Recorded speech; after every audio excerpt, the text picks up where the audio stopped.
A story of ideologies, a clash of superpowers, and the quest for global dominance.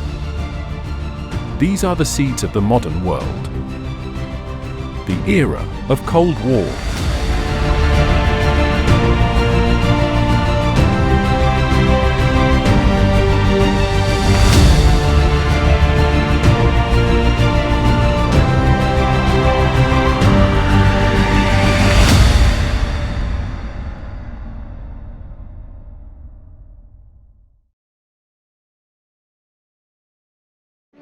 In Europe, the Second World War is over. The Soviet Union, United States, and United Kingdom led the Allies to victory. August 12, 1945. American General and Supreme Allied Commander Dwight D. Eisenhower attends a Soviet athletics parade. He stands alongside Stalin as they watch over 20 different performances for almost 4.5 hours. The slim window of time after Germany's surrender was when a narrative of friendly relations was replaced by stories of rivalry and conflict. Cracks quickly formed as the Allies attempted to figure out what a post-war Europe would look like.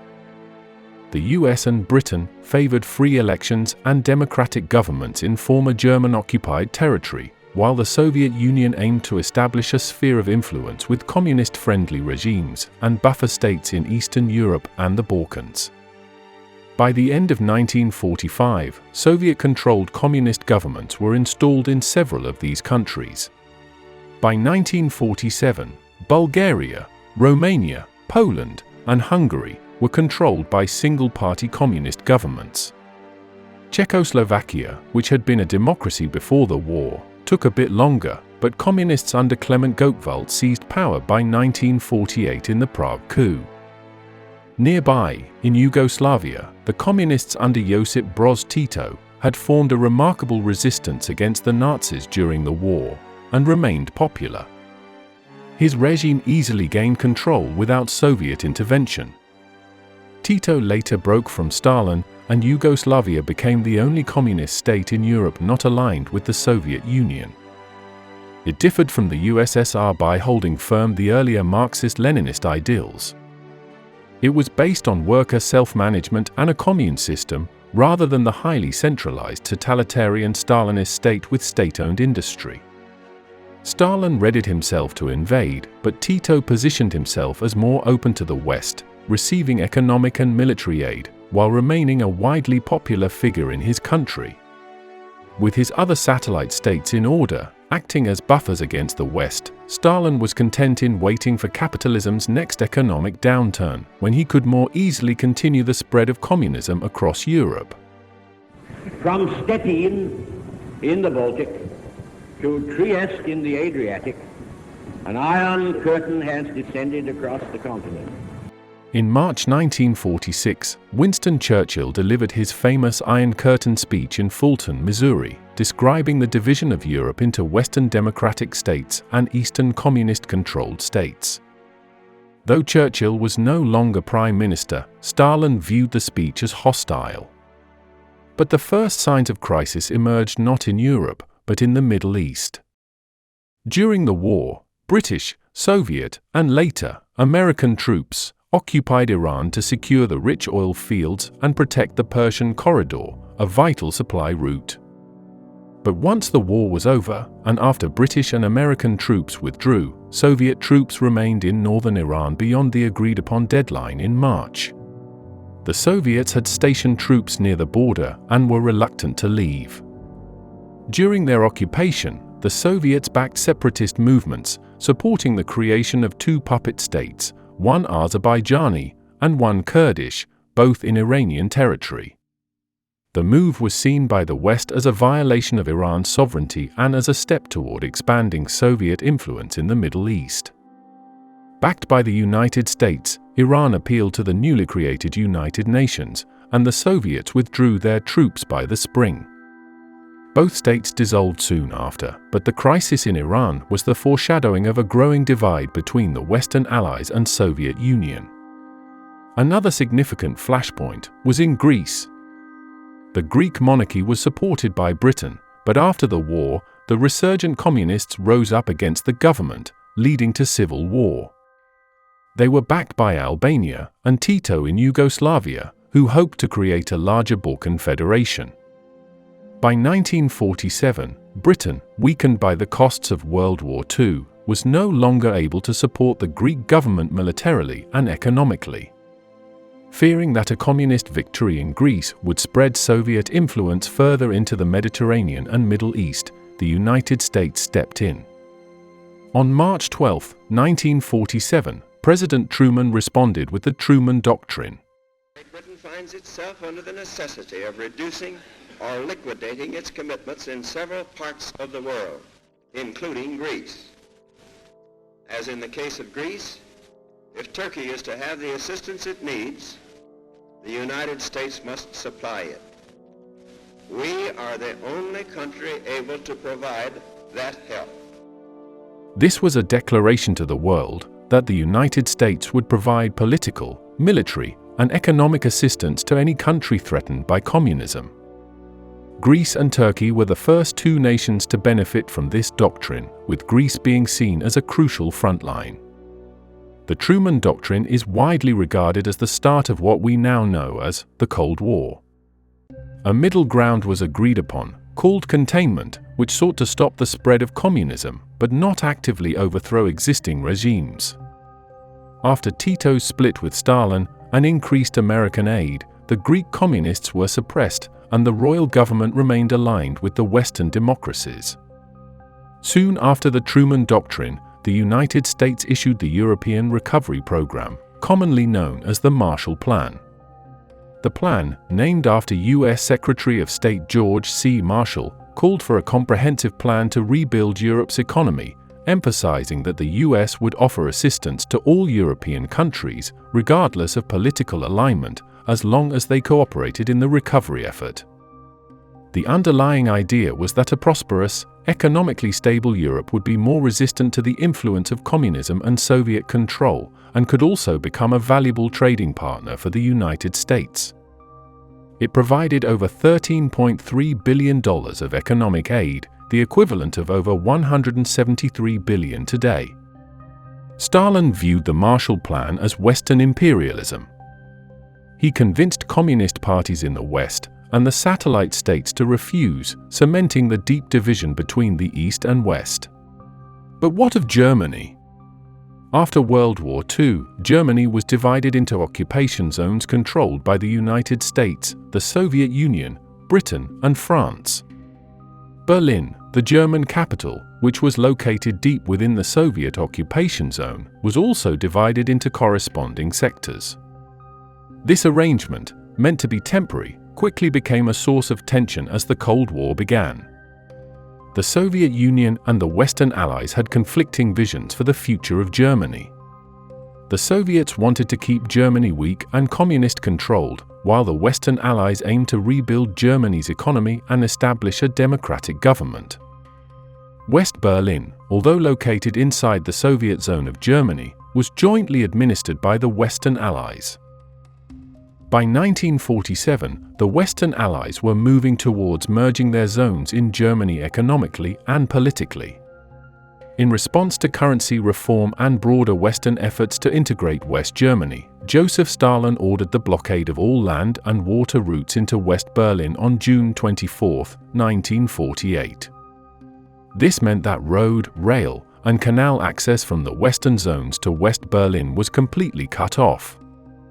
The goal of the blockade was to starve the city of supplies and force the Western Allies to abandon West Berlin. Stalin likely hoped that by isolating West Berlin, he could bring the entire city under Soviet control. Instead of retreating or giving in to Soviet demands, the Western Allies, led by the United States and Britain, launched an unprecedented airlift operation to supply West Berlin with food, fuel, medicine, and other essential goods. The Berlin airlift began just 2 days after the blockade started, and over the next 11 months, Western aircraft made more than 277,000 flights, delivering over 2.3 million tons of supplies to the beleaguered city. At the height of the airlift, Planes were landing at Tempelhof Airport in West Berlin every few minutes. The airlift was highly successful in keeping West Berlin supplied, undermining Stalin's goal of forcing the West out of the city. The Soviets, unable to stop the airlift without risking direct military confrontation, eventually realized that the blockade had failed. On May 12, 1949, after nearly a year, the Soviets lifted the blockade, reopening the land and water routes to West Berlin. The failure of the blockade marked a major political and psychological victory for the Western Allies. By 1949, the Western Allied portions merged to become the Federal Republic of Germany, a democratic capitalist state. A few months later, the German Democratic Republic was established in East Germany, a communist state aligned with the Soviet Union. Berlin, precariously situated within the borders of East Germany, remained divided as well, with West Berlin under Western influence and East Berlin, controlled by the Soviet Union. This was the same year the Soviet Union successfully detonated their own nuclear bomb, heightening tensions between the capitalist and socialist blocs. The division between East and West came to a head with the formation of the North Atlantic Treaty Organization, or NATO. NATO was created in response to growing concerns in Western Europe about Soviet expansionism and the spread of communism, with the United States, Canada, Belgium, Denmark, France, Iceland, Italy, Luxembourg, the Netherlands, Norway, Portugal, and the United Kingdom signing on, with the agreement to provide mutual assistance if any member was attacked. Greece and Turkey later joined, extending NATO's reach across the Mediterranean. West Germany joined as well in 1955. In Eastern Europe, the Soviets and their satellite states, known as the Eastern Bloc, formed an economic alliance in response to the Marshall Plan. This was the Council for Mutual Economic Assistance, or Comecon. In response to NATO and West Germany's inclusion in it, a defensive Eastern European military alliance was signed, the Warsaw Pact. The 8 founding members were the Soviet Union, Albania, which later withdrew in the 1960s, Bulgaria, Czechoslovakia, East Germany, Hungary, Poland, and Romania. The Warsaw Pact provided a counterweight to NATO's expansion, as the Soviets saw it as a direct military threat to its security and influence in Eastern Europe. But the Cold War reached far beyond just a single continent. After Japan's surrender in August 1945, China was left in a state of devastation. The nationalists, or KMT, and the communists, the CCP, had created a united front against the Japanese invasion. With the Japanese menace quelled, they quickly resumed their civil war that had begun in the 1920s. Reinstalled at their capital of Nanjing, the KMT, under Chiang Kai-shek, controlled major cities and industrial areas in the south, along with much of the military infrastructure left by the Japanese. But the CCP, under Mao Zedong's leadership, had several strategic advantages, including strong peasant support through the mass line, a methodology that listened, synthesized, and gave back to the masses. They had also developed experience with guerrilla warfare, and had access to former Japanese weapons and equipment in Manchuria, which had been occupied by the Soviets. The KMT initially had the advantage in terms of manpower and military resources, as it received significant US aid and controlled much of the country's infrastructure. The KMT government faced major problems, including rampant corruption, economic mismanagement, and hyperinflation, which alienated much of the Chinese population. Many Chinese saw the KMT as ineffective and unable to address the country's social and economic problems. By contrast, the CCP gained widespread support by promising land reform, mobilizing the peasantry, and offering an alternative to the perceived corruption of the nationalist government. In 1947, the tide of the Civil War began to turn in favor of the CCP. The Communist Red Army was restructured and renamed as the People's Liberation Army, or PLA. They launched 3 major campaigns during the next year that sealed the fate of the KMT. During the Liaoshen campaign, the CCP decisively defeated KMT forces and gained control over Manchuria. the CCP captured Beijing during the Pingjin Campaign, gaining control of the North China Plain after forcing the surrender of KMT forces in the region. After the Huaihai Campaign in mid-January 1949, the PLA had extended their territory until the Yangtze River, the last major natural barrier protecting the capital of the nationalist government. In mid-April, the PLA launched a large-scale assault across the river and advanced on Nanjing. Nanjing fell on April 23, 1949, when the CCP forces entered the city with little resistance.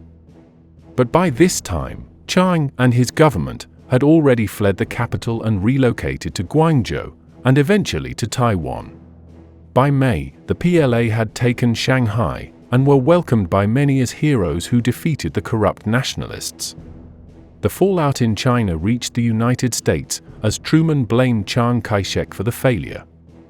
Republicans instead blamed the late President Roosevelt for granting the Soviets access to Manchuria, leading to the Chinese Communists gaining a foothold there. Republican Senator from Wisconsin, Joseph McCarthy, instead blamed the United States itself. His claims that the government was infiltrated by communist agents led to a period of hysteria called the Red Scare. Widespread fear of communism and Soviet influence brought about intense political repression, investigations, and accusations of subversion and disloyalty.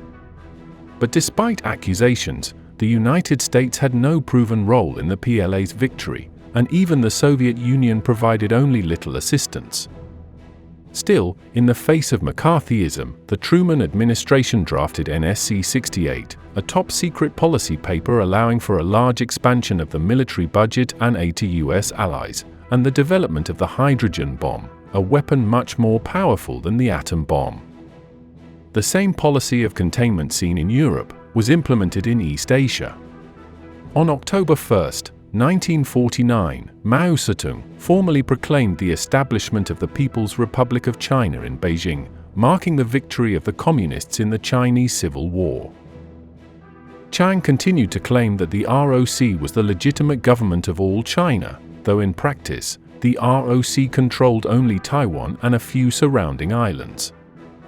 On the mainland, Mao and the CCP established a communist state, with a strong central government controlled by the Communist Party.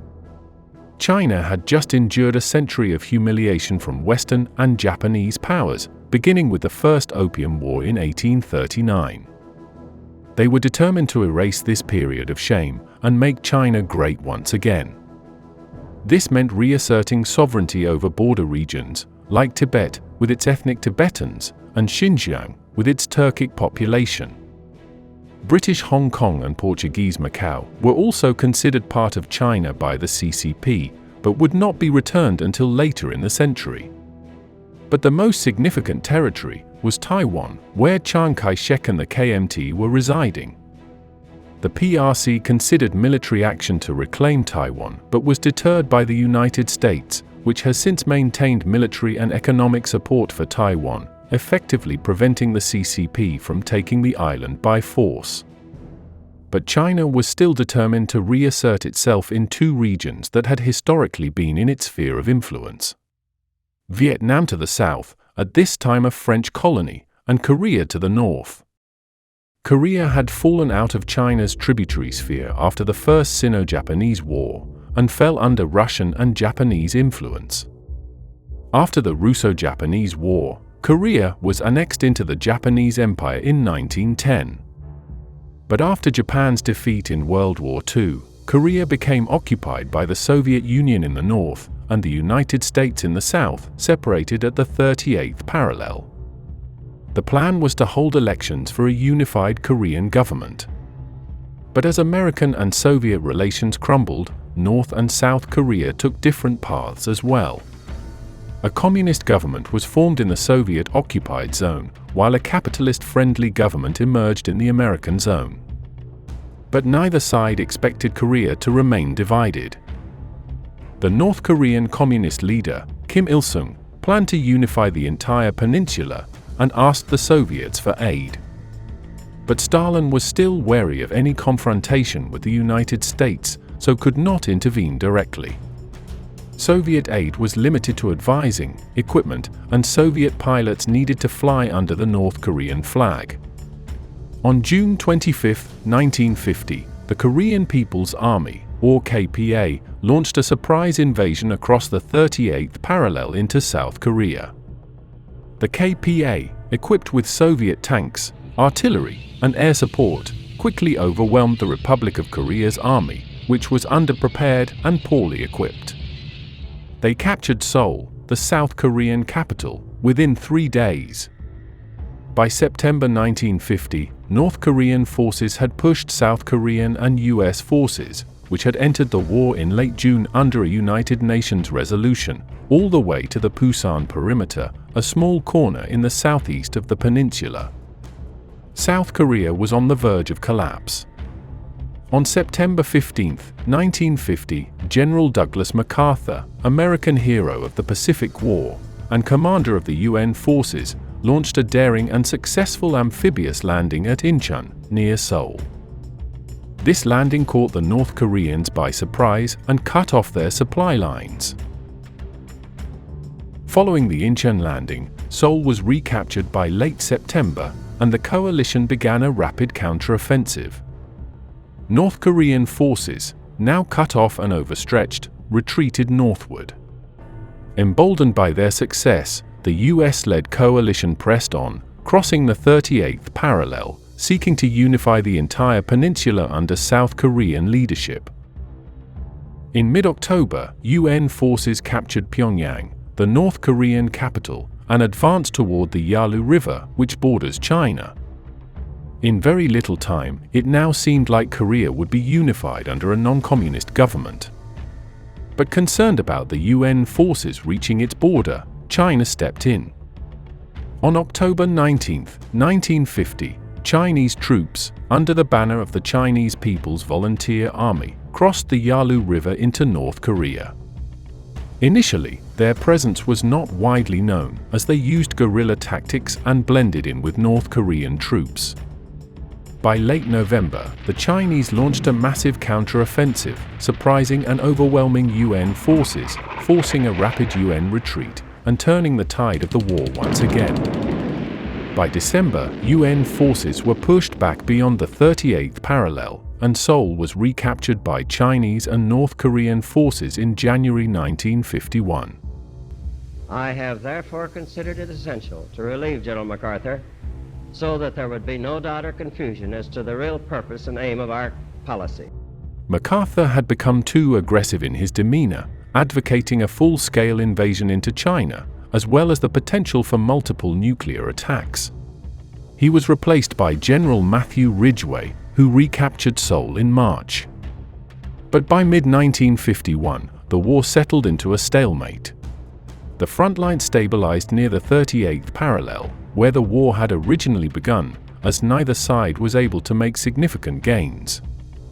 In July, peace talks began at Kaesong and later moved to Panmunjom, a small village near the border, but the fighting continued as the negotiations dragged on for 2 more years. From mid-1951 to mid-1953, the war turned into a prolonged period of trench warfare and small-scale battles, resembling World War I-style fighting. Both sides dug in along the 38th parallel, and the front lines barely moved. On July 27, 1953, after 2 years of negotiations, the Korean Armistice Agreement was signed at Panmunjom, bringing an end to active combat. The armistice created a demilitarized zone, the DMZ, a heavily fortified buffer area, roughly along the 38th parallel. A formal peace treaty was never signed, meaning that North Korea and South Korea technically remain in a state of war to this day. The Korean War was a major event in the Cold War.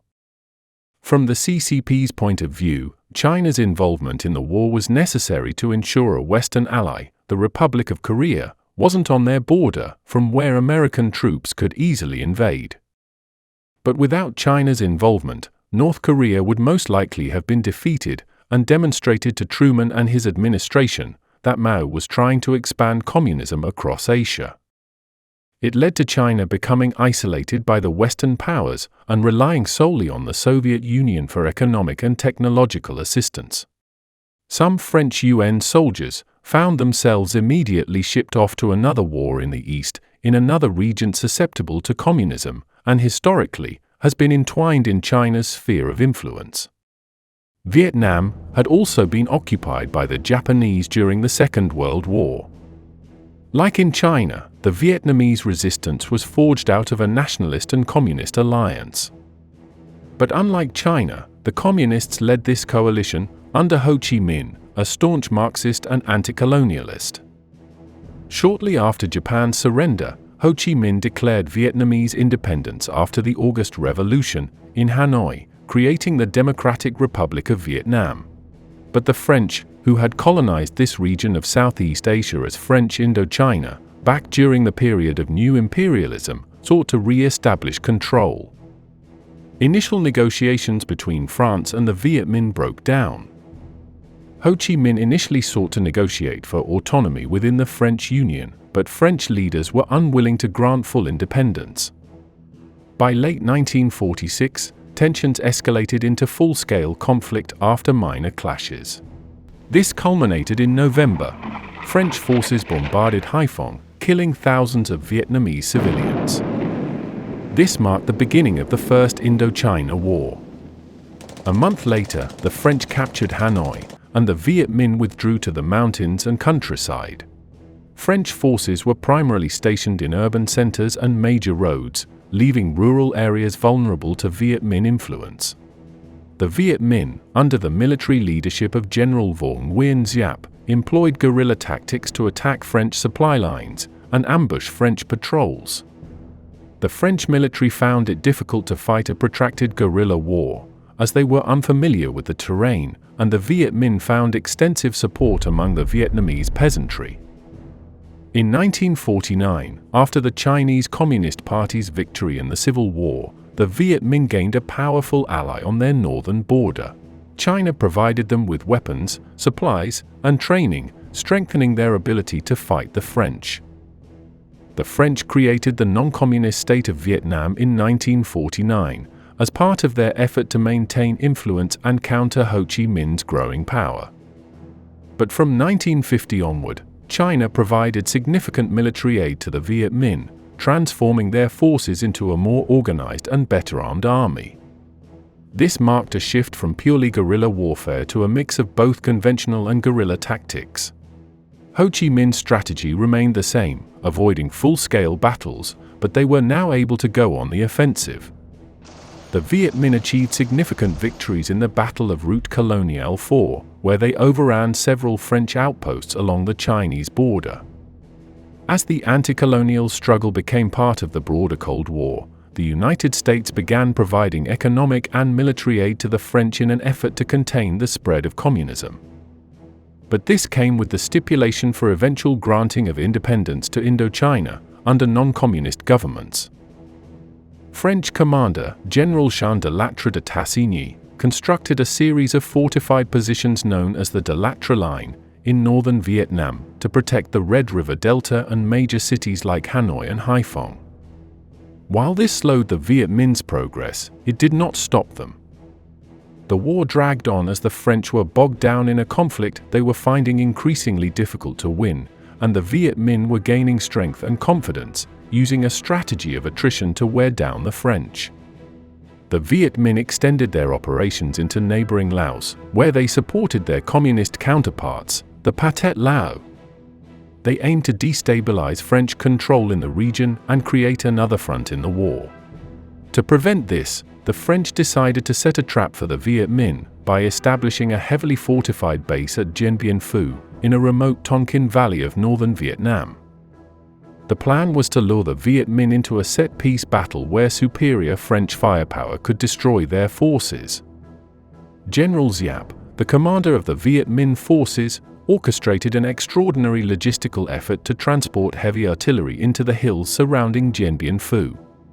Despite the difficult terrain, the Viet Minh used thousands of laborers and pack animals to move their artillery into the mountains, allowing them to surround and fire down upon the French position from higher ground. This turned into a massive siege of Dien Bien Phu, overwhelming tens of thousands of French troops.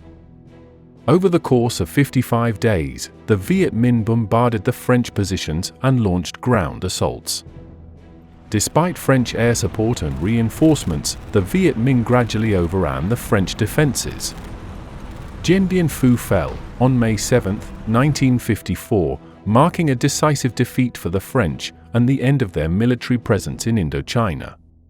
In the aftermath of Dien Bien Phu, an international conference was held in Switzerland to negotiate a settlement.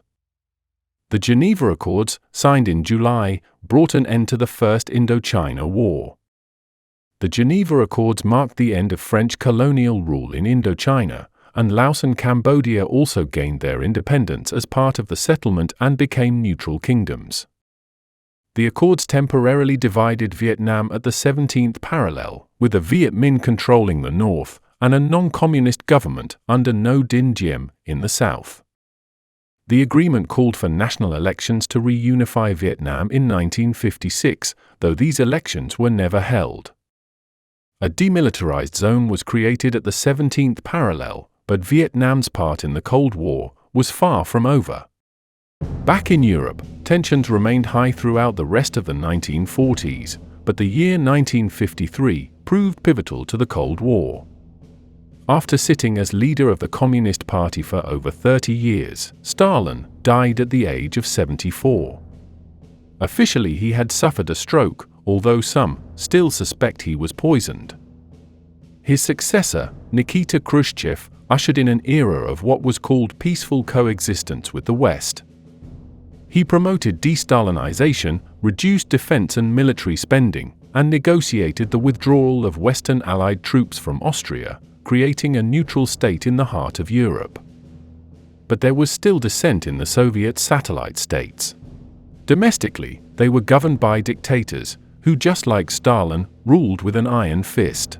Similar to the Stalinist 5-year plans, heavy industry was prioritized over consumer goods, while workers faced food shortages and wage cuts. This eventually led to severe unrest. Triggered by economic hardship and oppressive government policies, workers rose up in East Berlin in 1953. It spread across East Germany, but was crushed by Soviet tanks. It was one of the earliest challenges to Soviet control in the Eastern Bloc. Unrest soon spread to Poland. Workers, particularly in industrial centers like Poznan, were frustrated by high production quotas, low wages, and the suppression of their Catholic faith. Workers went on strike, shouting chants of bread and freedom, but the Polish People's Army suppressed it, killing over 50 people. The uprising triggered a political crisis within the ruling Communist Party, where in response, there was a shift toward more reformist policies. In October 1956, Władysław Gomulka, a former communist leader who had been purged during Stalin's era, was returned to power. While Gomulka was seen as a moderate, he reassured the Soviet Union that Poland would remain a loyal member of the Warsaw Pact. Soviet leader Nikita Khrushchev chose not to intervene militarily, and Gomulka's reforms, which included loosening censorship and increasing workers' rights, helped to stabilize the situation. He eased the forced collectivization policies in the rural areas and allowed more religious freedoms. To the south of Poland, Hungary was ruled by a repressive Stalinist regime under Matyős Rákosi, a hardline communist leader. The Hungarian economy was struggling under the burden of heavy industrialization and Soviet-style central planning, leading to widespread poverty and discontent. On October 23, 1956, students and workers in Budapest organized a peaceful demonstration calling for reforms, the withdrawal of Soviet troops, free elections, and the return of Imre Nagy, a former reformist prime minister. As the protests grew, the situation escalated into violence when government security forces opened fire on the demonstrators. The protests quickly turned into an armed rebellion, with Hungarian civilians and soldiers joining forces to fight against the government and Soviet troops. Across the country, revolutionary councils were formed, and the government collapsed. In a dramatic turn of events, Soviet forces withdrew from Budapest on October 30th, and Imre Nagy returned to power. Nagy announced plans to withdraw Hungary from the Warsaw Pact, establish a multi-party system, and declare Hungarian neutrality.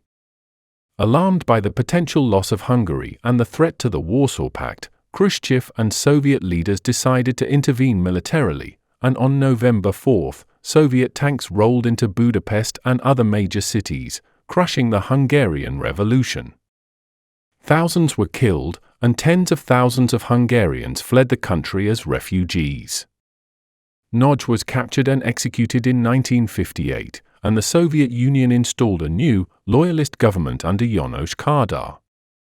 The United States did provide rhetorical support for the uprisings, such as through Radio Free Europe, which broadcast messages encouraging resistance.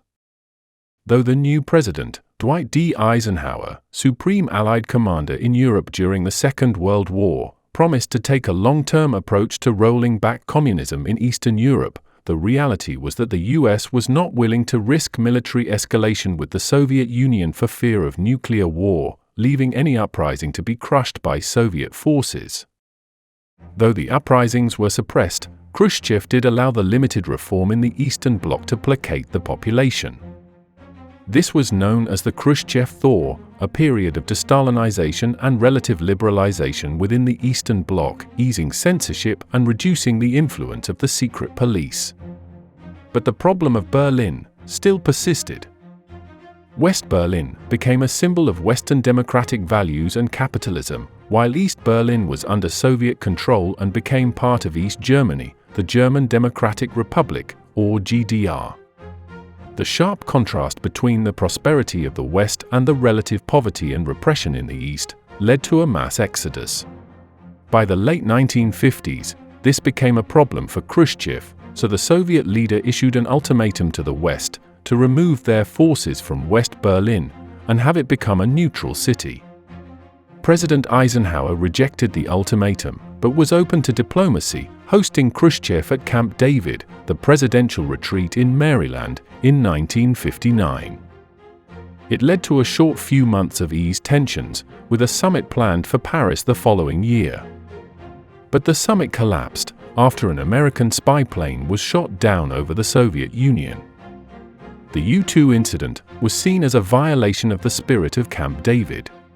Talks were broken off, and the Berlin issue remained unresolved. In response to the ongoing exodus, Khrushchev and East German leader Walter Ulbricht decided to take drastic action.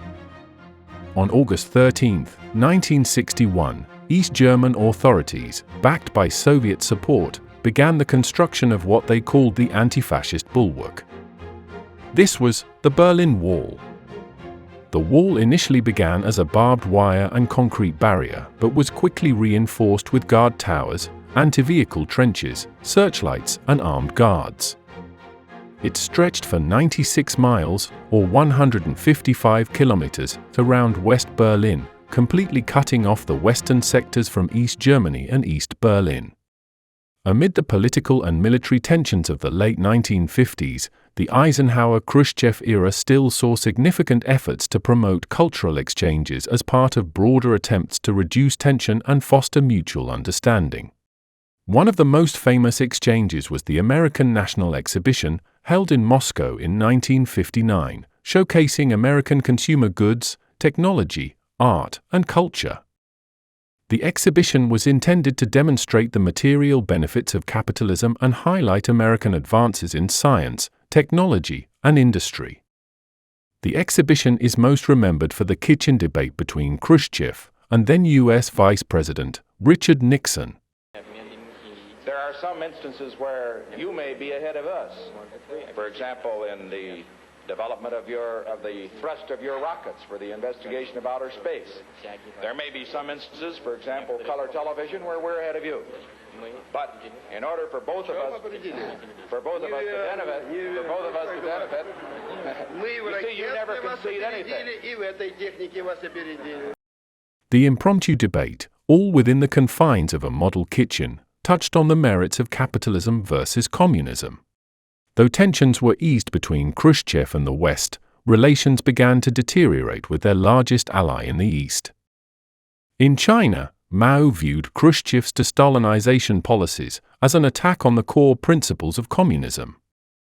He feared that Khrushchev's criticism of Stalin and his cult of personality was a broader criticism of his own regime and a revisionist approach that could weaken communist ideology. Adding to the rift, the Soviets refused to help the PRC in the capture of Taiwan. At the 22nd Party Congress in 1961, Khrushchev criticized regimes that remained more radical and were unwilling to reform and embrace peaceful coexistence with the West. This marked the culmination of an ideological rupture between the Soviet Union and PRC. This was the Sino-Soviet split.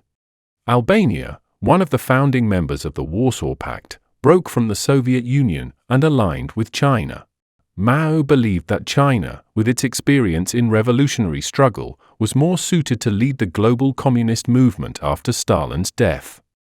After World War II, many nations in Asia, Africa, and the Middle East gained independence from colonial rule. These countries were not formally tied to either the First World, the Western capitalist bloc, or the Second World, the Eastern Communist bloc, and sought to develop on their own terms. At the Bandung Conference in 1955, the idea of non-alignment was promoted, the principle that countries should not be forced to choose between the Western or Eastern blocs. The non-aligned movement was later formally established at the Belgrade Conference in 1961, held in Yugoslavia. The conference was organized by Tito, Jawaharlal Nehru of India, Gamal Abdel Nasser of Egypt, Kwame Nkrumah of Ghana, and Sukarno of Indonesia, who are often referred to as the principal founders of the movement. This non-aligned movement, not tied to either the First or Second World, were mostly made of still developing countries, which became known as the Third World. By the mid-1970s, this is how the world was divided. Though the United States supported many anti-communist regimes in Latin America, Cuba was aligned with the Soviets. But how did a communist government emerge in what the Americans regarded as their own backyard?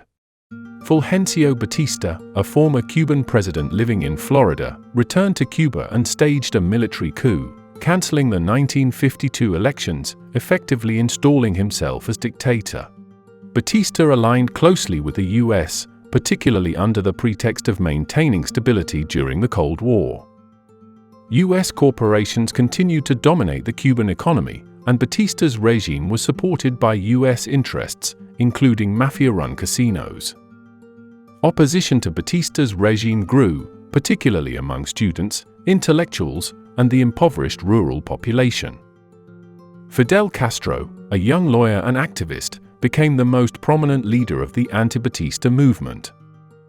In 1953, Castro led an unsuccessful attack on the Moncada barracks in Santiago de Cuba, but though the attack failed, Castro gained national prominence after his famous courtroom defense speech. At this stage, Castro was still not aligned with communism or the Soviet Union. When his fight against Batista's dictatorship began, his movement was primarily motivated instead by nationalism and the desire for social justice and economic reforms. A few years later, in 1956, Castro and a small group of revolutionaries, including Che Guevara and Raúl Castro, returned from their exile on a yacht, Granma, and began a guerrilla war in the Sierra Maestra Mountains. Over the next 2 years, their forces grew as discontent with Batista's regime spread. The 26th of July movement built support among peasants, students, and urban workers, while Batista's regime became increasingly unpopular due to its corruption and brutality. By late 1958, Batista's military was unable to suppress the revolutionaries, and after the US withdrew military aid, his regime collapsed. On January 1, 1959, Batista fled Cuba for exile in the Dominican Republic and later Portugal, marking the victory of Fidel Castro's revolutionary forces. Castro and his revolutionaries entered Havana shortly afterward, marking the triumph of the revolution. In the early days of his rule, Castro still did not declare himself a communist, nor did he initially align Cuba with the Soviet Union. He focused on land reform, nationalization of industries, and reducing the influence of foreign corporations, particularly American businesses that had dominated Cuba's economy under Batista. This led to a rapid deterioration of relations between Cuba and the United States. By 1960, his government's nationalization and expropriation of American property led Eisenhower to impose an economic embargo on Cuba. So Castro turned instead to the Soviet Union for economic and military support. Just a few months after taking office in 1961, John F. Kennedy approved a US-backed invasion of Cuba by Cuban exiles seeking to overthrow Castro. The attempted landing at the Bay of Pigs failed disastrously. The failure of the invasion solidified Castro's power and pushed Cuba even closer to the Soviet Union. Khrushchev saw an opportunity to strengthen the Soviet Union's strategic position by placing nuclear missiles in Cuba within striking range of the US mainland. This would counter the presence of the US Jupiter missiles in Turkey and Italy, which were capable of striking the Soviet Union. It would also deter any further US invasions of Cuba, protecting a communist ally in the Western Hemisphere. The Soviets believed this would alter the strategic balance of power in their favor. In October, US intelligence discovered Soviet missile installations under construction in Cuba through spyplane surveillance photographs. President Kennedy was informed of the discovery on October 16, initiating what would become known as the Cuban Missile Crisis. He convened a group of advisors known as the ExComm to arrange how to respond. Ultimately, Kennedy decided on a naval blockade, which was called a quarantine, to avoid the connotations of war. The blockade would prevent any further Soviet shipments of military equipment to Cuba and buy time for diplomatic negotiations. On October 22, Kennedy delivered a televised address to the American public, announcing the discovery of the Soviet missiles in Cuba and the imposition of a naval blockade around the island. He demanded the immediate removal of the missiles and warned that any nuclear attack launched from Cuba would be considered an attack by the Soviet Union, triggering a full retaliatory response by the US. On October 24, the US naval blockade went into effect. American warships began intercepting Soviet ships heading toward Cuba, while the world anxiously awaited whether the Soviets would put up a challenge. Over the next several days, back-channel diplomacy and public statements between Kennedy and Khrushchev took place, as both sides sought a way to de-escalate the crisis without losing face. On October 28, a deal was reached as the US agreed to publicly pledge that it would not invade Cuba and would secretly agree to remove its Jupiter missiles from Turkey within a few months. This part of the deal was not made public until much later. In exchange, the Soviet Union would remove its missiles from Cuba under UN supervision. The Cuban Missile Crisis is widely regarded as the closest the world has ever come to nuclear war. The crisis led to the establishment of a direct communication line, known as the Hotline, between Washington and Moscow to allow for rapid communication during future crises. But the issue of Vietnam persisted. After the First Indochina War, the Geneva Accords temporarily divided the nation at the 17th parallel, creating a communist North Vietnam under Ho Chi Minh at Hanoi, and a non-communist South Vietnam under Ngo Dinh Diem in Saigon. National elections to reunify the country were scheduled for 1956. But they were never held, as Diem, with the backing of the United States, refused to participate, anticipating a communist victory. By the late 1950s, Ho Chi Minh secretly sponsored communist militants in the South, known as the National Liberation Front, or Viet Cong. These insurgents began a guerrilla campaign against Diem's government, seeking to unify Vietnam under communist rule. The Viet Cong's guerrilla tactics were quite effective for the dense jungles, so the United States tried a new tactic.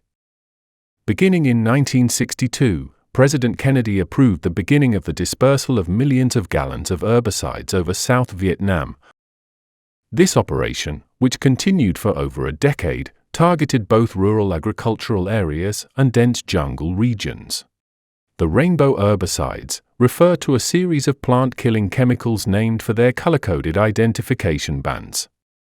The most well-known of these was Agent Orange, which has been linked to cancer, birth defects, and other serious health conditions among both Vietnamese civilians and U.S. veterans.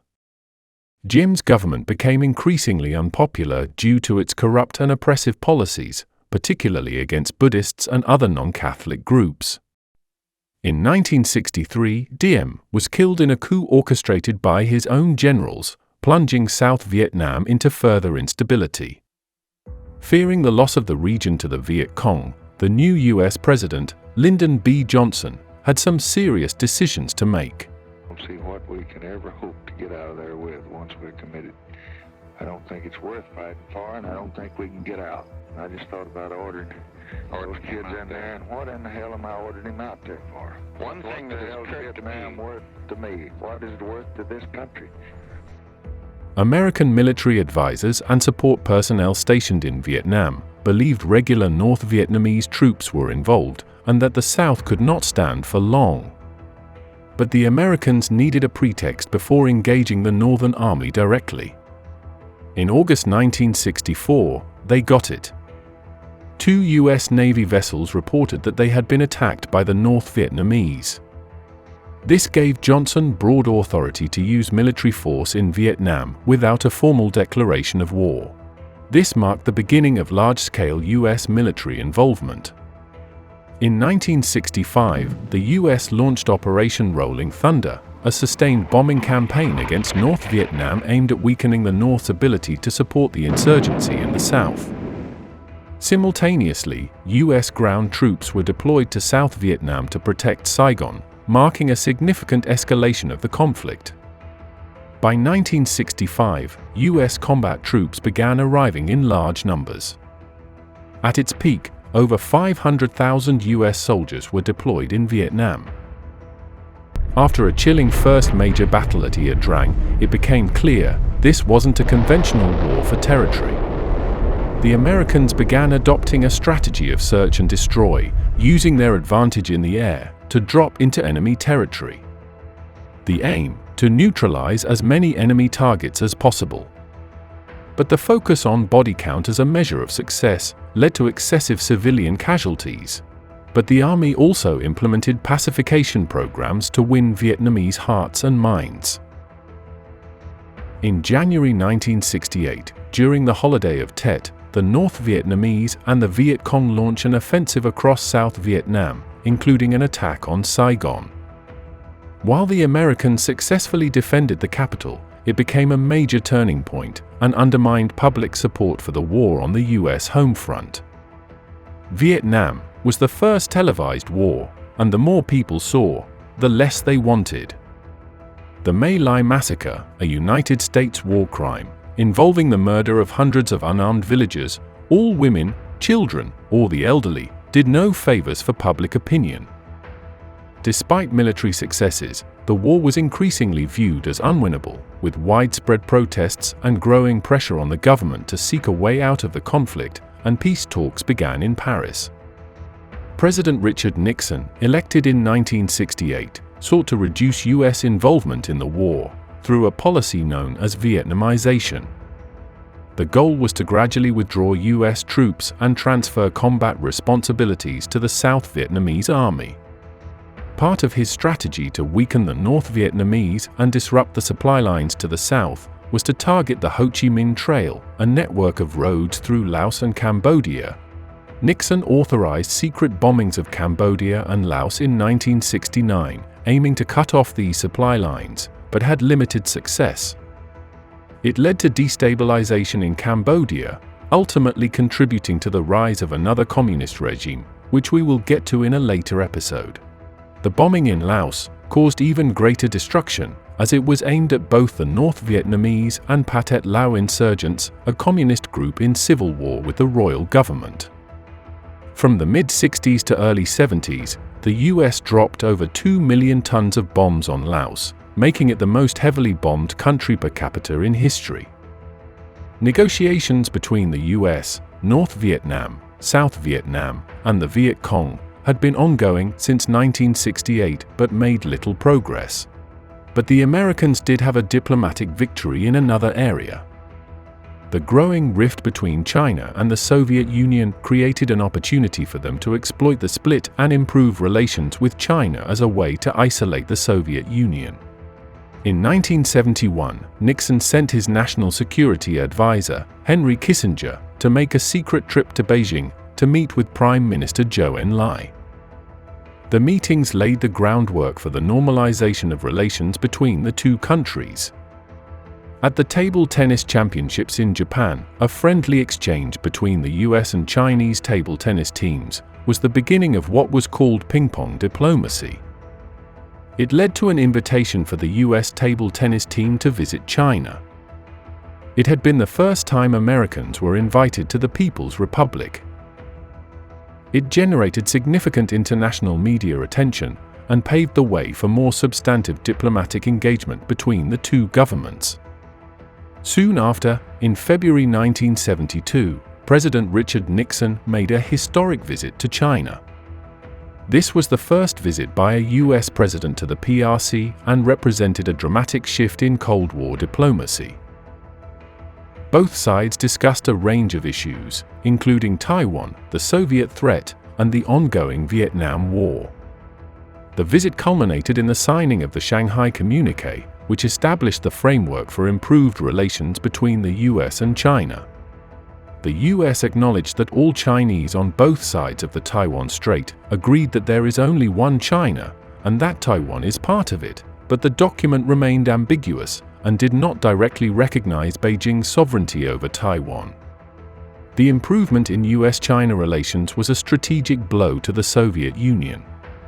By engaging with China, the US deepened the Sino-Soviet split, forcing the Soviet Union to worry about a potential US-China alliance. By opening relations with the US, China signaled its willingness to engage with the broader international community. This helped China gain diplomatic recognition from more countries and secure its seat in the United Nations, replacing the ROC as the representative of China in the UN General Assembly and Security Council in 1971. While American ground forces were returning home, South Vietnam became vulnerable. In 1972, the North Vietnamese Army launched one of the largest invasions of the entire war, the Easter Offensive. But US air support, Operation Linebacker, helped hold off further advances, while the South Vietnamese repulsed the attack by the end of summer. In January 1973, the Paris Peace Accords were signed, formally ending US involvement in the Vietnam War. The agreement called for a ceasefire, the withdrawal of all US troops, and the return of POWs. But it did not resolve the underlying conflict, and the war between North Vietnam and South Vietnam resumed almost immediately after US forces withdrew. With the advantage, the Communist Army launched a final offensive, capturing the Central Highlands and completely overwhelming the South Vietnamese. With US support largely reduced, South Vietnam was unable to resist the advance, and on April 30, 1975, North Vietnamese forces captured Saigon, the southern capital. This marked the official end of the Vietnam War. South Vietnam was dissolved, and the country was reunified under communist rule as the Socialist Republic of Vietnam. The former capital of Saigon was renamed to Ho Chi Minh City in honor of their communist leader, who had died of heart complications during the war. Not only did the Vietnam War and communist victory scar the United States, it led to a period of introspection and changes in foreign policy, known as the Vietnam Syndrome, a reluctance to engage in future military interventions. Back in the Soviet Union, the era of reform was about to turn into an era of stagnation. Having fallen out of favor with the party, Khrushchev was replaced as party leader with Leonid Brezhnev. Under him, the Soviet Union took a more hard-line stance against countries attempting to liberalize or adopt reforms that diverged from the Soviet model. Czechoslovakia had not experienced the Khrushchev thaw, and were still under the authoritarian rule of one of Stalin's appointees, Antonin Novotny. By the late 1960s, he was removed from power. The new party leader in the country, Alexander Dubček, initiated a series of liberal reforms, a period known as the Prague Spring. These reforms aimed to create socialism with a human face, including greater freedom of speech, freedom of the press, economic reforms, and a reduction in the control of the Communist Party. While Dubček maintained that these reforms were intended to modernize socialism, they were seen as a threat to the stability of communist rule in the Eastern Bloc. Czechoslovakia could finally exhale and celebrate, and some even called for a more direct break with the Soviet Union and to become neutral, like Yugoslavia. But on August 20, 1968, troops from other Warsaw Pact countries, led by the Soviet Union, invaded Czechoslovakia to crush the Prague Spring reforms. The intervention was justified by the Soviet Union under what would become the Brezhnev Doctrine. After the invasion, Brezhnev articulated the doctrine in a speech, stating that the Soviet Union and its allies had the right and the duty to intervene in any socialist country where communist rule was threatened. This limited the sovereignty of Warsaw Pact nations, in that they could not deviate from the Soviet model of socialism. Any attempt to move toward liberalization or capitalism would be seen as a threat to the unity of the Eastern Bloc. Gustav Husak, another hardliner, was appointed in place of Dubček. From 1969 onwards, there was a relaxation of tensions between the United States and Soviet Union, the era of détente. The most prominent feature of détente was the focus on limiting the nuclear arms race. In a major symbolic moment, Nixon visited Moscow in 1972 and again in 1974 to meet with Brezhnev. These summits produced the SALT I Agreement, the first significant arms control agreement between the US and the Soviet Union. It included the Anti-Ballistic Missile Treaty, which limited both sides to 2 ABM systems each, and an interim agreement that froze the number of both intercontinental and submarine-launched ballistic missiles. This aimed to equalize the power of the United States and Soviets in order to disincentivize a first strike. In 1975, 35 countries, including the US, Soviet Union, and most European nations, signed the Helsinki Accords. The agreement solidified the post-World War II borders in Europe, which the Soviet Union viewed as a victory because it recognized Soviet control over Eastern Europe. Jimmy Carter took a different approach to foreign policy. His administration supported the decolonization and independence movements around the world, promoting human rights, self-determination, and addressing the legitimate grievances of people in colonized or formerly colonized regions to help prevent communism from taking root like it had in numerous states in Africa. The Carter administration also negotiated the SALT II Treaty to further limit the number of strategic nuclear weapons. While the treaty was signed by President Carter and Brezhnev in 1979, it was never ratified by the US Senate due to rising tensions in Afghanistan. A Soviet-backed revolution established a communist government there, under Nur Muhammad Taraki. But the government's violent consolidation of power and radical reforms, including secularization, faced growing resistance from Islamist and rural tribal insurgents. These insurgents, collectively known as the Mujahideen, launched a guerrilla war against the communist regime. In 1979, Taraki visited Moscow, where Brezhnev ensured Taraki that he has full Soviet support behind his government in Afghanistan. But a few months after his return, Taraki was imprisoned and executed by his deputy, Hafizullah Amin. Amin's regime was marked by even more brutal repression, which only intensified the insurgency. Leadership in Moscow became fearful that Amin's destabilizing of Afghanistan could leave it open to Western influence, or that Amin himself was secretly aligned with the United States. In December 1979, the Soviet Union launched its invasion of Afghanistan, sending over 100,000 troops into the country. Soviet forces quickly seized control of the capital and other key cities. By the end of the month, Soviet special forces stormed the presidential palace, killing Hafizullah Amin and replacing him with Babrak Karmal, who was more loyal to Moscow.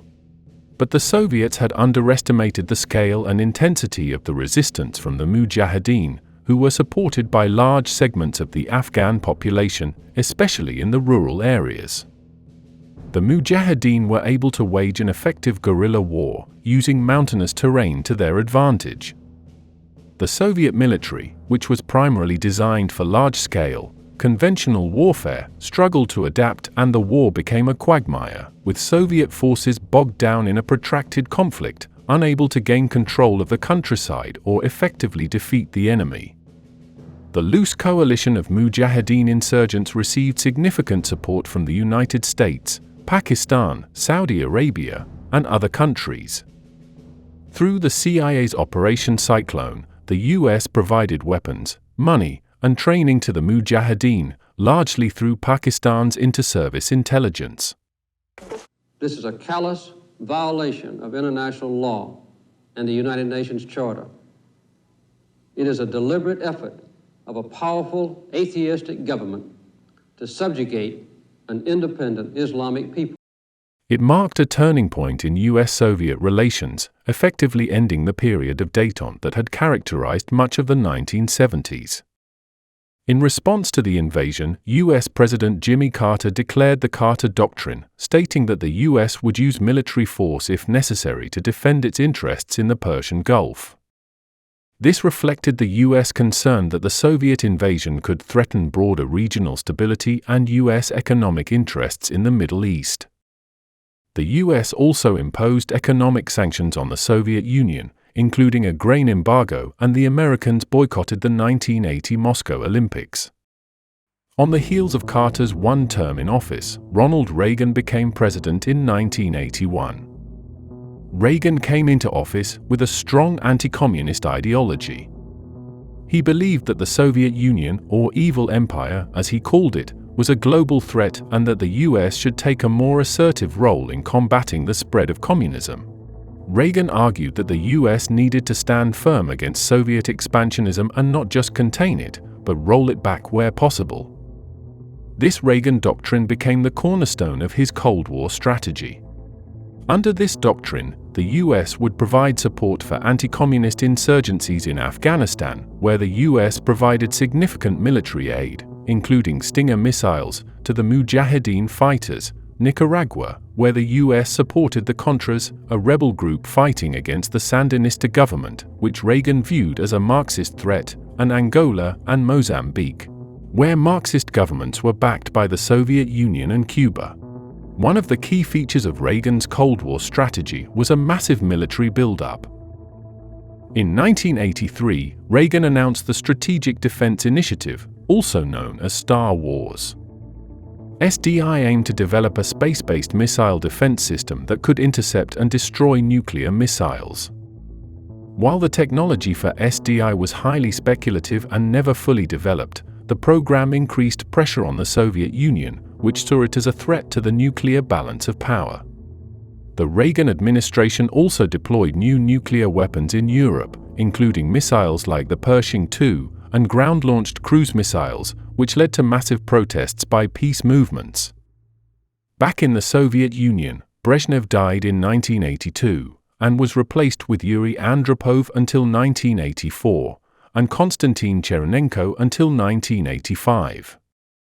The Soviet Union, already in an era of stagnation under Brezhnev, suffered further economic downturn from falling oil prices and their excessive military spending, exacerbated by the war in Afghanistan, which came to be called the Soviet Union's Vietnam. Mikhail Gorbachev, the next party leader, knew that change had to be implemented immediately. He introduced Perestroika, a set of economic reforms aimed at decentralizing economic decision-making, introducing market-like incentives, and increasing productivity. Gorbachev's policy of glasnost, or openness, encouraged greater freedom of speech and political transparency, leading to public criticism of the government and its handling of the economy. While glasnost helped to reduce the authoritarianism of the Soviet system, it also unleashed public discontent and ethnic tensions across the USSR, further weakening the Union. Despite his earlier hardline stance, Reagan softened his rhetoric by the mid-1980s and began a series of summits with the Soviet leader that focused on reducing the nuclear threat and improving relations, with the first face-to-face meeting between Reagan and Gorbachev taking place in Geneva in 1985. The Reykjavik summit in Iceland was a dramatic moment in Cold War diplomacy. Reagan and Gorbachev came close to agreeing on the total elimination of nuclear weapons, but negotiations collapsed over Reagan's refusal to abandon the Strategic Defense Initiative. The attempted reforms under Gorbachev, while well-intentioned, were too little, too late, and exacerbated the economic crisis. By the end of the decade, the Soviet economy was in a state of collapse. In 1989, a wave of anti-communist revolution swept through Eastern Europe, often referred to as the Autumn of Nations. The first of these occurred in Poland, when the Solidarity Trade Union won an overwhelming majority in partially free elections. Hungary began to dismantle its border fence with Austria, effectively breaching the Iron Curtain. Mass protests in East Germany led to the fall of the Berlin Wall in November 1989, symbolizing the collapse of communist control. In 1990, East Germany was reunified with West Germany, ending 40 years of division. The Velvet Revolution in Czechoslovakia was a peaceful transition to democracy, while the transition in Romania was more violent, as Nicolae Ceausescu, the longtime dictator, was overthrown and executed after a popular uprising in December 1989. By 1990, the different Soviet republics declared independence, starting with the Baltic states. Soon after, Russia, the largest and most powerful of the Soviet republics, also declared sovereignty, with Boris Yeltsin as president. A final attempted coup in August by hardline communists and the KGB failed, further weakening Gorbachev's control. Though it failed, the coup added to Yeltsin's popularity, while causing further destabilization for Gorbachev and accelerated the Soviet Union's demise. Within a week, Ukraine, Belarus, and Moldova declared independence, and by December, other republics followed. On December 25, 1991, Gorbachev resigned as president, and the Soviet Union was formally dissolved the next day. It split into 15 separate nations. It marked the end of the Soviet Union, which had been a major global superpower since its formation in 1922, although would have been unrecognizable to Lenin. Russia itself emerged as the Russian Federation, still remaining the largest nation on Earth. Many former Soviet republics within the former Soviet Union and many satellite states ended up distancing themselves from Russia and integrated themselves with the West. As the Cold War ended with the fall of the Berlin Wall and the collapse of the Soviet Union, the world emerged from nearly half a century of ideological rivalry and nuclear tension. Though the superpowers never faced each other directly on the battlefield, their struggle shaped global politics, fueled proxy wars, and left a lasting impact on international relations. The Cold War was finally over, and the world was no longer divided. But it was still nowhere close to united. Last episode, we dealt with the Cold War, but today, we will take a deeper dive into the communist world, focusing on the Soviet Union and People's Republic of China. After the Second World War, the Soviets emerged as one of the world's superpowers, alongside the United States. Soviet leader Joseph Stalin's reputation as a war hero and the leader of the victorious Soviet Union was solidified after the war. Though most countries credited the Soviets with being the most decisive factor in the victory in Europe, they were dealt the heaviest blow, with over 8 million military deaths and nearly 20 million civilian. With the loss of so many men, women had to step up to perform the heavy industrial and manual labor. The Red Army's role in defeating Germany established the Soviet Union as a global superpower, but the country suffered enormous casualties and devastation. And much of Western Russia, Ukraine, and Belarus was left in ruins. The Soviet Union faced a monumental task of rebuilding its economy and infrastructure, which had been severely damaged during the war. Under Stalin's leadership, the state initiated efforts to reconstruct industry, rebuild cities, and restore agricultural production. This was done through the fourth and fifth five-year plans, which focused on rapid reconstruction of industry and infrastructure. The plan prioritized heavy industry and military production, with less attention given to consumer goods and living standards. While the Soviet Union managed to recover industrially by the early 1950s, the plan put a significant burden on the population, which continued to experience food shortages and housing crises. But though the Nazi menace was defeated, the emergence of the Cold War continued to feed the Soviet leaders' paranoia. In 1946, Stalin introduced the Zhdanov Doctrine, named after Andrei Zhdanov, a key Stalinist ideologue. The doctrine mandated strict control over art, culture, and intellectual life, insisting that all cultural output serve the goals of the communist state. Western influences were condemned as corrupt and bourgeois. Writers, artists, and intellectuals were expected to conform to socialist realism, and those who deviated were censored, blacklisted, or imprisoned.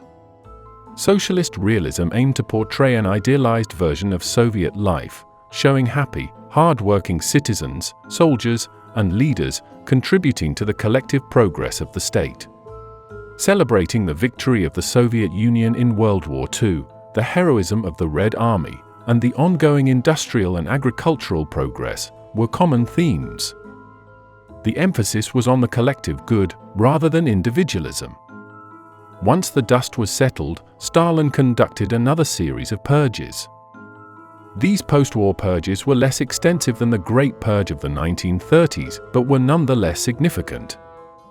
The Leningrad Affair was one of Stalin's major post-war purges, targeting leaders in the former capital of Leningrad, whom Stalin viewed as too independent. Several high-ranking officials were arrested, tried, and executed on fabricated charges of treason. Various ethnic groups such as Chechens, Tatars, and Volga Germans were forcibly resettled in Siberia and Central Asia, leading to hundreds of thousands of deaths. In 1948, the Soviet Union supported the establishment of Israel, hoping it would be a socialist ally in the Middle East.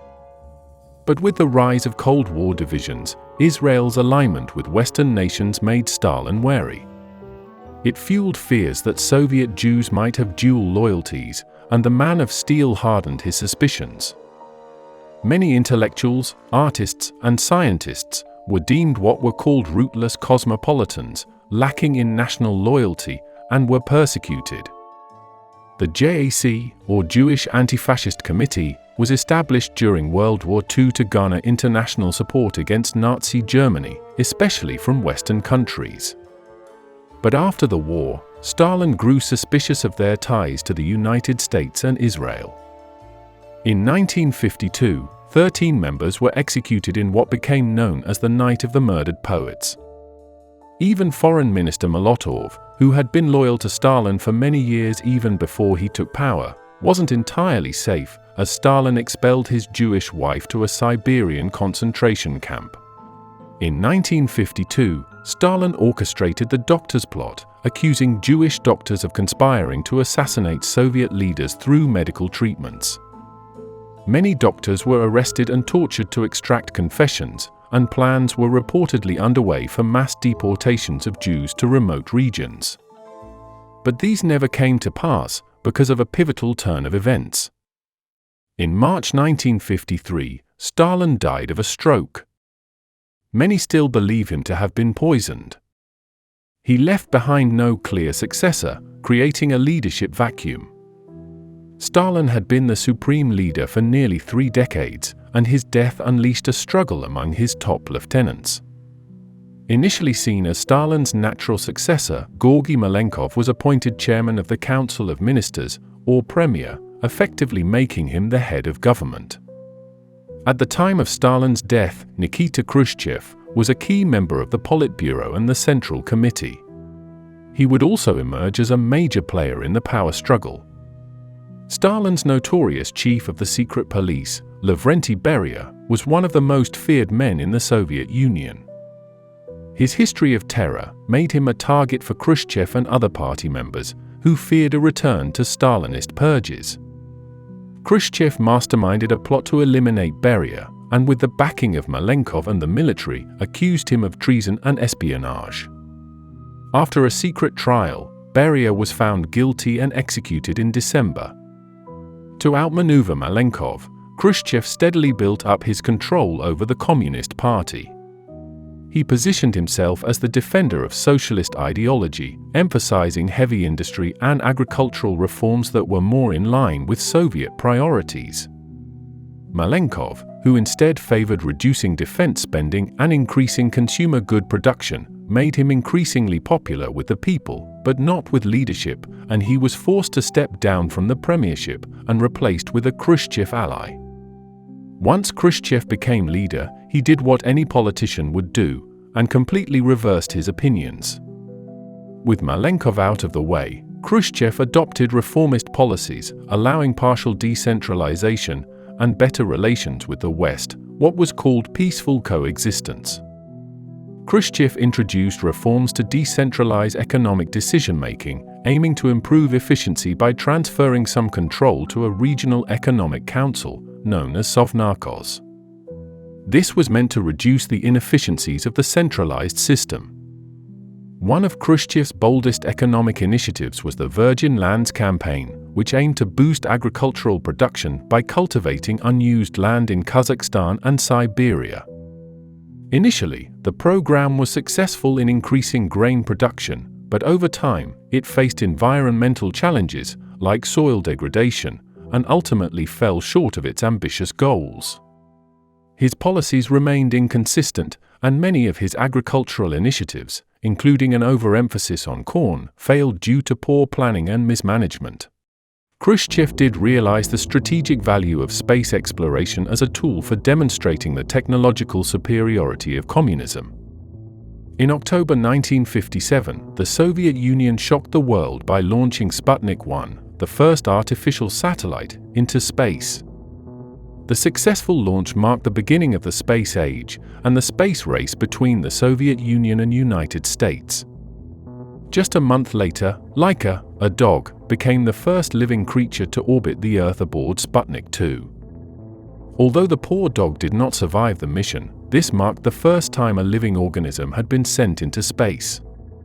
In 1961, Soviet cosmonaut Yuri Gagarin became the first human to journey into outer space and orbit the Earth, aboard Vostok 1. This monumental achievement solidly established the Soviet Union as a leader in space exploration for the time being. The foundation of Khrushchev's leadership was given in his secret speech, ushering in the era of de-Stalinization.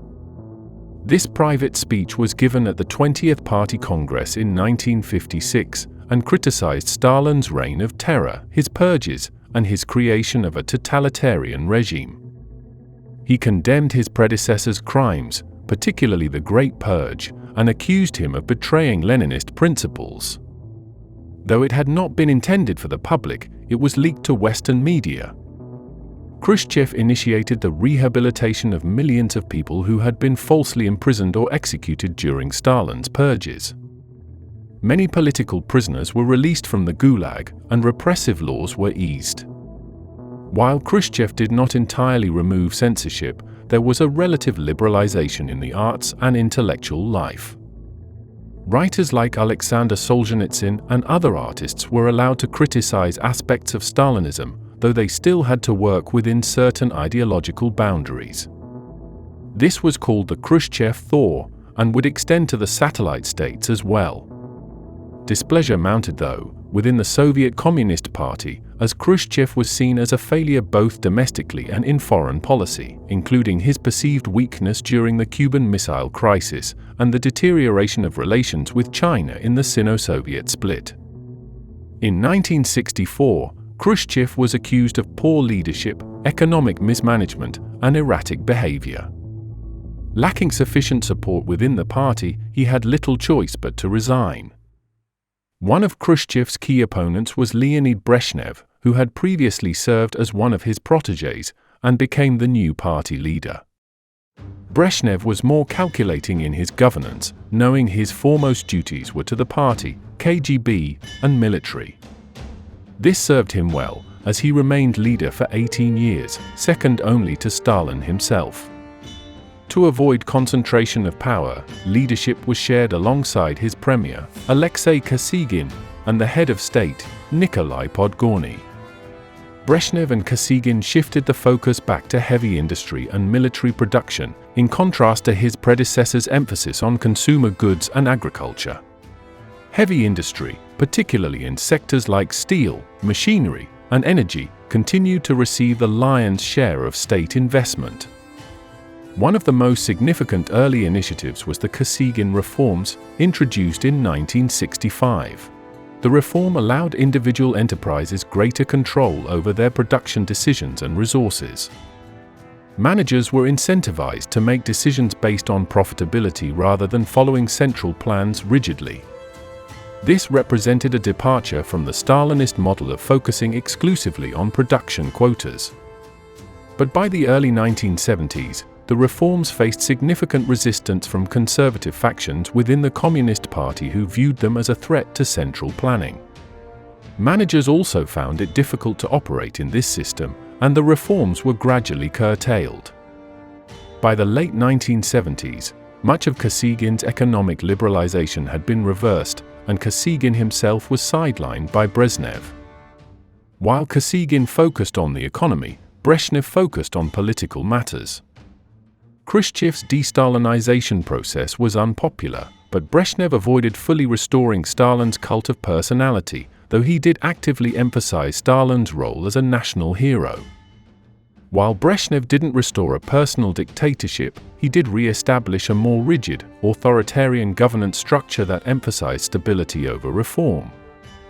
While Brezhnev's repression was not as brutal as Stalin's, he did move to suppress political dissent, particularly after the Prague Spring of 1968 in Czechoslovakia. Intellectuals, dissidents, and reformists were increasingly targeted for criticizing the regime, and KGB surveillance and control were ramped up. Famous dissidents like Andrei Sakharov and Alexander Solzhenitsyn were persecuted under Brezhnev for their criticisms of the Soviet system. In 1973, Solzhenitsyn's Gulag Archipelago was released to Western audiences, providing a deeper look into his experiences in labor camps. He was soon stripped of Soviet citizenship and deported. While the Soviet Union allowed a certain degree of artistic freedom, cultural life became increasingly conservative. Censorship was strictly enforced, and the arts were expected to conform to socialist realism, which glorified Soviet life and the achievements of the working class. Artists were expected to uphold the values of the state, but the style became increasingly formulaic and uninspired by the late 1970s and 1980s, often criticized for its stagnation and lack of creativity. Western ideals, such as Western literature and music, were barred from entering the Soviet Union to avoid the temptations of Western decadence and bourgeois degeneracy. Even when Moscow hosted the 1980 Olympics, the flow of information was controlled going in and out of the country. Many foreign journalists were under surveillance by the KGB, and their communications were likely monitored. From the late 1960s onwards, the Soviet economy began to experience what became known as the era of stagnation. This period was marked by low growth, technological backwardness, and declining productivity in both industry and agriculture. The Soviet Union continued to prioritize the military-industrial complex, which consumed a large portion of the country's resources. The Soviet economy became increasingly reliant on high oil prices during the 1970s, which temporarily masked the deeper structural issues. But this dependence left the economy vulnerable to fluctuations in global energy prices. Despite efforts to improve agricultural productivity, the sector remained inefficient. The Soviet Union had to import grain from the West, especially from the United States and Canada, to meet its food needs, an embarrassing development for a superpower. Incentive issues kept productivity per capita lower than in capitalist countries. Quality also suffered, as state-owned factories were only concerned with filling their quotas. In 1975, Brezhnev suffered a stroke and his health began to deteriorate. Policymaking increasingly became dictated by a new triumvirate. One of these was Yuri Andropov, who ended up succeeding Brezhnev after his death in 1982. Before becoming General Secretary of the Communist Party, Andropov served as the head of the KGB from 1967 to 1982. His long career made him a key figure in Soviet internal security, and he was known for his commitment to protecting the state from both external threats and internal dissent. He was considered a pragmatic leader who sought to address the problems within the Soviet system, but he lacked the time to implement any large-scale changes due to his poor health. He spent much of his time in office in the hospital, and his ability to govern effectively was limited. Despite this, he remained a key figure in Soviet leadership until his death in February 1984. After Andropov's death, the aging and ailing Konstantin Chernenko was chosen to succeed him. Chernenko was seen as a compromise candidate, chosen largely because he represented continuity with the Brezhnev era. Chernenko's leadership style was conservative, and his brief time in power was characterized by a return to many of the old policies. With little inclination toward reform or innovation, this was a continuation of the era of stagnation. The post-war Soviet Union, from the late 1940s to 1980s, experienced a range of social changes. The period was marked by efforts to consolidate the socialist system while also responding to the realities of an increasingly complex and modern society. After the devastation of World War II, the Soviet Union underwent massive reconstruction efforts, especially in cities that had been destroyed during the war, such as Stalingrad and Leningrad. As millions migrated from rural areas, cities expanded dramatically, and industrial centers were rebuilt and developed to support the Soviet economy. The government launched extensive housing programs to meet the growing demand, particularly under Khrushchev. The most iconic of these was the Khrushchevka, mass-produced, prefabricated apartment buildings designed to quickly provide affordable housing. These apartments, though small and often of poor quality, gave millions of Soviet citizens their first private homes. Despite the housing boom, there were still chronic shortages of housing, especially in major cities. During Brezhnev's era, the newer Brezhnevka offered high-rise housing from 9 to 17 stories. One of the most significant achievements of the Soviet Union was the rapid expansion of education. By the 1960s, the USSR had one of the most literate populations in the world. Education was made free and compulsory for all children, and the state expanded access to higher education. The Soviet government placed a strong emphasis on science, engineering, and technical training, which was essential for supporting the state's industrial and military goals, including the space race and arms development. The Soviet Union officially promoted gender equality, and women were encouraged to participate in the workforce alongside men.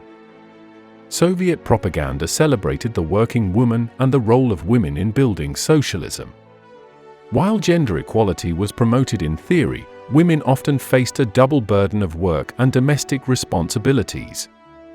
Universal healthcare was also provided as a key part of the welfare system. Healthcare was free and accessible to all citizens, and the government prided itself on providing basic medical care to everyone. Public campaigns aimed at limiting diseases like polio and tuberculosis and promoting a healthy lifestyle. Despite universal healthcare, the system struggled with inefficiencies, underfunding, and a lack of modern medical equipment.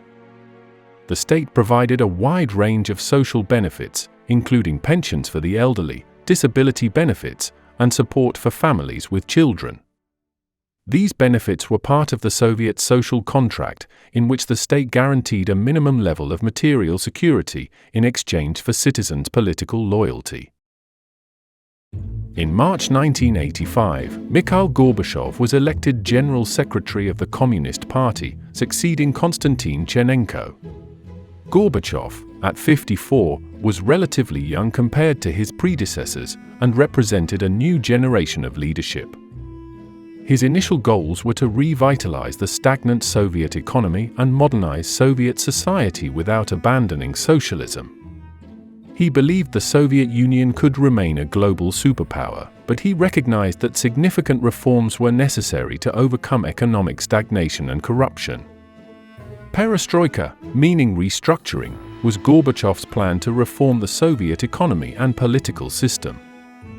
Introduced in the mid-1980s, it was aimed at decentralizing the economy, allowing for more individual enterprise, and gradually reducing the state's control over economic activity. Gorbachev's reforms allowed for some elements of market economics, including the legalization of small private businesses and cooperatives, which operated alongside state-controlled enterprises.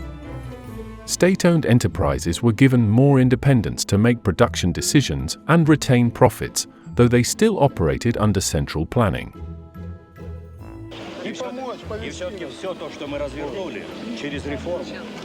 Через демократию, через советы, через трудовые коллективы, через вот эти вещи все, включения, вот это только путь.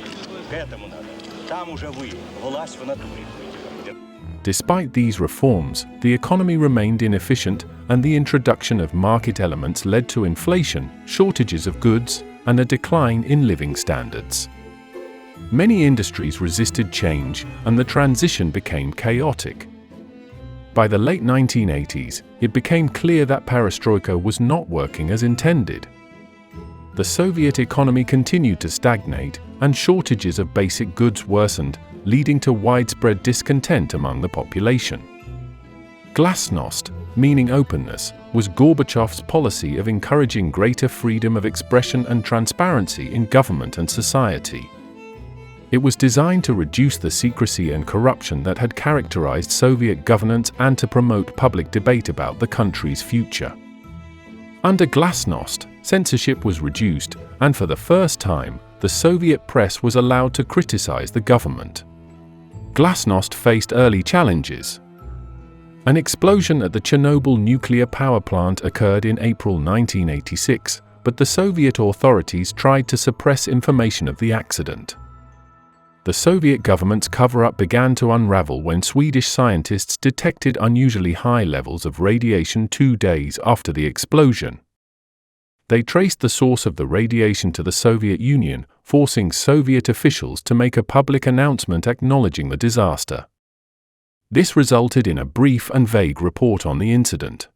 От Совета министров СССР. An official announcement from the Council of Ministers. There has been an accident at the Chernobyl atomic power station. One of the atomic reactors was damaged. The consequences of the accident are being taken care of. Help is being given to the victims of the accident. A government commission has been set up. This crisis helped fuel demands for greater openness in government and media, and in May, Gorbachev delivered a televised address acknowledging the seriousness of the situation and highlighting the heroism of workers trying to contain the disaster. Newspapers and television programs began covering previously taboo subjects, such as the failures of Soviet agriculture, industrial accidents, and the repression under Stalin. Glasnost led to the rehabilitation of political prisoners and a re-examination of the Stalinist purges and other crimes of the Soviet era. In 1988, Gorbachev introduced a new political structure, including the establishment of a Congress of People's Deputies, an elected body that was intended to create a more democratic and representative government. This was a radical departure from the one-party rule of the Communist Party and allowed for more political pluralism. Gorbachev won an uncontested election within the new Congress to become the first and only president of the Soviet Union, with public elections first set to be held in 1995. Glasnost also unleashed nationalist movements and ethnic tensions in the Soviet republics. Once suppressed under Soviet rule, these movements gained momentum as people began demanding greater autonomy or independence from the USSR. In 1989, Gorbachev made the pivotal decision not to intervene militarily in Eastern Europe as communist regimes faced growing opposition. This led to the collapse of communist governments in Poland, Hungary, East Germany, Czechoslovakia, and Romania, marking the end of Soviet domination in Eastern Europe. Gorbachev's refusal to use force to maintain control over the Warsaw Pact countries was a major factor in the peaceful end of the Cold War. By the end of 1989, nearly all of the Eastern European satellite states had transitioned away from communism. As glasnost allowed for more open discussion of political and social issues, nationalist movements gained strength in the Soviet republics. Many non-Russian ethnic groups, long marginalized by the centralized Soviet system, began demanding greater autonomy or outright independence. In the late 1980s, nationalist movements in the Baltic republics of Lithuania, Latvia, and Estonia pushed for independence from the Soviet Union. These republics had been forcibly incorporated into the Union during World War II and were the first to declare their intent to secede. Nationalist and ethnic tensions also erupted in the Caucasus and Central Asia, where long-standing grievances between different ethnic groups led to outbreaks of violence and demands for self-determination. Even within Russia, the largest Soviet republic, there was growing dissatisfaction with the Central Soviet government.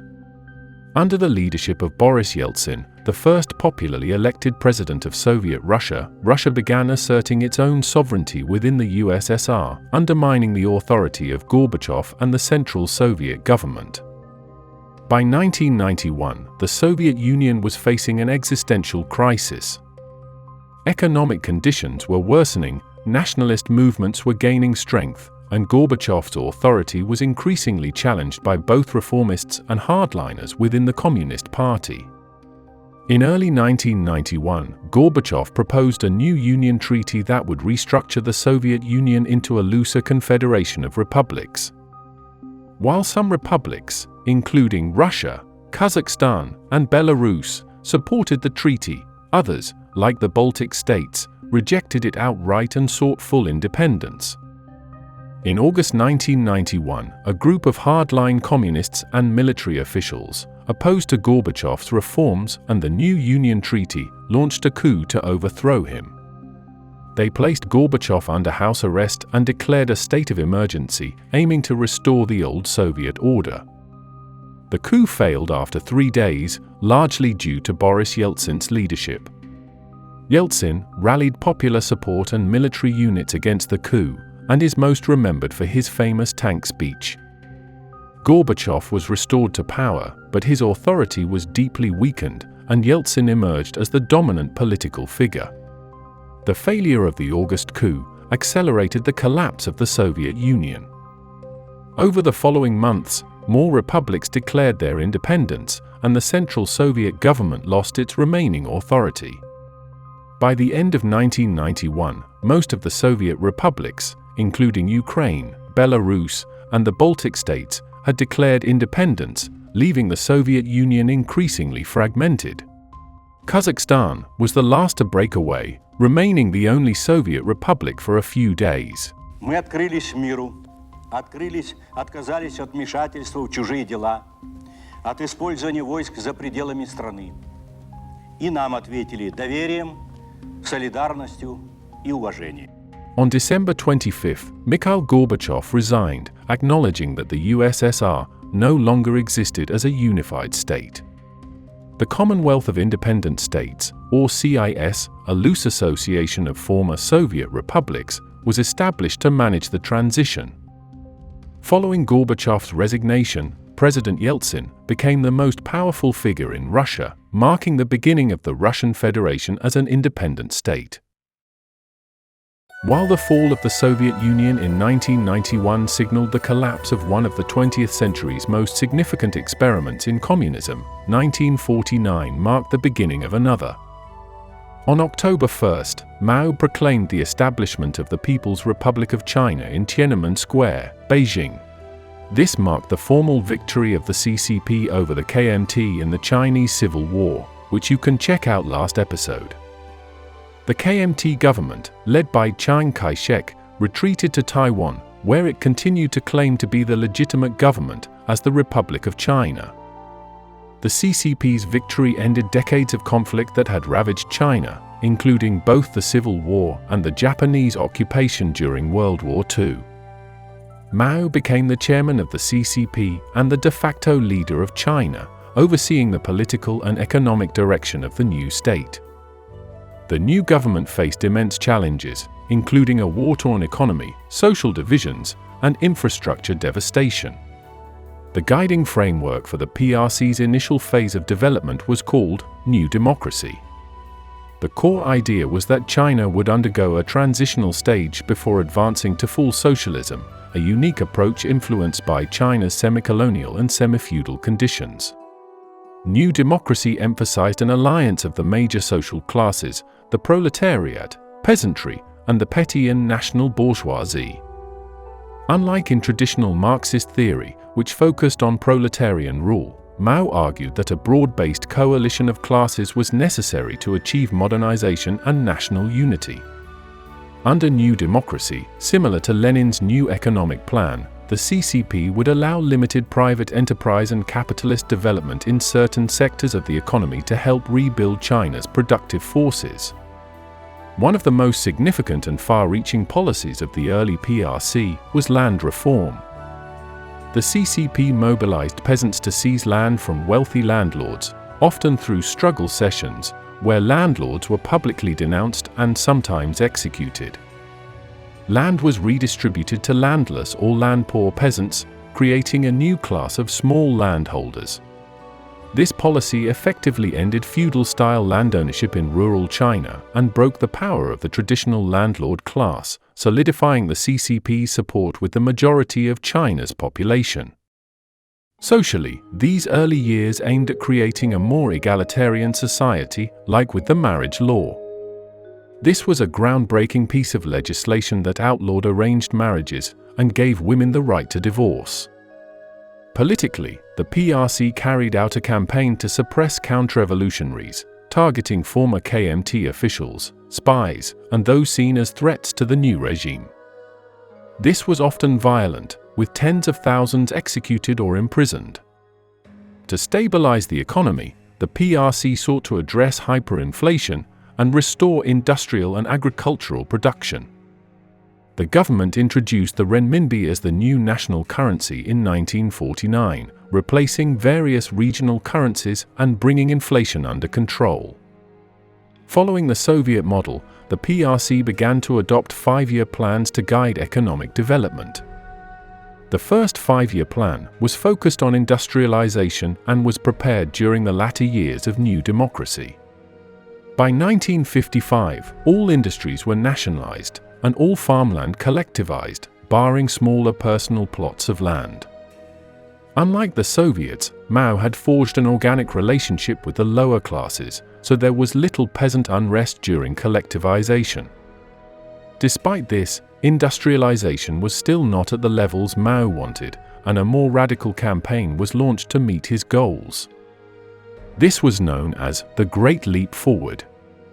The Great Leap Forward was partly driven by Mao's ambition to rapidly surpass Western powers in industrial production. He declared that China should strive to surpass Great Britain in steel production within 15 years. Tensions were growing between China and the Soviet Union over ideological differences and leadership in the communist world, so Mao wanted to demonstrate that China could follow its own revolutionary path. One of the most significant aspects of the Great Leap was the creation of people's communes, which replaced the smaller agricultural cooperatives that had existed since the 1950s. Private land ownership was abolished, and peasants were organized into large communes, some of which had up to 75,000 people. The communes were designed to function as self-sufficient units, overseeing not only agriculture but also small-scale industry, education, and social services. Mao encouraged people across China, particularly in rural areas, to build small backyard furnaces to produce steel. Peasants, factory workers, and even urban residents were diverted from their normal jobs to melt down iron and scrap, along with their household metal objects, to meet ambitious production quotas. In the end, the backyard furnace campaign was a disaster. Most of the steel produced in these furnaces was of such poor quality that it was useless for industrial purposes, and the drive for steel diverted labor away from agriculture and other essential industries. But the Great Leap also sought to dramatically increase agricultural output by introducing untested farming techniques and setting unrealistically high production targets. These ultimately failed as well. The Chinese government adopted some agricultural techniques promoted by Soviet biologist Trofim Lysenko, such as close planting and deep plowing. These scientifically flawed methods caused significant problems by degrading the soil and reducing yields.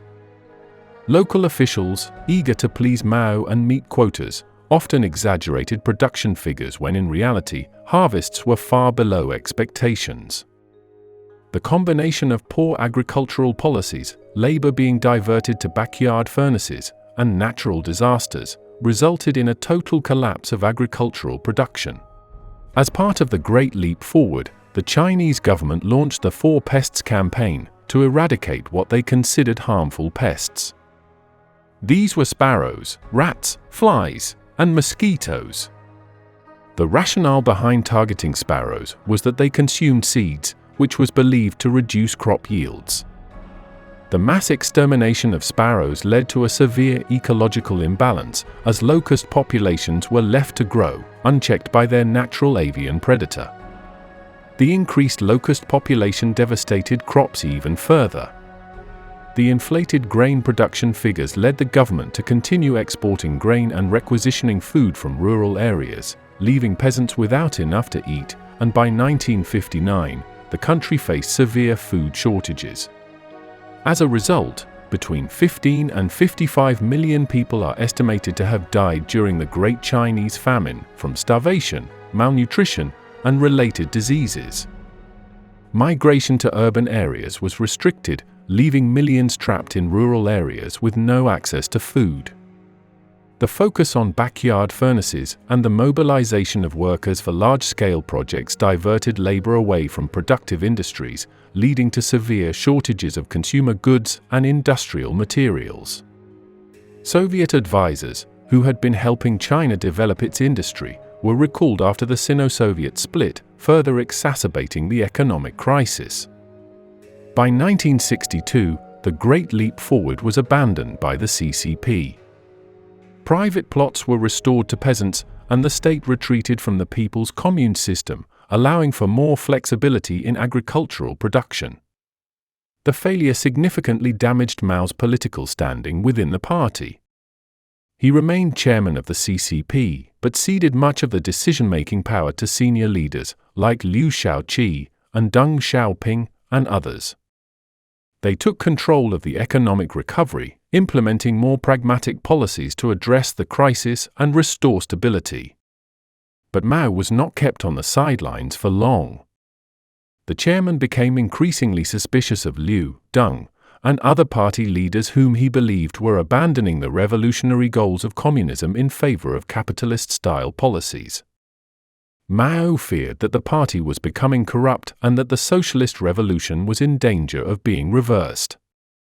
Fearing remnants of the old feudal and capitalist systems were still embedded in Chinese culture, education, and governance, Mao embraced the concept of permanent revolution, which argued that the struggle to maintain communist ideology must be continuous and unyielding. According to Mao, the key to this was in China's youth. In May 1966, Mao formally launched the Great Proletarian Cultural Revolution, calling on the Chinese people, especially the youth, to revolt against the bourgeois elements in society, particularly within the Communist Party and the intellectual and cultural spheres. One of the central features of the Cultural Revolution was the formation of the Red Guards, groups of radical, militant students who responded enthusiastically to Mao's call to defend the revolution. The Red Guard saw themselves as Mao's soldiers, tasked with identifying and attacking anyone perceived as counter-revolutionary or bourgeois. The Red Guards were encouraged to challenge all forms of authority, including teachers, intellectuals, party officials, and even family members. They staged public struggle sessions, where alleged counter-revolutionaries were humiliated, beaten, and forced to confess to crimes against the revolution. Red Guards were responsible for the widespread destruction of China's cultural heritage, including ancient temples, monuments, books, and works of art. Anything associated with the Four Olds, old customs, old culture, old habits, and old ideas, was attacked as part of their mission. Liu Shaoqi, once Mao's designated successor, was publicly humiliated, removed from his positions, and subjected to brutal persecution. He was imprisoned and died in 1969 under harsh conditions, while Deng Xiaoping was also purged, but survived. The Cultural Revolution was accompanied by the rise of an intense cult of personality around Mao. The chairman's sayings and quotations were compiled into the Little Red Book, which became a symbol of loyalty to their leader and the revolution. The book was widely distributed and treated almost as a sacred text by the Red Guards and the general population. Mao's image was omnipresent, with his portraits, statues, and slogans dominating public spaces. Reverence for Mao reached a near-religious fervor, with anyone questioning his authority facing severe repercussions. The early years of the revolution were marked by widespread chaos and social upheaval, as millions of people, including intellectuals, scientists, artists, and party officials, were targeted. Many were publicly beaten, tortured, and forced to confess to counter-revolutionary activities. Estimates of the number of deaths range from hundreds of thousands to several million. Schools and universities were closed, as students were encouraged to leave the classroom and join the struggle. Rival Red Guard factions, each claiming to be the true defenders of Mao's vision, began fighting one another. These conflicts often turned violent, leading to armed clashes in cities and towns across China. In many cases, the military was called in to restore order. By 1969, Mao realized that the Cultural Revolution was spiraling out of control. The People's Liberation Army was increasingly used to bring the Red Guards to heel and restore some semblance of order. Mao called for the Red Guards to be disbanded, and millions of urban youths were sent down to the countryside to work on farms and be re-educated by the peasants. While the height of the Cultural Revolution was between 1966 and 1969, its effects persisted throughout the 1970s, with Mao consolidating his power and rival factions within the CCP jockeying for influence. Premier Zhou Enlai played a crucial role in maintaining some stability during the Cultural Revolution. Although loyal to Mao for decades by this point, Zhou Enlai worked to protect many officials from purges and continued to manage China's day-to-day governance. By 1973, Deng Xiaoping, who had been purged during the early stages of the Cultural Revolution, was rehabilitated and brought back into the government as vice premier. In the later years of the discord, a group of radicals, known as the Gang of Four, led by Mao's wife, Jiang Qing, rose to prominence, promoting the most extreme aspects of the movement. But on September 9, 1976, Chairman Mao died, and his Cultural Revolution perished alongside him. He was embalmed, and remains in a crystal coffin draped in the red flag, sewn with more durable fabric than the brittle social fabric he left behind. Trust in institutions and intellectual values was undermined, and the trauma of the period left a deep and lasting imprint on Chinese society. After Mao's death in 1976, a power struggle ensued between the Maoist hardliners, like the Gang of Four, and the reformers, like Deng Xiaoping. Hua Guofeng, Mao's designated successor, had arrested the Gang of Four, marking the definitive end of the Maoist era. But Hua continued to adhere to Mao's legacy, while Deng advocated for a new direction focused on modernization and reform. Although Hua Guofeng initially assumed power, Deng Xiaoping gradually outmaneuvered him, emerging as China's paramount leader by 1978. He played a key role in steering China away from the radical policies of the Cultural Revolution and was seen as a champion of economic pragmatism. Deng's leadership is best known for the reform and opening up policies that fundamentally transformed China's economy and society. Deng sought to modernize China by introducing market-oriented reforms while maintaining the political dominance of the Communist Party. In the late 1970s, Deng outlined the 4 modernizations as the key areas where China needed to advance. These were agriculture, industry, defense, and science and technology. These goals were intended to modernize China's economy and make the country competitive on the global stage. Deng's first major reforms focused on agriculture, where he introduced the household responsibility system. Mao's systems were dismantled, and farmers were allowed to lease land from the state on long-term contracts. Instead of working in large, state-owned collectives, families could work their own plots of land and sell surplus crops in local markets after meeting state production quotas. These reforms significantly boosted agricultural productivity, increased farmers' incomes, and improved living standards in rural areas. State-owned enterprises were granted more autonomy to make decisions based on market demand, rather than central planning. This move aimed to increase efficiency and productivity within the industrial sector. In 1980, Deng established special economic zones in coastal cities like Shenzhen, Zhuhai, and Xiamen.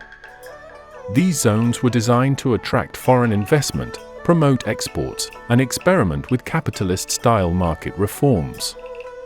Foreign companies were given tax incentives, and the SEZs became engines of rapid industrialization and modernization.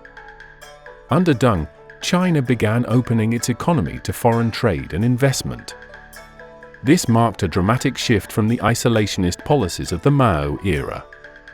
Deng actively courted foreign investors, especially from Hong Kong, Taiwan, and Western countries, leading to the influx of foreign capital and technology.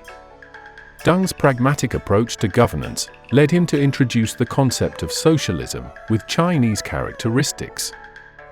This allowed for market reforms and elements of capitalism within a socialist framework. He argued that China could adopt market mechanisms to promote economic growth while maintaining the political control of the CCP.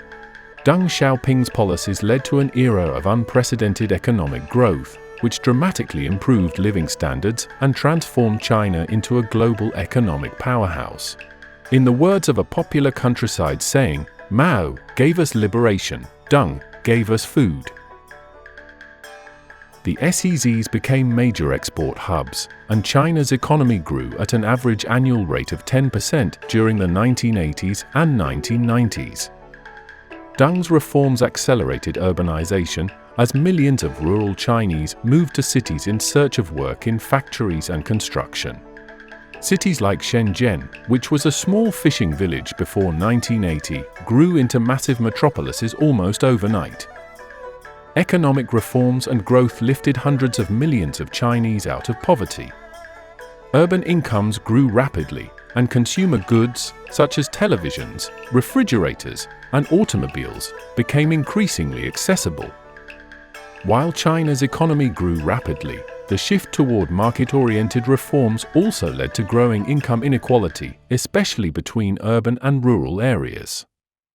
The coastal regions, where the SEZs were concentrated, developed far more rapidly than the inland and western provinces, leading to significant regional disparities. Despite economic reforms, Deng Xiaoping and the CCP maintained tight political control, rejecting calls for democratic reforms or Western-style freedoms. While the state loosened some controls over daily life, it continued to crack down on dissent. To curb China's population growth, which the government viewed as a significant obstacle to economic development, most Chinese families were limited to having only one child. This policy was enforced through promotion of contraception, financial penalties, loss of employment, and in extreme cases, forced sterilizations or abortions.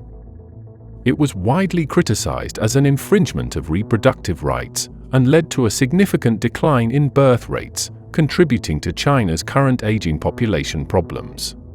In the early 1980s, Deng authorized campaigns against spiritual pollution and bourgeois liberalization, which targeted intellectuals and others who promoted Western ideas of democracy or individualism. The most significant of these occurred in 1989.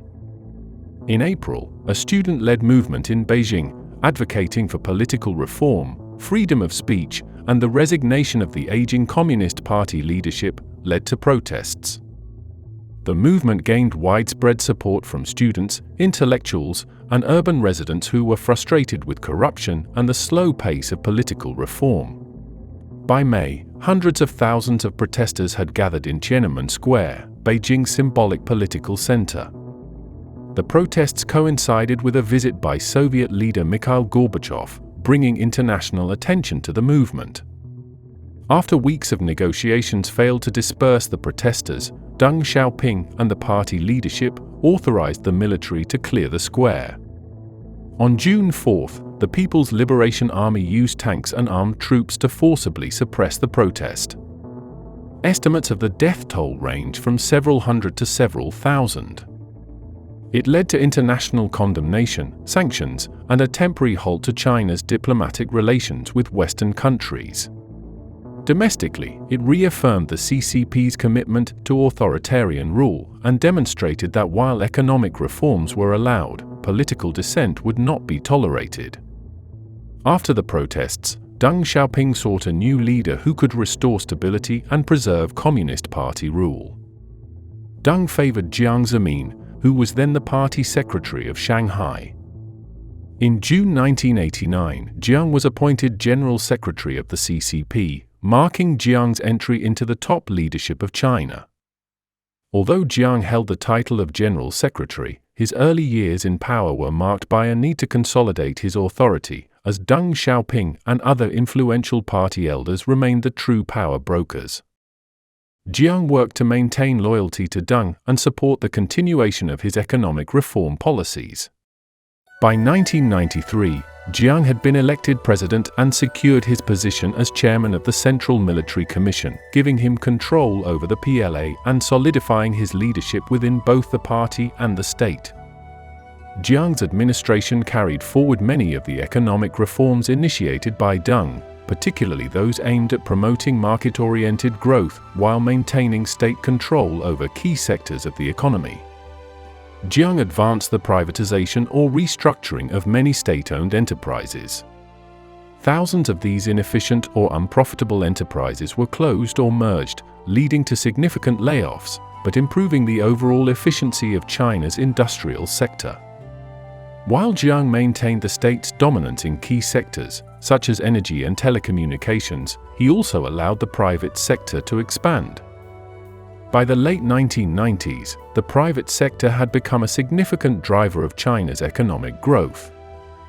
Under Jiang's leadership, China embarked on massive infrastructure projects, including the construction of highways, bridges, and the Three Gorges Dam, the world's largest hydroelectric power station. These projects helped fuel urbanization and economic development.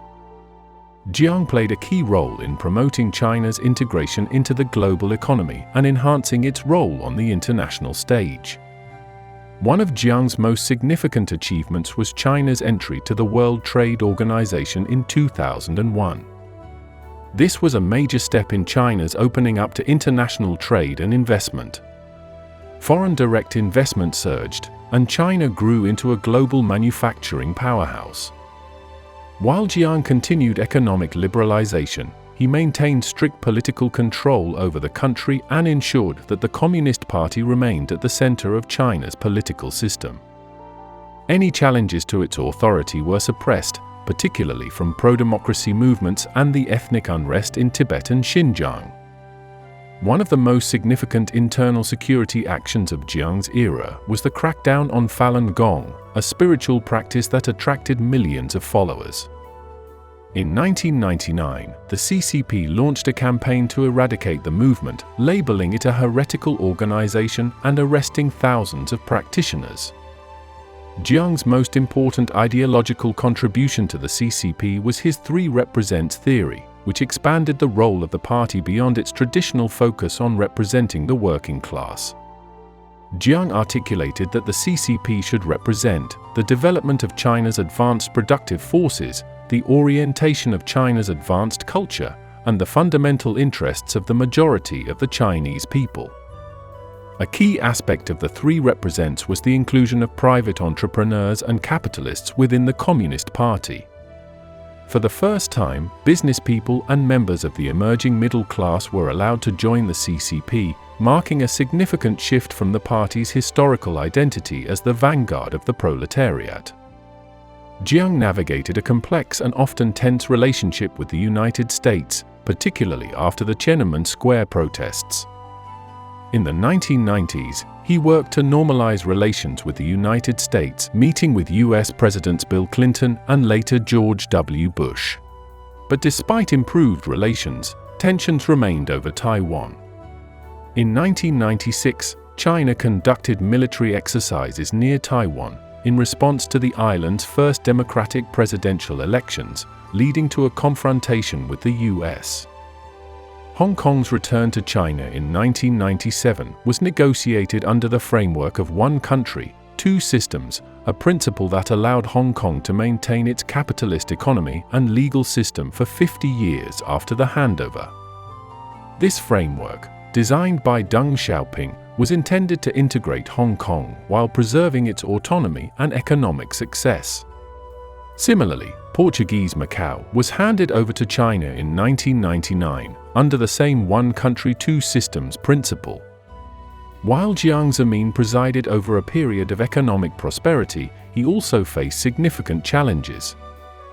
The rapid economic growth and decentralization of power under Jiang's leadership led to widespread corruption at all levels of government. Local officials often used their positions to enrich themselves, exacerbating social inequality and public dissatisfaction. It became one of the key issues that would be addressed more aggressively under Jiang's successors. Jiang Zemin stepped down from his formal leadership roles in the early 2000s, marking the end of his era and the beginning of the Hu Jintao administration. Jiang's departure from power was notable for being peaceful and orderly, a sign of growing political stability within the CCP. By the turn of the century, China had become a major player in international trade and was on its way to becoming a global economic superpower, in stark contrast to the long-dissolved Soviet Union.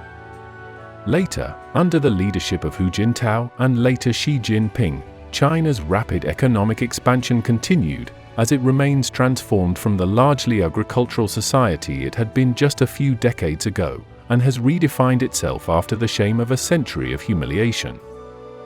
And now, it is in a position where its choices will shape not only its own destiny, but the destiny of the entire world. In 1945, the guns fell silent across Western Europe. The streets were no longer battlefields, but the echoes of war lingered in every shattered window and every scarred face. For the first time in years, the people of Western Europe faced a new question. How do we rebuild a continent? France was liberated from German occupation by Allied forces in 1944. Charles de Gaulle became a prominent leader, rallying the Free French forces during the war and taking charge in its aftermath. A new constitution established the Fourth Republic in 1946, a parliamentary system characterized by instability. Coalition governments frequently changed, leading to political volatility. With the help of the Marshall Plan, France began rebuilding its infrastructure and economy. The post-war period saw the beginning of economic modernization through initiatives like the Monet Plan, focusing on industrialization, especially in energy and transportation. France faced conflicts in its colonies, and amid a crisis over Algeria, de Gaulle returned to power in 1958. He introduced a new constitution with a strong presidential system, allowing the president to appoint a prime minister and dissolve parliament, creating the Fifth Republic, which remains in place today. De Gaulle ultimately granted independence to Algeria in 1962, ending nearly a decade of war, but causing divisions within France. France experienced a period of unprecedented economic growth, referred to as the 30 Glorious Years, driven by industrial expansion, infrastructure projects, and a booming consumer culture. France became a major manufacturer and exporter, but nationalization of many heavy industries led to large deficits. Massive protests erupted in May 1968, led by students and workers demanding political and social reforms. The movement revealed deep dissatisfaction with traditional societal norms and de Gaulle's governance, sparking strikes and nearly paralyzing the country. Although de Gaulle weathered the protests initially, he ultimately resigned in 1969 after losing a referendum on regional reform.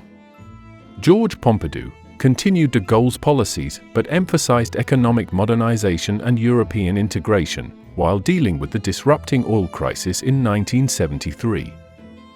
In 1974, Valéry Giscard's presidency marked a shift toward social reforms, including legalizing abortion and expanding women's rights. He also emphasized European unity but faced growing economic issues. In 1981, François Mitterrand became the first socialist president of the Fifth Republic, signaling a political shift. His early policies included nationalizing banks and important industries, a higher minimum wage, and implementing a fifth week of paid vacation, along with other social benefits. But facing a recession, Mitterrand gradually adopted more market-oriented policies, pivoting towards austerity and privatization in the mid-1980s. The recession continued though, and by 1993, unemployment was over 10%. Jacques Chirac's election in 1995 marked a turn towards centre-right policies, with a focus on reducing government deficits and reforming welfare. Issues like immigration, multiculturalism, and economic inequality grew prominent in public discourse. As France entered the 21st century, it was a leading force in Europe and a central player on the world stage. But domestic issues, such as economic stagnation and integration of diverse immigrant communities, remained ongoing challenges. After World War II, Germany was divided into occupation zones, and by 1949 was integrated into the Federal Republic of Germany in the West, while the Eastern Soviet zone became the German Democratic Republic.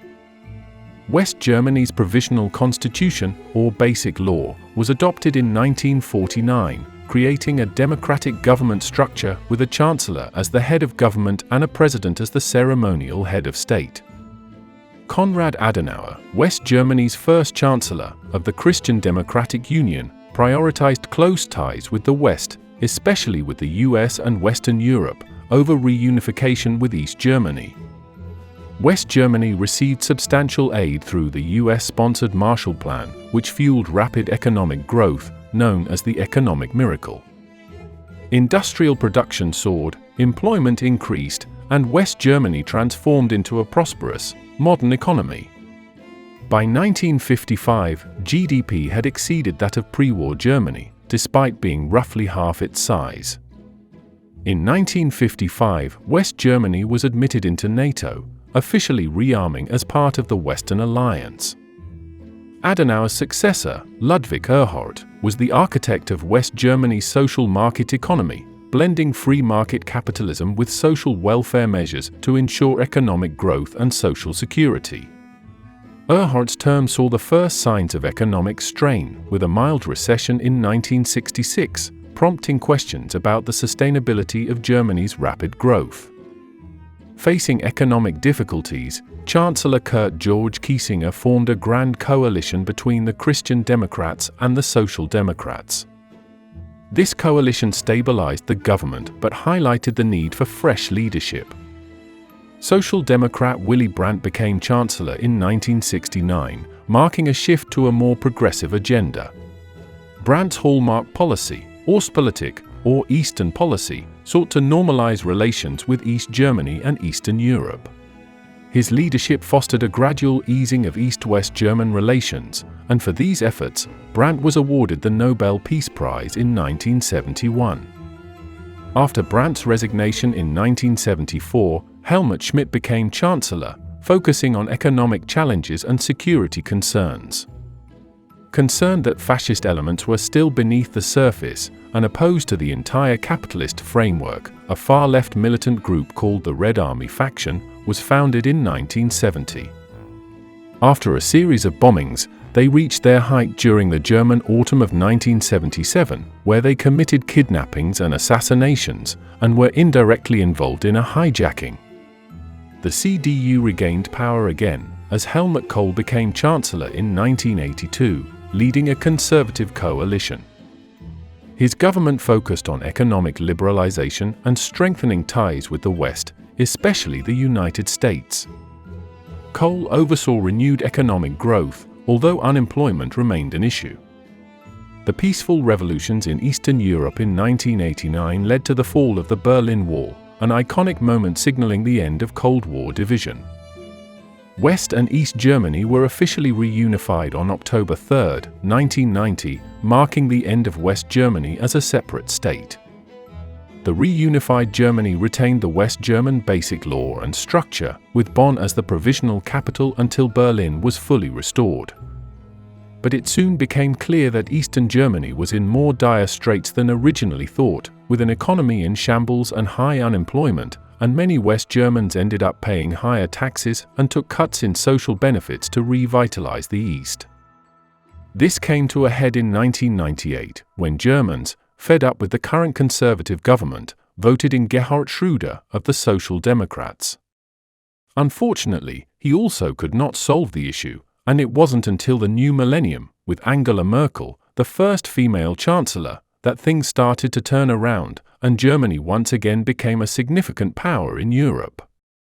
Over in the UK, the memory of the Great Depression and the Hungry 30s, as they were called, along with initial appeasement policies against Hitler, left Churchill and his Conservatives as symbols of a painful period, and people were eager for change. The 1945 general election brought the Labour Party, led by Clement Attlee, to power in a landslide. Labour launched ambitious social reforms, creating the modern welfare state with the establishment of the National Health Service in 1948 and nationalising key industries like coal, steel, railways, the Bank of England, and utilities like electricity and gas. Decolonization accelerated in the following decades, marking the end of the British Empire and a shift to the Commonwealth of Nations. The empire still exists through smaller overseas territories, ensuring that at any given time, at least one territory is in daylight. But negotiations continue to cede their only territory in the Indian Ocean as early as 2025. And for the first time in over 200 years, the sun will finally set on at least one part of the British Empire. The Irish Free State, a British dominion, adopted a new constitution in 1937, renaming itself Ireland, and by 1949 became a fully sovereign republic. 1951 marked the return of the Conservatives in the UK, with Winston Churchill returning to power, followed by Anthony Eden, Harold Macmillan, and Alec Douglas Home. The Conservatives retained most of Labour's welfare policies but focused on economic growth and private enterprise. The 1950s and early 1960s saw an economic boom driven by consumer spending, housing construction, and the expansion of manufacturing. Macmillan famously declared that the British people never had it so good. Labour returned to power with Harold Wilson as Prime Minister in 1964. Wilson promoted modernization, economic reform, and scientific advancement, although industrial relations and inflation posed challenges.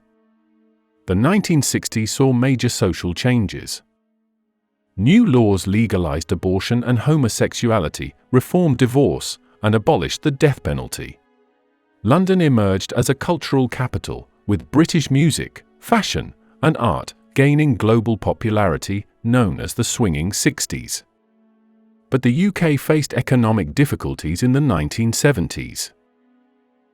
An oil crisis and labour strikes led to the three-day week in early 1974 to conserve electricity. Strikes paralysed the UK in the winter of 1978 to 79 as public sector workers demanded higher pay amidst rising inflation. The disruptions disillusioned many with the Labour government, paving the way for the Iron Lady's victory in 1979. This was Conservative Margaret Thatcher. Thatcher embarked on sweeping economic reforms, focusing on free market policies, privatization, and reducing the power of trade unions. This came to be known as Thatcherism. Her policies polarized the nation, leading to significant shifts in the economy from manufacturing to services.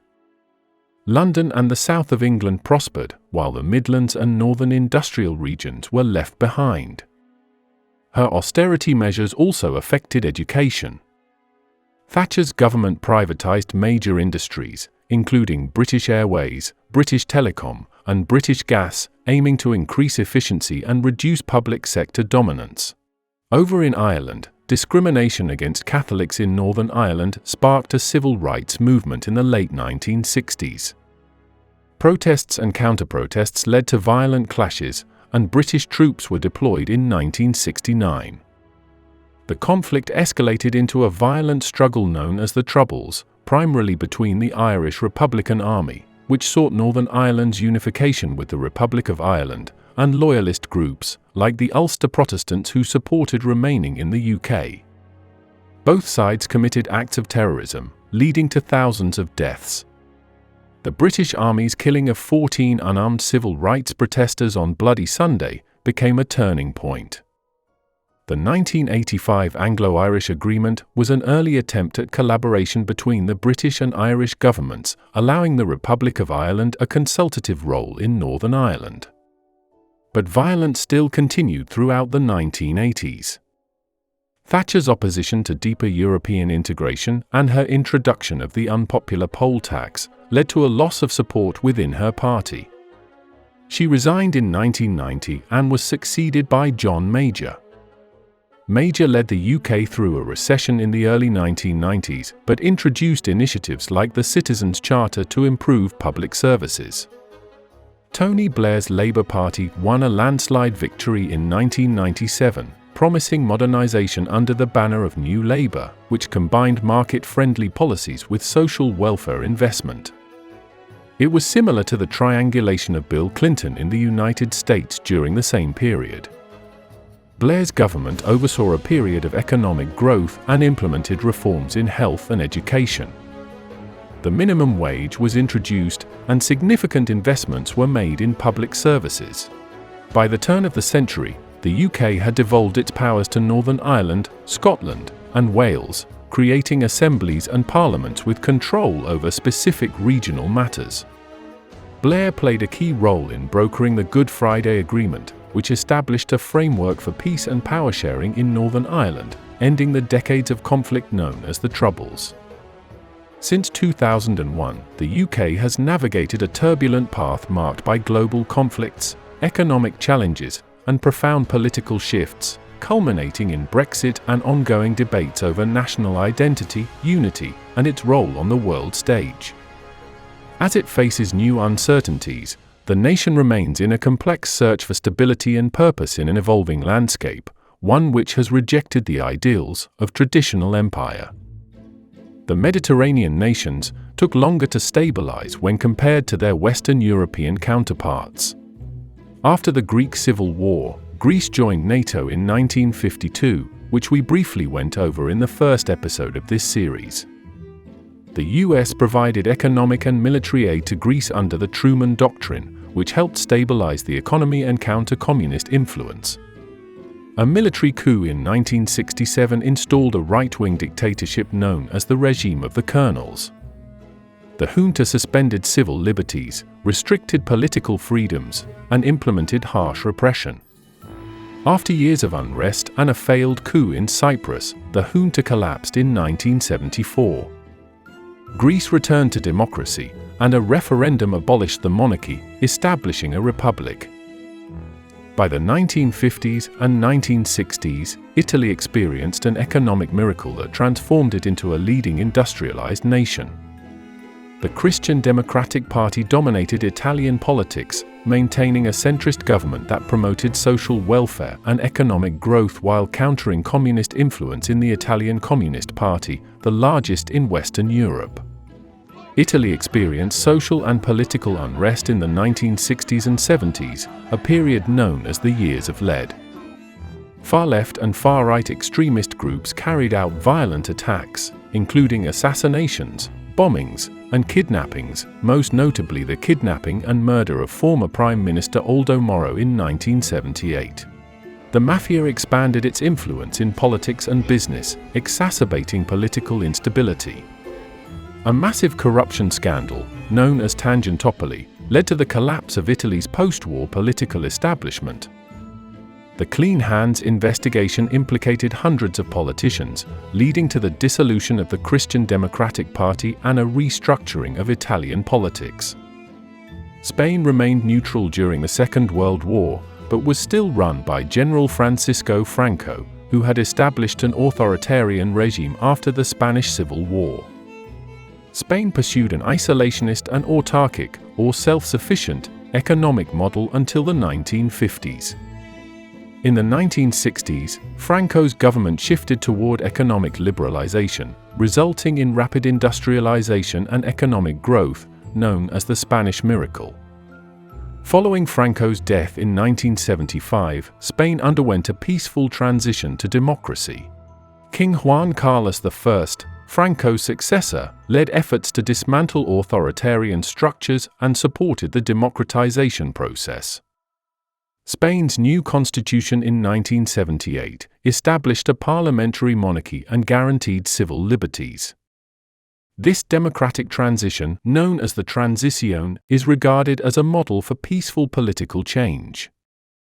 Spain's economy grew in the 1990s, but tensions over regional autonomy remained, especially with Catalonia and the Basque Country. Basque separatist group, ETA, carried out a violent campaign until a ceasefire in the early 2000s. These Western countries, including others, became part of NATO, a military alliance set up during the Cold War. After the devastation of World War II, European leaders wanted to ensure lasting peace by making future conflicts materially impossible. Economic integration was seen as a way to bind nations together. Belgium, France, Germany, Italy, Luxembourg, and the Netherlands signed the Treaty of Rome in 1957, establishing the European Economic Community. The EC aimed for the free movement of goods, services, capital, and people, creating a single market and customs union.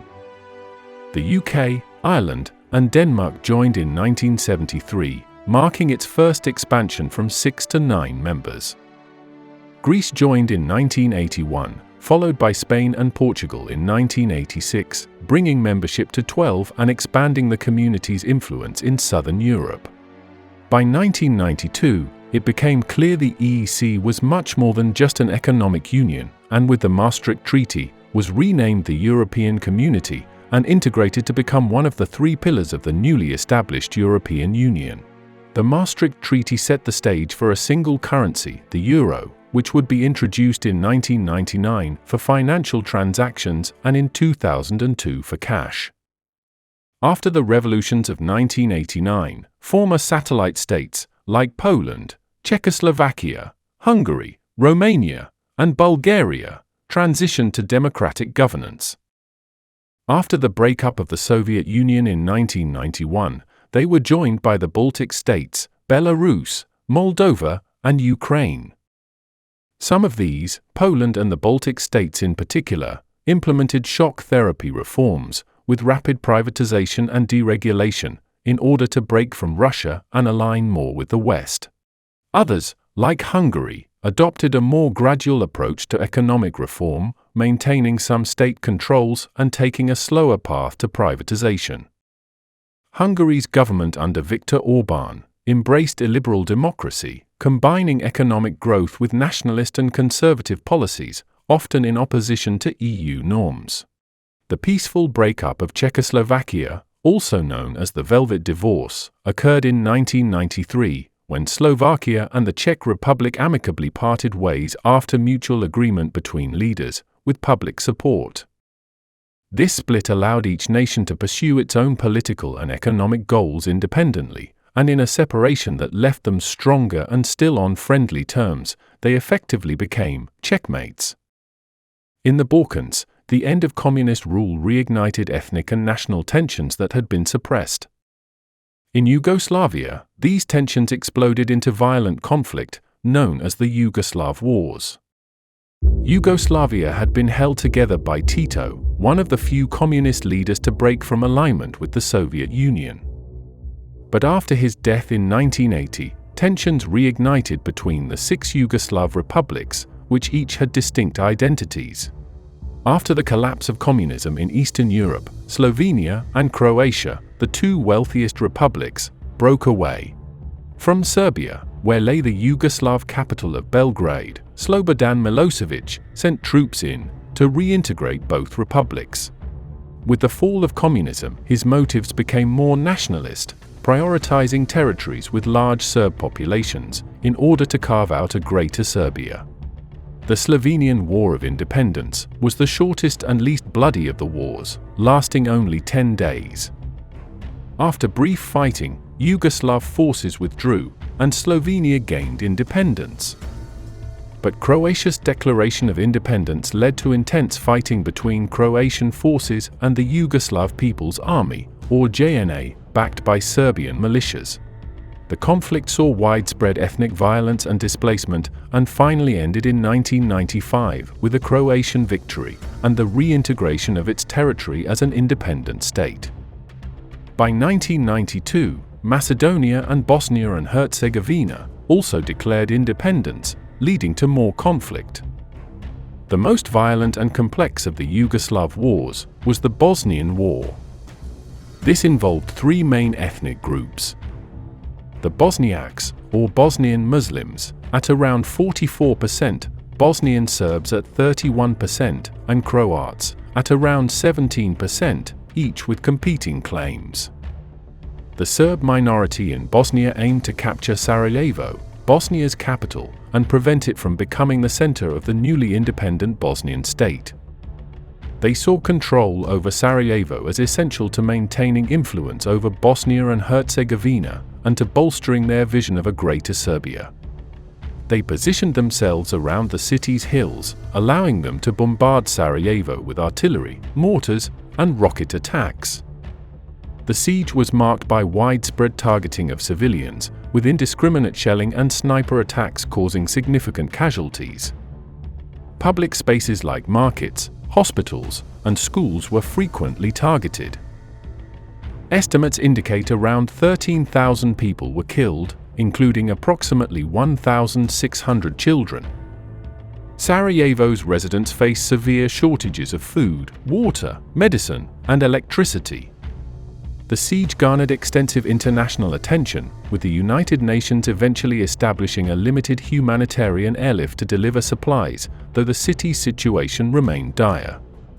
1995 was an even darker chapter, as more than 8,000 Bosniak men and boys were killed in the Srebrenica massacre, leading to international condemnation. It was the first recognized genocide since World War II. The Dayton Peace Accords in 1995 brought an end to the Bosnian War, establishing a complex political structure in Bosnia to balance ethnic power sharing. But the region remained tense and divided. By this point, Yugoslavia had been reduced to the rump state of Serbia and Montenegro. But there was still another ethnic minority living in Serbia that wanted independence. Kosovo had been an autonomous part of Yugoslavia since the 1970s, home to an Albanian ethnic majority and a Serb minority. By 1989, Milosevic stripped Kosovo of its autonomy, but they soon created a liberation army, the KLA, to fight back against Serbian authority. Kosovo came to hold a special place in Serbian epic poetry, as the famous battle against the Ottomans in 1389 became integral to Serbian history and nationalism. By 1998, the Kosovo War began and intensified, with Serbian forces conducting a campaign of ethnic cleansing against Kosovar Albanians.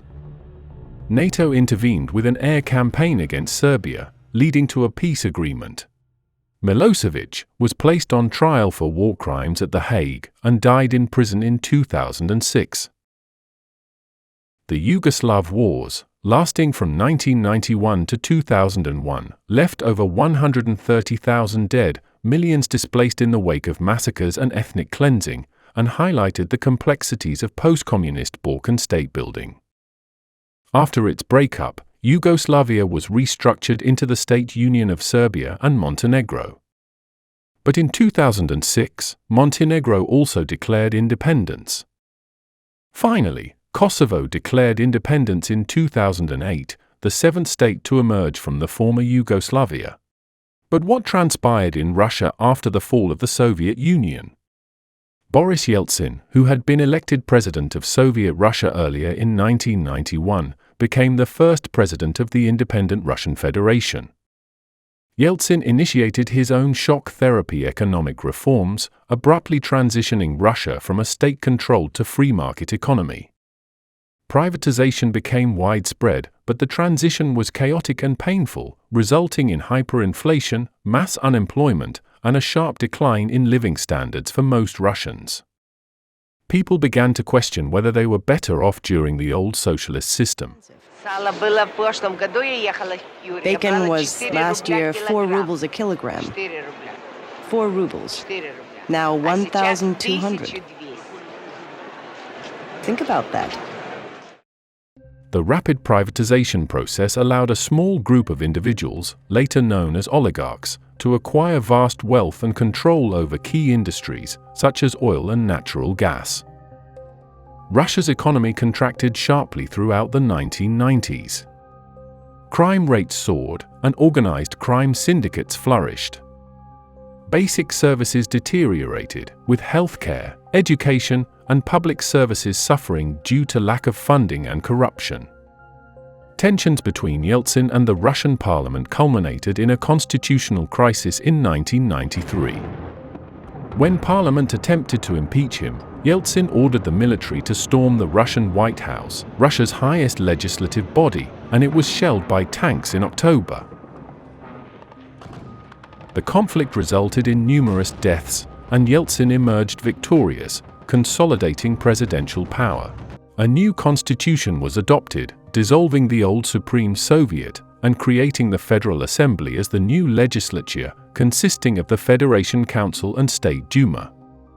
It also gave the president significant powers over the other branches of government, setting the foundation for a super-presidential system in Russia. In 1994, Yeltsin launched a military campaign to prevent the breakaway Republic of Chechnya from achieving independence in the Caucasus. The war was brutal, with widespread destruction in Chechnya and high civilian casualties. The conflict ended in 1996 with a ceasefire, but Chechnya remained largely de facto independent, and Russian coffers remained depleted because of the war. Despite this, Yeltsin was re-elected in 1996, but questions remained about his health. Russia's economy was devastated by a financial crisis in 1998, partially triggered by falling oil prices, structural weaknesses, and high debt. The ruble collapsed and the government defaulted on its debt. The crisis further impoverished many Russians and undermined confidence in the Yeltsin administration. The economic crisis led to widespread frustration and anger towards Yeltsin's government. Renewed fighting broke out in 1999 after a series of apartment bombings in Russia. They were pinned on Islamic Chechen terrorists, but some have disputed it was a false flag operation from within the Russian government itself. Yeltsin launched a new campaign in Chechnya, marking the beginning of the Second Chechen War, which continued into the early 2000s, but by then, Russia was under new leadership. Facing declining health and popularity, Yeltsin appointed Vladimir Putin, a former KGB officer and head of the Federal Security Service, as Prime Minister in August 1999. Putin quickly gained popularity due to his tough stance on Chechnya and his promise to restore stability and order.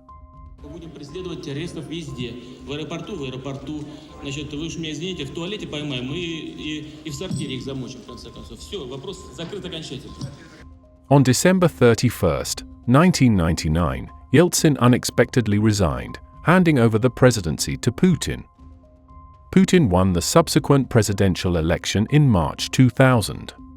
His inauguration, seen here in May, marked a new phase in Russian politics and the beginning of a new era. Putin quickly moved to consolidate power, reining in the oligarchs and limiting their influence in politics. He introduced reforms to strengthen the central government's authority over regional governors and implemented policies to curb the independence of the media. He adopted a hard-line stance against Chechnya, continuing the war.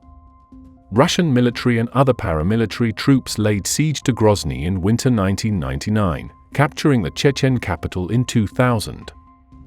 Pro-Russian factions were given control as Chechnya was reintegrated, but clashes continued with resistance groups. Putin's presidency emphasized law and order, restoring a sense of stability that many Russians felt had been missing during the Yeltsin years. Putin's government increasingly controlled major media outlets, limiting the reach of independent journalists and opposition voices. While initially subtle, this trend signaled the beginning of a more authoritarian approach to governance. Putin aimed to reassert Russia's role on the global stage, strengthening relationships with neighboring countries and some cooperation with the West. After the Second World War, the United States emerged as the world's leading economic power. We will take a look at post-war America, but watch our first episode in this series for a more focused look at the United States' role in the Cold War. Signed in 1944, the GI Bill provided benefits for returning veterans, including loans for education, housing, and starting businesses. This program led to the rise of the middle class and rapid baby boom. As more babies were born, cities became more cramped, and a new housing development was created by William Levitt and his real estate development company. Levitt envisioned new sprawling suburban communities on unused farmland, all mass-produced, uniform, and affordable. Old farmhouses were destroyed, and rows of newer houses were constructed. Here is one being built in a single day.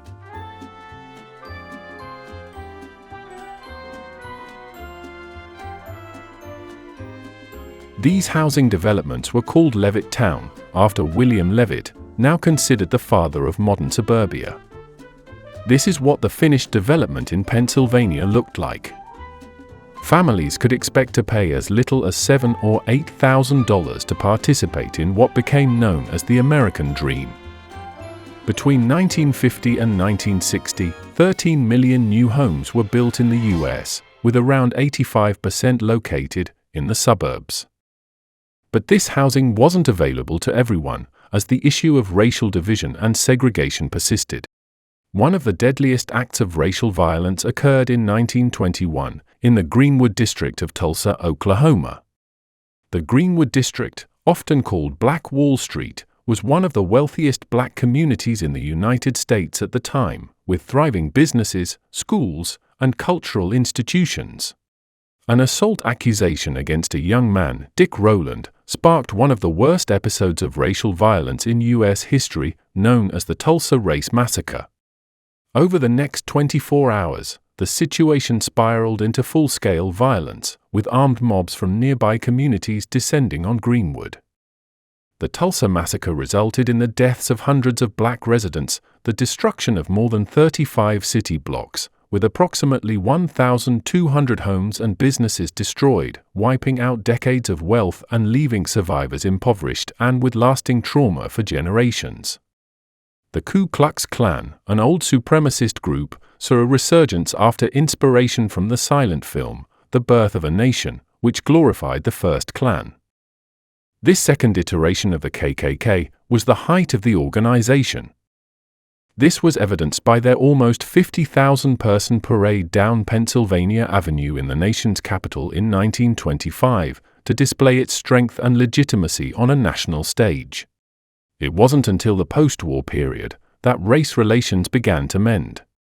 Franklin Roosevelt's New Deal had been instrumental in solidifying Social Security, labor laws, and farm programs, and this continued under Democratic President Truman and Republican President Eisenhower. Eisenhower was wildly popular, and after his 2 terms, his vice president, Richard Nixon, went up against a new generation of politician, the junior senator from Massachusetts.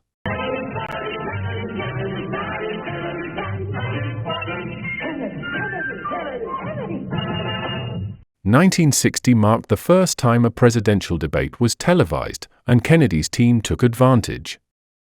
Kennedy, appearing confident, composed, and telegenic, contrasted sharply with Nixon, who looked pale and underweight, while recovering from an illness, and visibly uncomfortable under the studio lights. By the end of it all, the United States had narrowly elected John F. Kennedy, their youngest president yet, and the firstborn in the 20th century. We've covered Kennedy's foreign policy in a previous episode, but his domestic agenda, known as the New Frontier, focused on addressing social inequality, improving education, advancing civil rights, and spurring economic growth. We choose to go to the moon in this decade and do the other things, not because they are easy, but because they are hard. His goal, famously declared in a 1961 speech, would later be realized in 1969. Although hesitant at first, Kennedy eventually took a firm stand on civil rights, advocating for racial equality and introducing a major civil rights bill in 1963.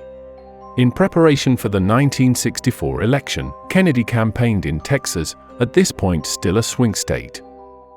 But Kennedy's popularity had waned, particularly among conservative Southern Democrats in the state, who opposed Kennedy's civil rights bill. But the president made the trip. Kennedy hoped his visit would bridge these divisions and unite Texas Democrats ahead of the election. Instead, it became one of the most tragic moments in American history.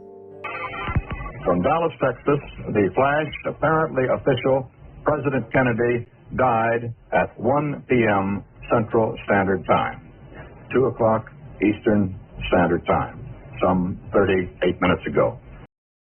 On the afternoon of November 22, 1963, during a motorcade through downtown Dallas, Kennedy was assassinated.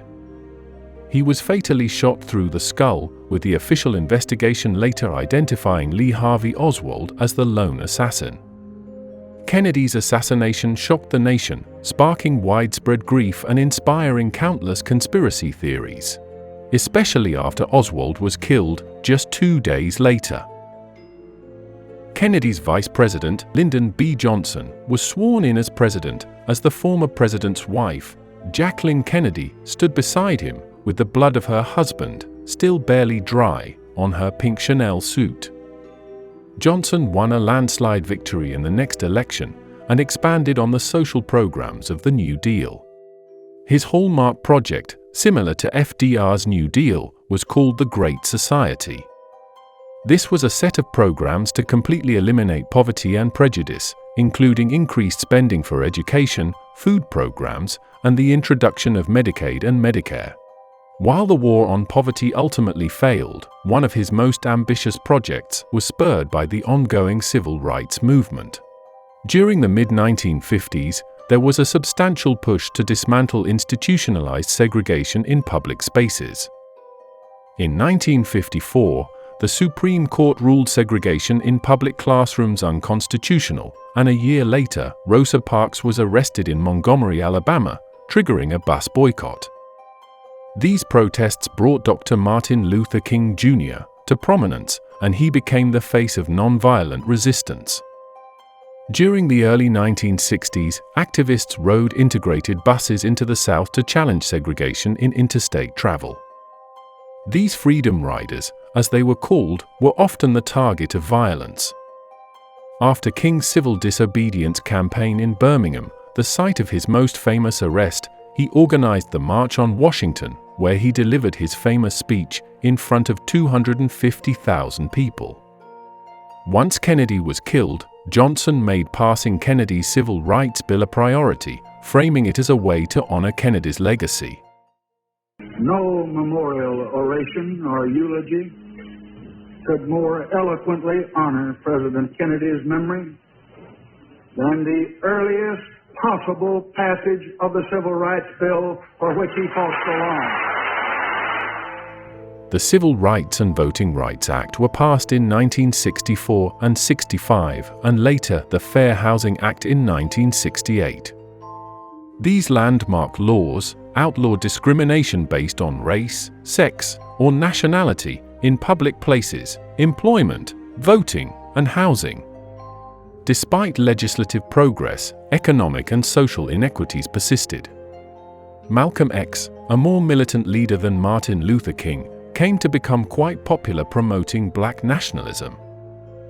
Unlike Martin Luther King, who promoted nonviolent resistance, Malcolm X's rhetoric often included strong language about self-defense and the need for black Americans to assert their rights. He was assassinated in 1965 after leaving the Nation of Islam. In the backdrop, riots were still commonplace. Major riots erupted in 1965 and 1967 in Los Angeles and Detroit, and when Martin Luther King was assassinated in 1968, more than 100 cities descended into chaos, and it seemed like racial divisions were to remain a while longer. The 1960s also brought significant cultural changes. A growing number of young Americans challenged traditional norms and protested issues like the Vietnam War and economic inequality. The counterculture movement promoted everything from free speech to women's liberation to environmental awareness. San Francisco's Summer of Love in 1967 and the Woodstock Festival in New York State in 1969 brought together various elements of counterculture like hippies, beatniks, and other youngsters rejecting the American dream of a life in suburbia. President Johnson decided not to seek re-election in 1968 due to the unpopularity of the Vietnam War, and after the assassination of Robert Kennedy, brother of JFK, Vice President Hubert Humphrey became the Democratic candidate. With far-right third-party candidate George Wallace also in the race, it gave the Republican candidate, Richard Nixon, the opportunity to run on a more moderate and unifying platform. He campaigned on restoring stability in a nation shaken by riots, assassinations, and social unrest. To gain votes in the South, he pursued what was called the Southern Strategy, gaining the support of white Democratic voters who were opposed to the new racial integration laws. Nixon's victory marked a shift toward conservative policies and a focus on law and order. The U.S. formally withdrew from Vietnam in 1973, but it had divided Americans and left lasting scars on U.S. society and foreign policy. But Nixon's Watergate scandal erupted after a break-in and attempted bugging at the Democratic National Committee headquarters at the Watergate complex in Washington. Though Nixon denied any involvement, secret tapes proved he lied to the American people. The scandal left Nixon with the option of facing impeachment and a trial by Congress, or to step down from the presidency. In 1974, Nixon chose to resign, leaving a deep scar in Americans' faith in their government, marking the end of the post-war era of optimism. To make matters worse, Nixon's vice president had resigned a year prior due to a bribery scandal and was replaced with House Minority Leader Gerald Ford. Once Nixon resigned, Ford then became president, making him the only person in history to attain the position without winning a presidential or vice presidential election. He had to deal with the oil crisis of 1973. This OPEC oil embargo against the US and other Western countries led to soaring oil prices, sparking inflation and economic hardship. The US faced simultaneous inflation and high unemployment, a combination known as stagflation. Ford struggled to address the economic malaise. His whip inflation campaign had limited success, and his pardon of Richard Nixon turned public opinion against him. He lost the 1976 elections to Jimmy Carter, whose Georgian roots helped him with the southern states, the last time a Democratic candidate won 10 of the 11 former Confederate states. Carter's presidency was marked by significant challenges in Iran. The 1979 Iranian Revolution, which we will get to next episode, led to an energy crisis, causing a decline in American standard of living. Soon after, over 50 American diplomats and citizens were seized by Iranian militants who held them hostage in the U.S. Embassy in Tehran from November 1979 and lasted until January 1981, a total of 444 days. The crisis was a pivotal moment in US-Iran relations, which were completely severed and had far-reaching consequences for both countries. The crisis severely affected President Jimmy Carter's administration. His inability to resolve the situation contributed to perceptions of a weak presidency and was a major factor in his loss in the 1980 presidential election. Despite the rightward shift, the 1970s saw a growing environmental movement, partly in response to the oil crisis. The first Earth Day was celebrated in 1970, and the Environmental Protection Agency was established. The women's liberation movement also continued evolving, advocating for equal rights, reproductive freedom, and workplace equality. For those who've abandoned hope, we'll restore hope and we'll welcome them into a great national crusade to make America great again. Ronald Reagan's election continued the conservative shift in U.S. politics. His administration emphasized smaller government, lowering welfare and social programs, lower taxes, deregulation, and a strong military. Reagan's optimistic vision and appeal to traditional values won broad support. Reagan's economic policies, known as Reaganomics, focused on supply-side economics, reducing taxes on individuals and businesses to spur growth. While these policies stimulated economic growth, they also increased income inequality and the national debt, which tripled during his 2 terms. President Joe Biden had gone over with Bill Cohen over to the Soviet Union, and Reagan took a hard line against the Soviet Union, famously referring to it as an evil empire. His administration increased military spending, including initiatives like the Strategic Defense Initiative, a missile defense system nicknamed Star Wars. But despite the optimism, the Iran-Contra scandal revealed that Reagan administration officials had secretly sold arms to Iran, despite an embargo, to fund anti-communist Contras in Nicaragua, violating U.S. law. With regard to our action in Iran, it did not work, and for that I assume full responsibility.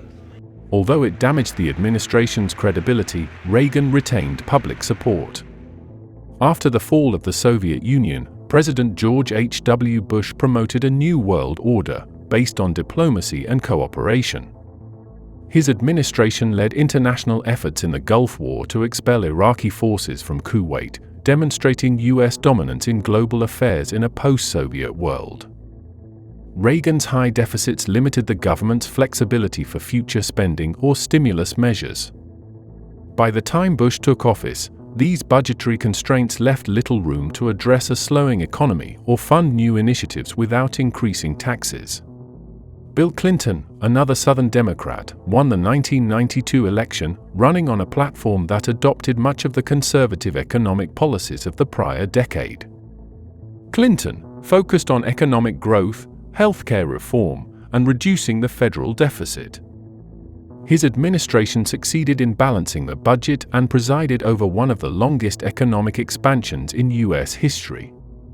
The North American Free Trade Agreement, or NAFTA, created a trade bloc between the U.S., Canada, and Mexico, facilitating trade but sparking debates over jobs and wage stagnation. Clinton reformed the welfare system in 1996 by setting time limits on benefits to encourage employment.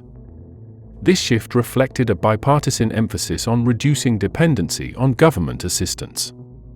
The rapid expansion of the internet and digital technology led to a dot-com boom, creating new industries and transforming daily life.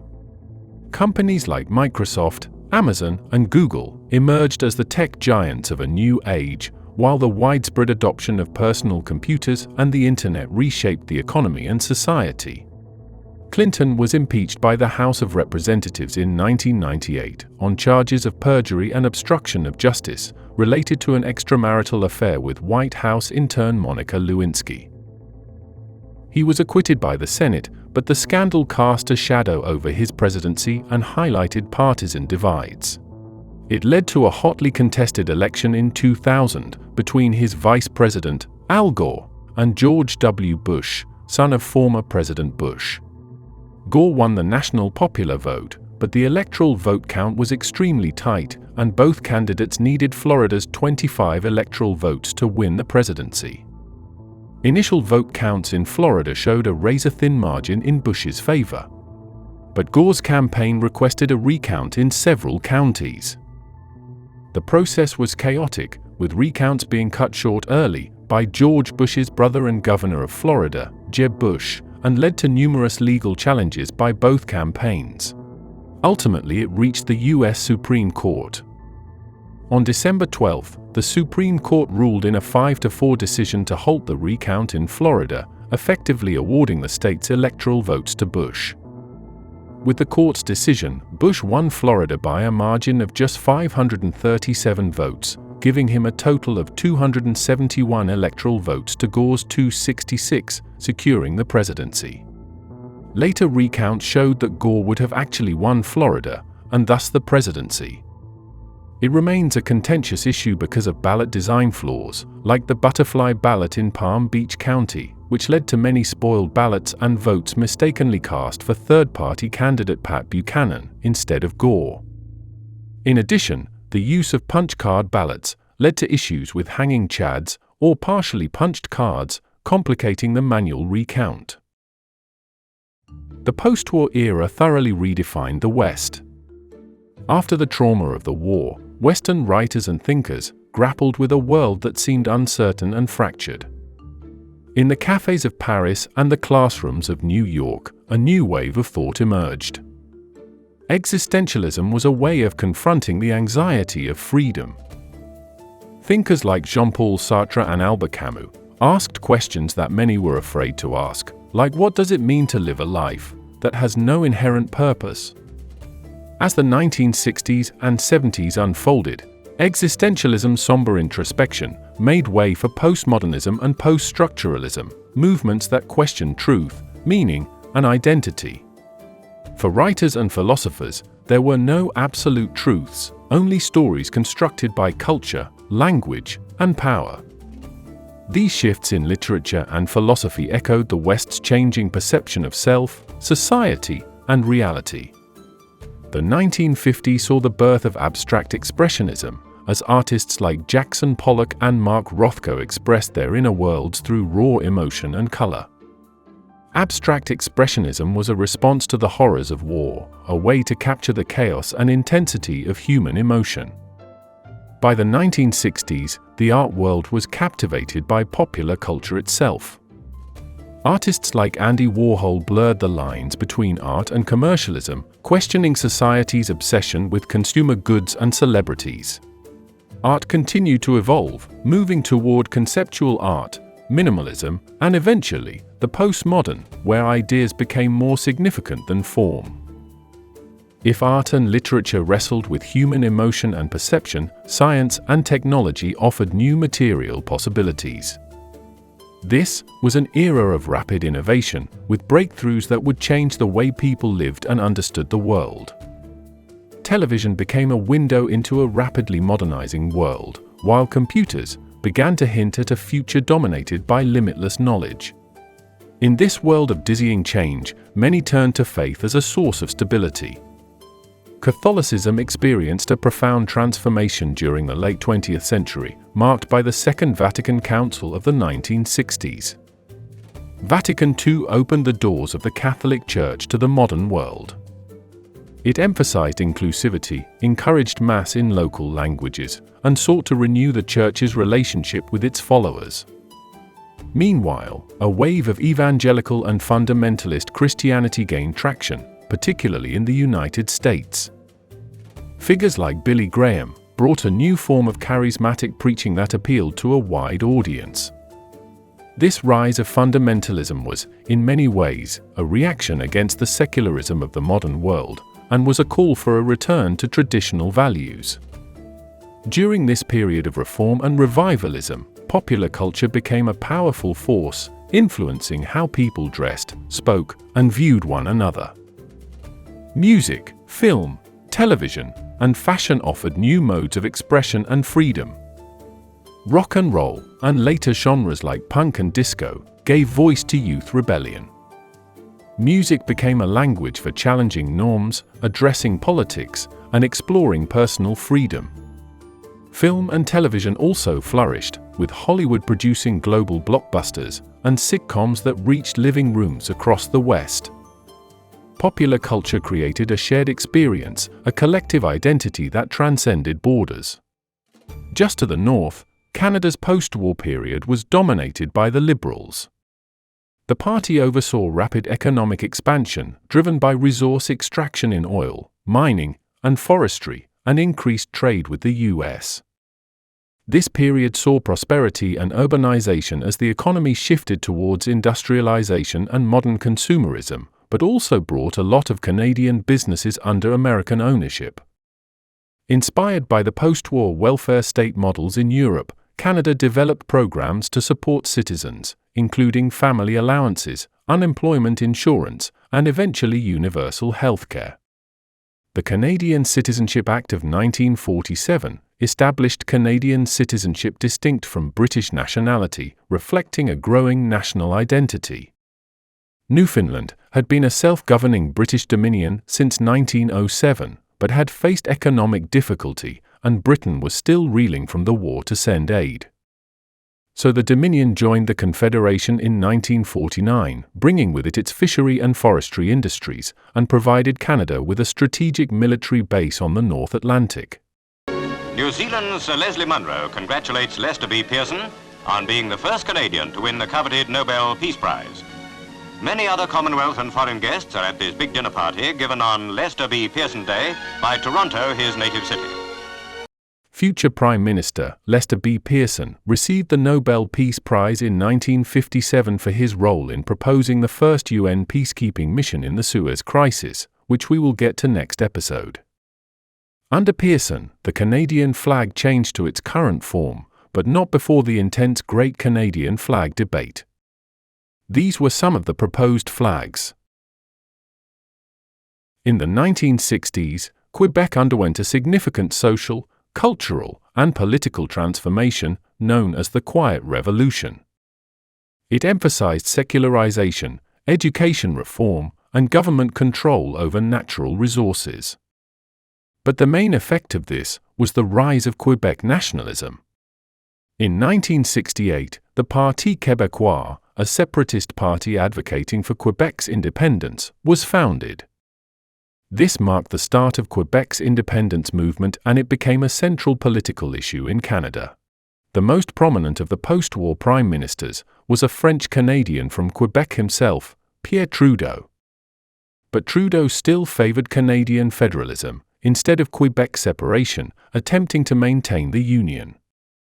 To acknowledge Quebec nationalism and to discourage the province from separating, Trudeau's government passed the Official Languages Act in 1969, making Canada officially bilingual and strengthening protections for French-speaking Canadians. During the Quiet Revolution, Quebecers sought greater control over their economy and culture, demands for independence gained momentum, and an extremist voice emerged from this movement. This was the FLQ. Founded in 1963, the FLQ was inspired by anti-colonial and Marxist ideas. It viewed the Canadian government and English-speaking business elites as oppressors and aimed to overthrow them to establish an independent, socialist Quebec. They were involved in over 160 violent incidents during the 1960s, which culminated with the bombing of the Montreal Stock Exchange in 1969. A year later, members of the separatist group kidnapped British Trade Commissioner James Cross and Quebec politician Pierre Laporte. Trudeau responded by invoking the War Measures Act on October 16, giving the government sweeping powers, including the suspension of habeas corpus and the ability to detain individuals without charge. This was the first peacetime use of the act and was highly controversial. It's more important to keep law and order in this society than to be worried about weak-kneed people who don't like the looks of a soldier. At any cost? At any cost? How far would you go with that? How far would you extend that? Well, just watch me. Under the War Measures Act, military forces were deployed in Quebec to help restore order. Hundreds of suspected FLQ sympathizers and separatist activists were arrested and detained without charge. On October 17, Laporte was found murdered in the FLQ cell holding him. His death shocked the nation and intensified the public and governmental resolve to end the FLQ's violent campaign. After negotiations, James Cross was eventually released in early December 1970, and the FLQ members responsible for the kidnappings and murder were either arrested or exiled to Cuba. This effectively ended the crisis and marked the decline of the FLQ. Trudeau's Liberals were re-elected in 1980 and shifted to emphasize social liberalism, which led to increased social welfare policies and a focus on multiculturalism. But the issue of Quebec sovereignty remained. Quebec held a referendum on sovereignty association, with 60% of Quebecers voting to remain in Canada.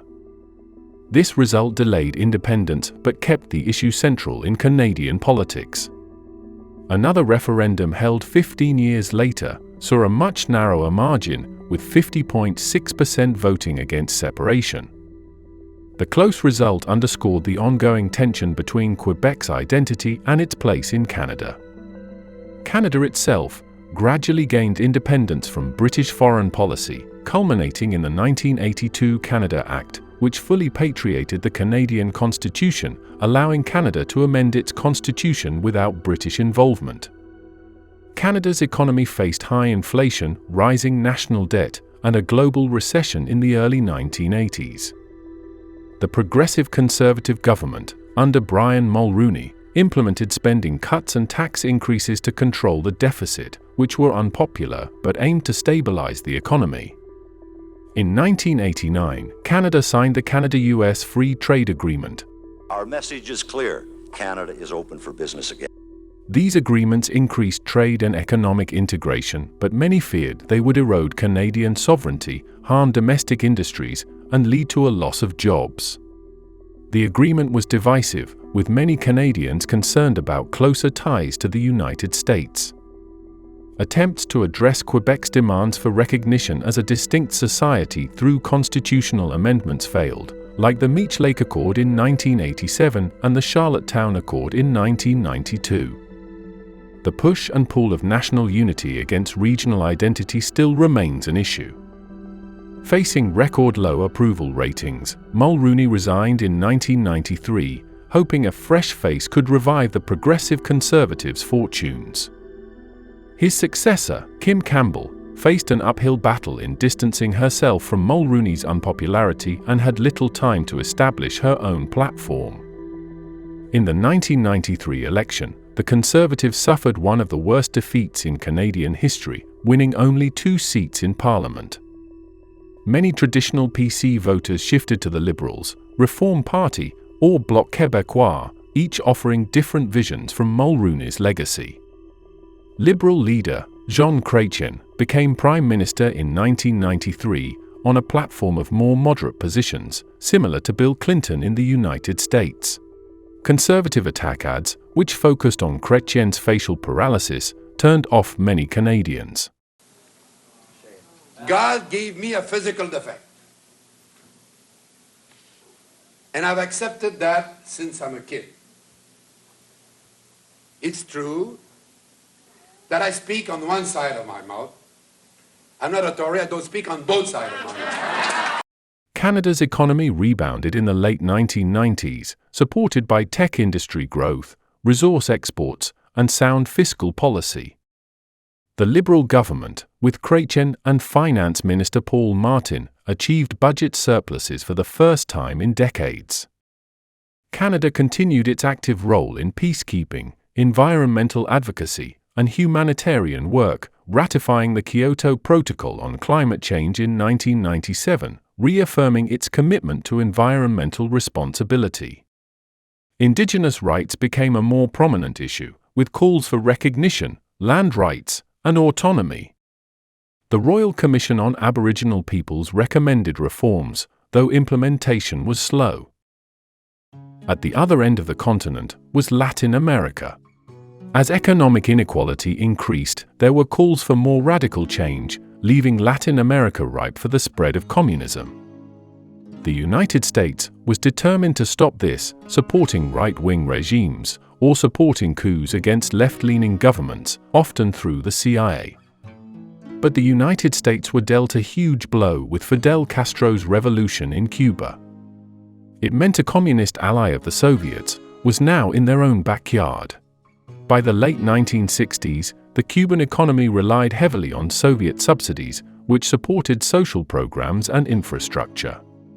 Castro's Cuba provided military and medical aid to revolutionary groups worldwide, from Angola to Nicaragua, aligning with other socialist movements as part of its internationalist policy. Che Guevara, the Argentinian physician who helped Castro during the revolution, launched a guerrilla war in Bolivia, hoping the peasantry would overthrow the government, but he was captured and killed in 1967. The end of Soviet aid in 1991 led to the special period of extreme economic hardship, characterized by severe shortages, rationing, and a collapse in GDP. Cuba had never implemented the rapid industrialization plans of other socialist states and relied on their production and sale of sugar to the communist bloc. To alleviate the crisis, Cuba opened to international tourism, legalized the US dollar, and permitted limited private enterprise. These changes brought in foreign investment but were tightly controlled by the government. Chile elected their own socialist government, but it wasn't to last. In 1970, Salvador Allende, a Marxist, was elected president, becoming the world's first democratically elected socialist leader. His government pursued policies of nationalizing copper industries and redistributing wealth. But the US covertly supported Allende's opposition, intensifying an economic crisis. In 1972, Allende made a desperate visit to Moscow, seeking financial aid, but they deemed it a lost cause. On September 11, 1973, the Chilean military, led by General Augusto Pinochet, overthrew Allende's government in a violent coup.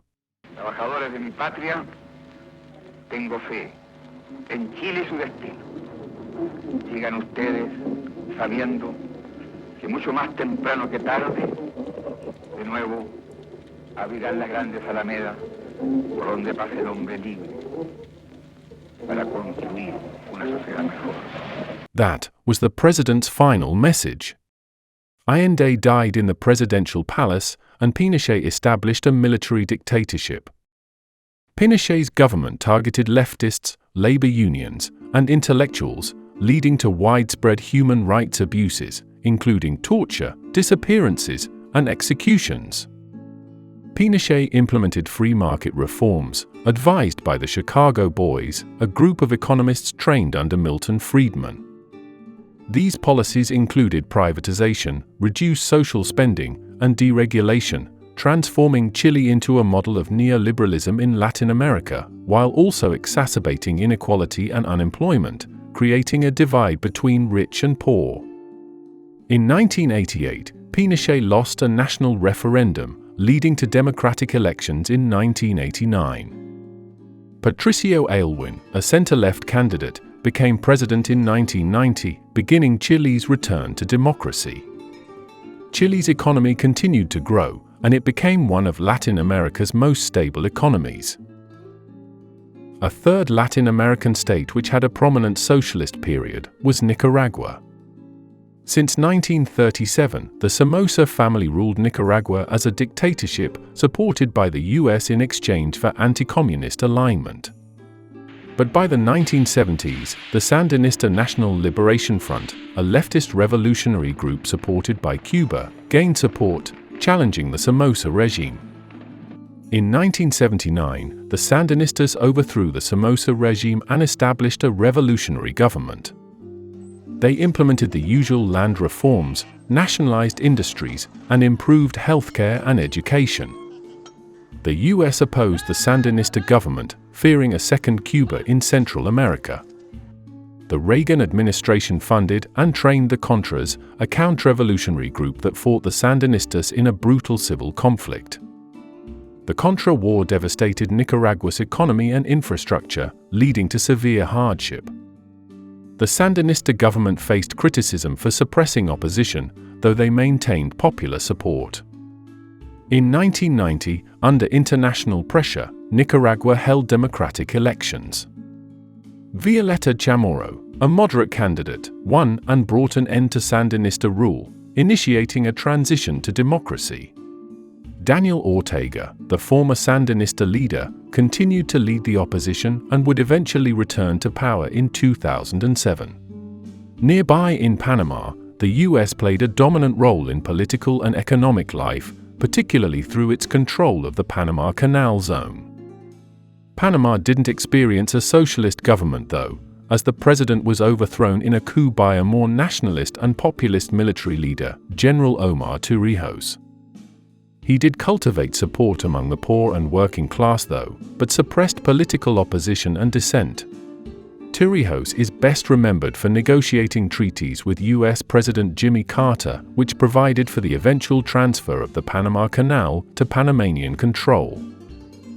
After Torrijos died in a plane crash in 1981, General Manuel Noriega emerged as the de facto ruler of Panama.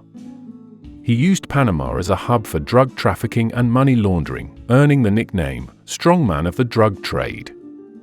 Initially, Noriega was a key ally of the US, supporting anti-communist operations in Central America during the Cold War. But by the late 1980s, Noriega's involvement in drug trafficking and his increasingly defiant attitude toward the US led to a sharp deterioration in relations. In 1989, tensions peaked when the US initiated a special operation, a military invasion aimed at ousting Noriega and protecting their interests in the Panama Canal. Noriega was eventually captured and taken to the US, where he was tried and convicted on drug trafficking charges. Panama transitioned to democracy, and after the 1999 transfer of the Panama Canal, Panama was able to enter the new millennium with the crucial gateway under their control. We've covered the pre-war period in Argentina, Brazil, and Mexico in our last megadocumentary. Prominent figures were Juan Perón in Argentina and Getulio Vargas in Brazil, who both rejected European-style capitalism and Soviet-style communism, pursuing a third way based on populism and nationalism, but this came with a fair dose of authoritarianism. In Mexico, the PRI followed a similar path, with a revolutionary agenda of land reform and oil nationalization. Argentina and Brazil both experienced military coups in the 1960s and 70s. There was short-term economic growth, especially in Brazil, but by the early 1980s, Latin American countries faced a severe debt crisis, largely due to loans taken during the economic boom of the previous decade. The 1980s became known as the lost decade in Latin America. Authoritarian regimes were severely discredited, setting the stage for democratic transitions. Many Latin American countries adopted neoliberal policies in the 1990s, emphasizing privatization, trade liberalization, and foreign investment. Leaders like Carlos Menem in Argentina, a Peronist, and Carlos Salinas in Mexico implemented these reforms in hopes of stabilizing and modernizing their economies. With the fall of the Soviet Union, political scientist Francis Fukuyama famously stated that we were at the end of history, the final triumph of Western liberal democracy. But the new millennium challenged all this. Russia and China modernized their economies and standards of living without switching to liberal democracy, and Latin America experienced a wave of left-wing populist governments who rejected neoliberalism and liberal democracy, like Hugo Chavez in Venezuela or Evo Morales in Bolivia. Even in established democracies like the United States and the UK, populist leaders and movements have gained traction. As liberal democracy faced mounting challenges in the West, it's worth exploring how governance evolved in regions where diverse political systems, like hybrid regimes and absolute monarchies, offered their own unique struggles and stories. Join us next time as we head to post-war Africa and the Middle East. This episode, we will be going over the post-war period in Africa and the Middle East. Check out our episode on New Imperialism to see Africa during the last period, and our early 20th century video for the making of the Middle East. In Africa, the Second World War made it clear that colonization was no longer in the cards for European powers. They were exhausted from the war, both economically and militarily, and the two new dominant powers, the United States and Soviet Union, promoted decolonization efforts. In the British and French colonies, reforms allowed black Africans to become administrators, either through elections or appointments. But the more minor colonial powers at the time, Belgium and Portugal, were less proactive in their decolonization plans. Colonial rule brought with it some improvements, like better transportation, medical, and communication systems, but these were often utilized by a minority of more prosperous Africans. For the time being, though, most Africans were still living in severely poor conditions. Many worked on plantations exporting crops or extracting Africa's vast mineral wealth. Most of the profits were siphoned out of Africa, either to Europe or to their possessions in India and the Middle East. Even those Africans who stayed out of colonial affairs were forced to vacate the best farming land, which was held in reserve for European settlers. Though the era of new imperialism was kicked into high gear in the 1880s, the quest for native rights ramped up after World War I, with the establishment of political organizations aiming to improve life for Africans. The Pan-African Congress aimed to unite people of African descent globally to fight colonialism and discrimination. The first Congress met in 1919, followed by several others that influenced African nationalist movements. In the west of the continent was the National Congress of British West Africa, founded in 1917 in the Gold Coast, before spreading to Nigeria, Sierra Leone, and Gambia. In Eastern Africa was the Kikuyu Central Association, founded in 1924 in colonial Kenya, advocating for the colony's largest ethnic group.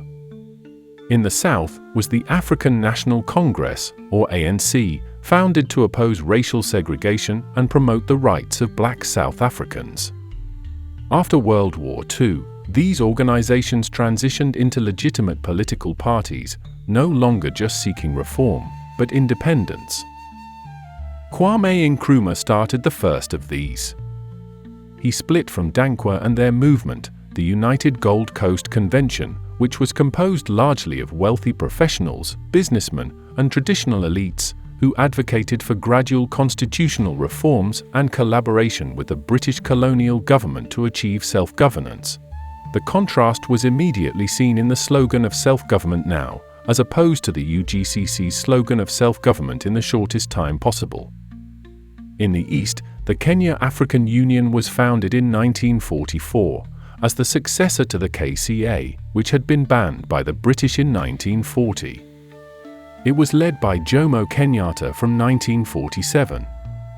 The KAU took a more moderate stance initially, advocating for African representation in government and the return of alienated lands, but faced growing pressure as grassroots frustrations intensified. In 1952, an insurgency turned into a full-scale war, the Mau Mau Rebellion. It spawned from a militant movement primarily involving the Kikuyu and was later joined by other people seeking to reclaim stolen lands and achieve self-rule, what was called Uhuru, or freedom. The most brutal phase lasted until 1956, but violence would continue until 1960. There were an estimated 12,000 to 30,000 deaths, mostly on the side of the rebels. Though the British were victorious, the economic strain paved the way for Kenya's eventual independence and demonstrated the unsustainability of colonial rule. South Africa took a different path. The descendants of the Boers, or Afrikaners, grew their own sense of nationalism in the face of British cultural dominance.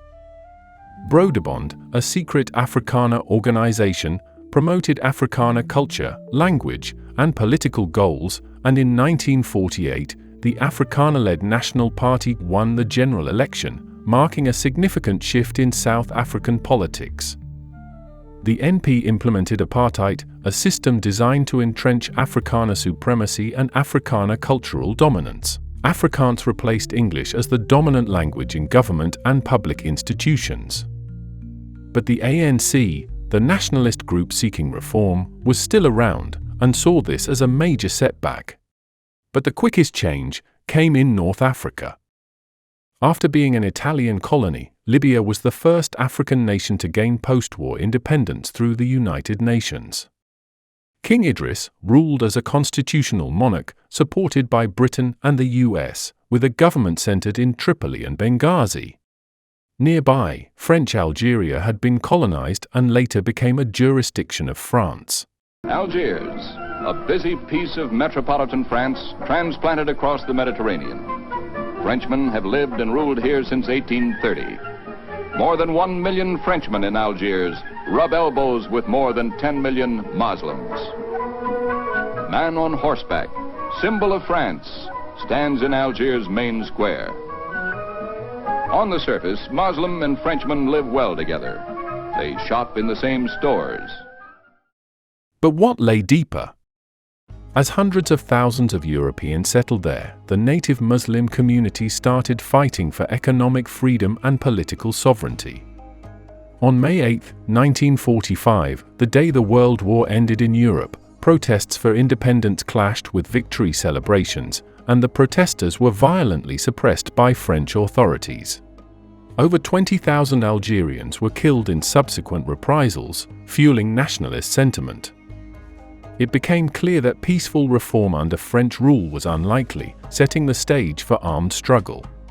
On All Saints' Day, 1954, the National Liberation Front launched a coordinated armed uprising known as the Toussaint Rouge. Both sides engaged in brutal tactics, including guerrilla warfare, urban bombings, and harsh counterinsurgency by the French military. This act launched the Algerian War of Independence. The infamous Battle of Algiers was a pivotal moment and marked the French army's first decisive victory in the war, and gained them popularity with the settlers.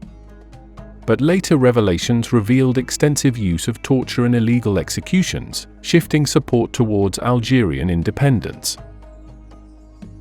When de Gaulle became president of the newly established Fifth Republic, which we went over last episode, he initially reassured French settlers and military leaders that Algeria would remain part of France during a speech in Algiers in 1958, but by 1959, de Gaulle recognized that maintaining Algeria as a French colony was unsustainable due to the high cost and domestic condemnation. In September 1959, de Gaulle proposed the principle of self-determination, signaling a major policy shift. This move alienated the French settlers and military leaders who felt betrayed. After 8 years of war, France and the FLN negotiated the Evian Accords, granting Algeria independence on July 5, 1962.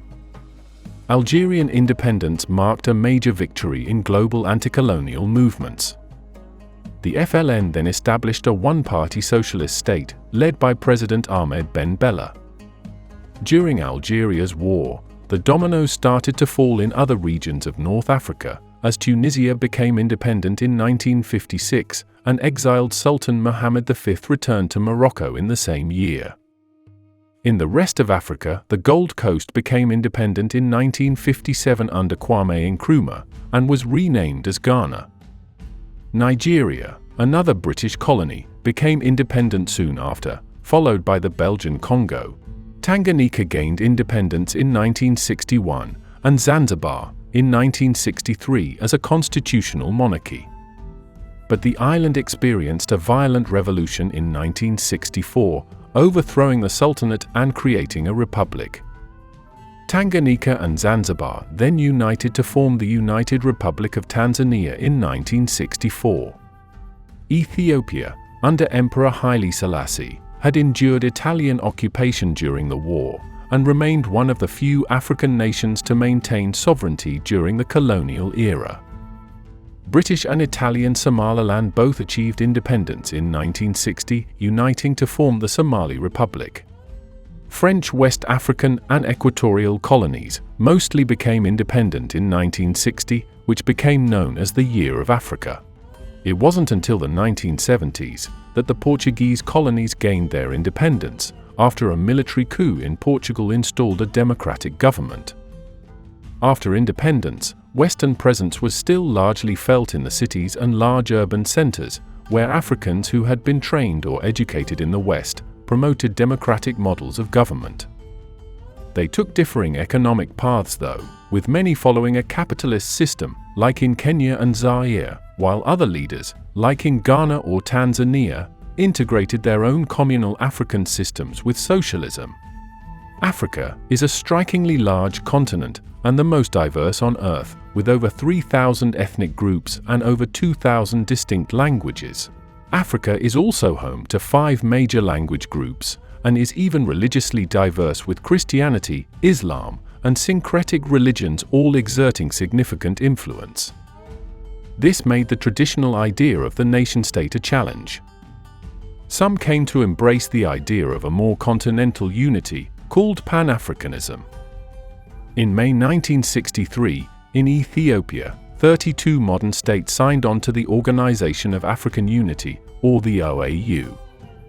Its foundation was on the basis of equality, freedom, and territorial integrity, aiming to stamp out the vestiges of colonialism.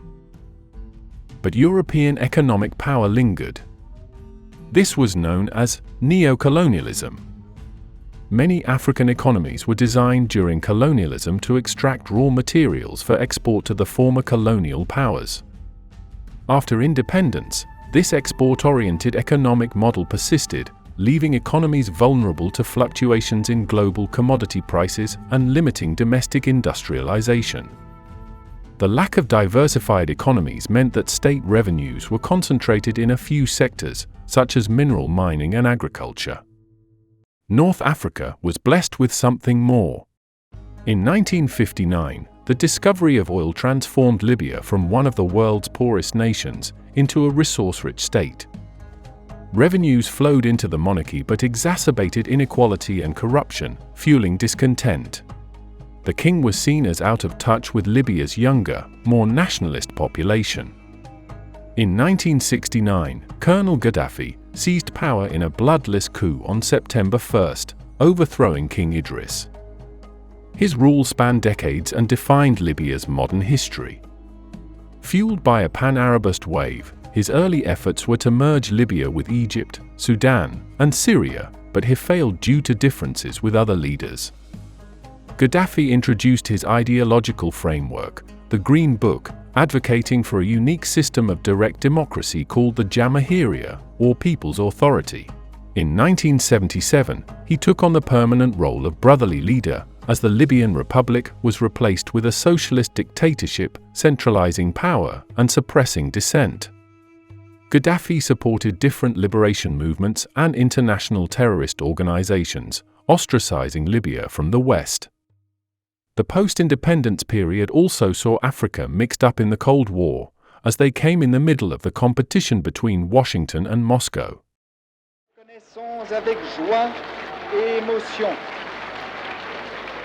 que le Congo accède ce 30 juin 1960 en plein accord avec la Belgique à l'indépendance et à la souveraineté internationale.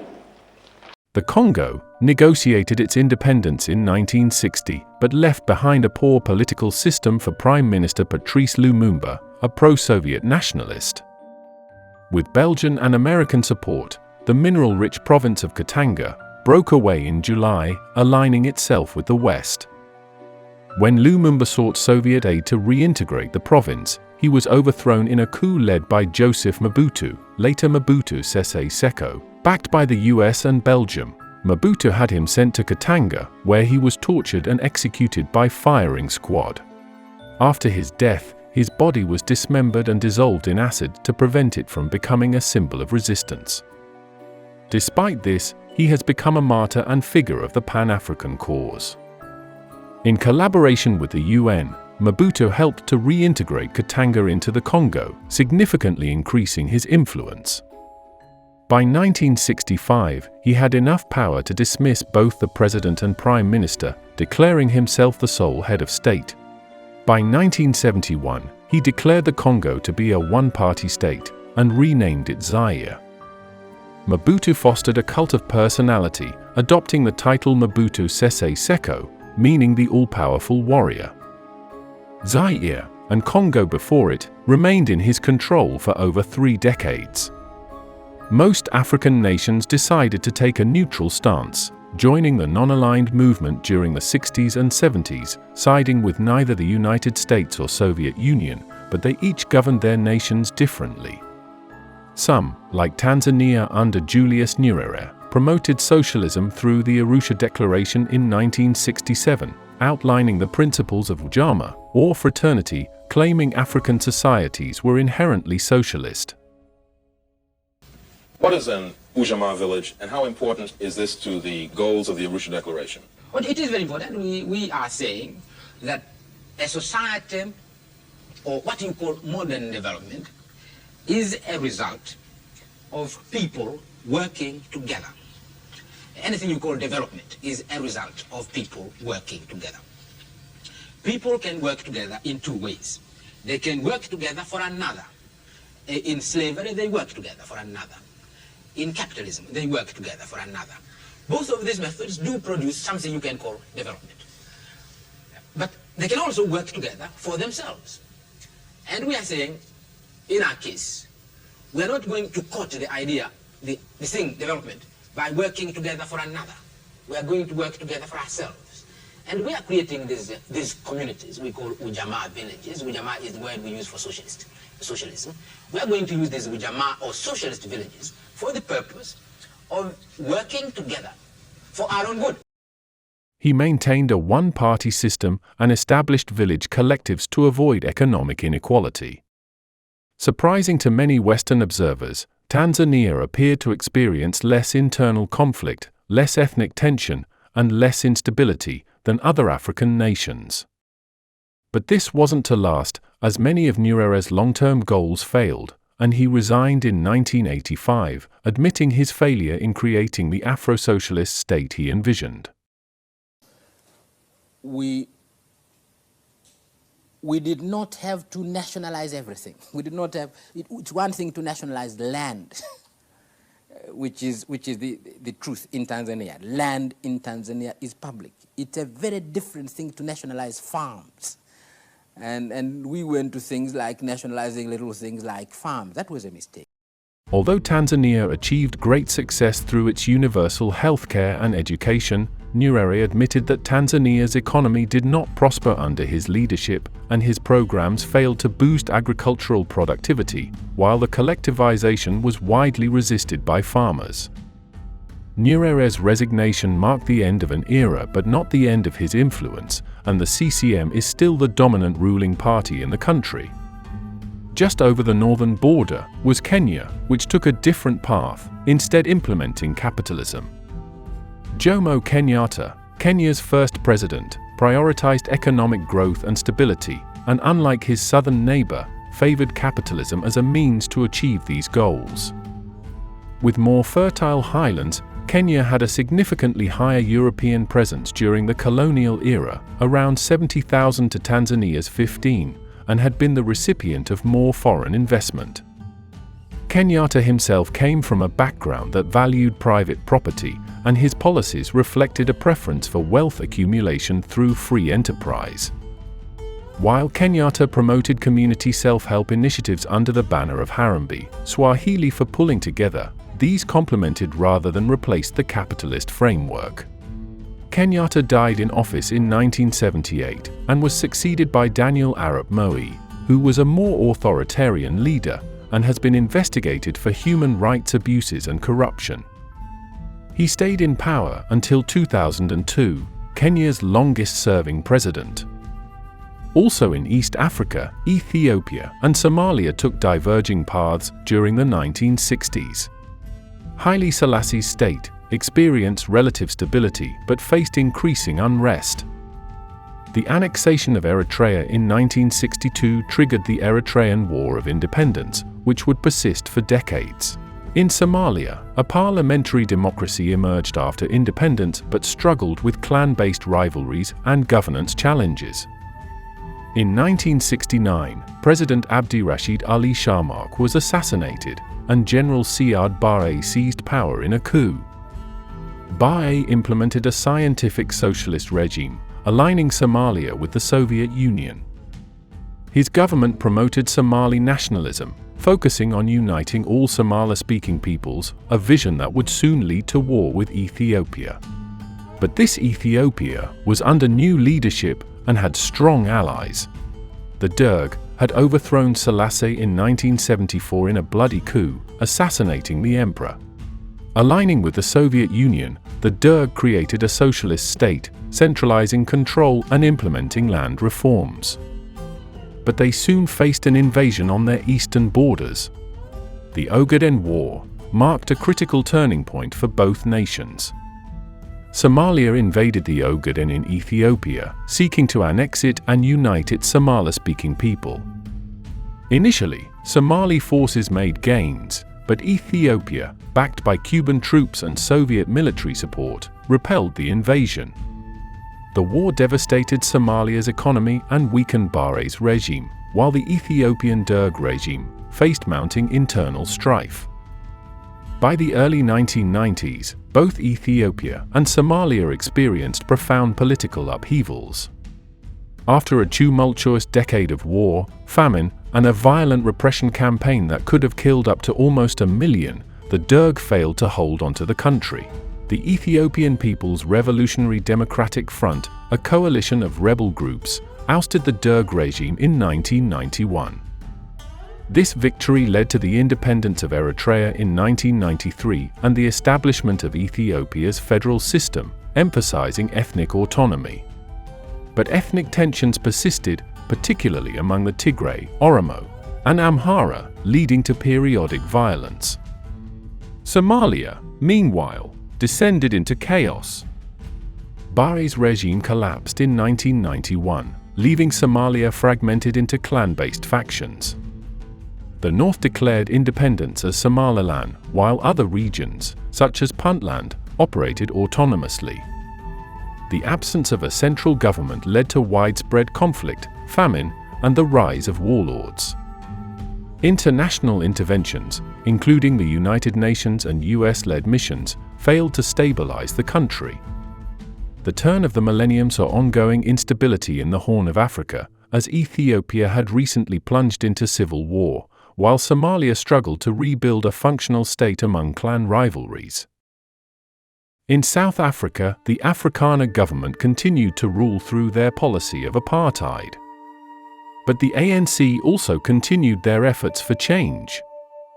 They helped draft the Freedom Charter in 1955, envisioning a democratic, non-racial South Africa, and became the ideological foundation of the ANC's struggle. Nelson Mandela rose to prominence as an ANC leader, but by the late 1950s he was viewed as a dangerous agitator and was arrested multiple times. After the Sharpeville massacre in 1960, where police killed 69 peaceful protesters, the ANC was banned by the government. South Africa had remained a dominion of the British Empire since 1910, but the Afrikaner National Party broke from Britain in 1961 after a referendum, and South Africa became an independent republic, entrenching the white minority rule. There are many people who feel that it is useless and futile for us to continue talking peace and non-violence against a government whose reply is only savage attacks on an unarmed and defenseless people. And I think the time has come for us to consider, in the light of our experiences in this stay at home, whether the methods which we have applied so far are adequate. Mandela and others concluded that non-violent methods were insufficient to counter apartheid. In 1961, they formed the MK, the ANC's armed wing, to carry out acts of sabotage against government infrastructure. In 1962, Mandela was arrested and sentenced to 5 years in prison for leaving South Africa illegally and inciting strikes. In 1964, while serving this sentence, Mandela and other MK leaders were tried in the Rivonia trial, charged with sabotage and conspiracy to overthrow the government. Mandela was sentenced to life imprisonment and sent to Robben Island, where he remained for 27 years. The racial segregation policies continued, with black Africans being forced to live in impoverished conditions on poor land, called Bantustans. But there was a growing international movement that put pressure on the National Party, and after foreign investment stopped, President Frederick de Klerk released Mandela from imprisonment in 1990. 1994, marked a historic milestone as the first multiracial democratic elections were held in the country, with the ANC winning a majority and Nelson Mandela becoming president. During the election, a new flag was adopted, using elements from the Union Jack, Dutch flag, and colors of the ANC. In 1996, the new constitution formally made South Africa a multiracial state, enshrining human rights and equality. In 1999, Mandela chose not to seek a second term and stepped down from the presidency, but the ANC remained in power well into the new millennium. In the rest of Southern Africa, Southern Rhodesia joined Northern Rhodesia and Nyasaland to form the Central African Federation in 1953, aiming to unite and maintain white settler control. Due to African nationalist movements, the federation collapsed in 1963, leading to the independence of Zambia and Malawi a year later. But Southern Rhodesia, now unofficially just known as Rhodesia, remained under British rule. But in 1965, under Prime Minister Ian Smith, Rhodesia's white minority government declared independence from Britain to avoid transitioning to majority rule. This sparked the nationalist organizations ZANU and ZAPU into a long guerrilla war. In 1980, after 15 years of war, independence was negotiated, with Robert Mugabe becoming the first Prime Minister of Zimbabwe. Mugabe's early policies focused on reconciliation and development, but political repression and economic challenges soon emerged. See if people are as jubilant this time next year. I feel sick. That's all I can say. Are you going to stay in Rhodesia? I don't think so. No. Where will you go? I go to Britain, in spite of the weather. A little worried. I'm hopeful that this will sort of stop the war. If it stops the war, then I'd live under any conditions, quite honestly. The war has been dreadful. I lost my husband. I have 3 children to support.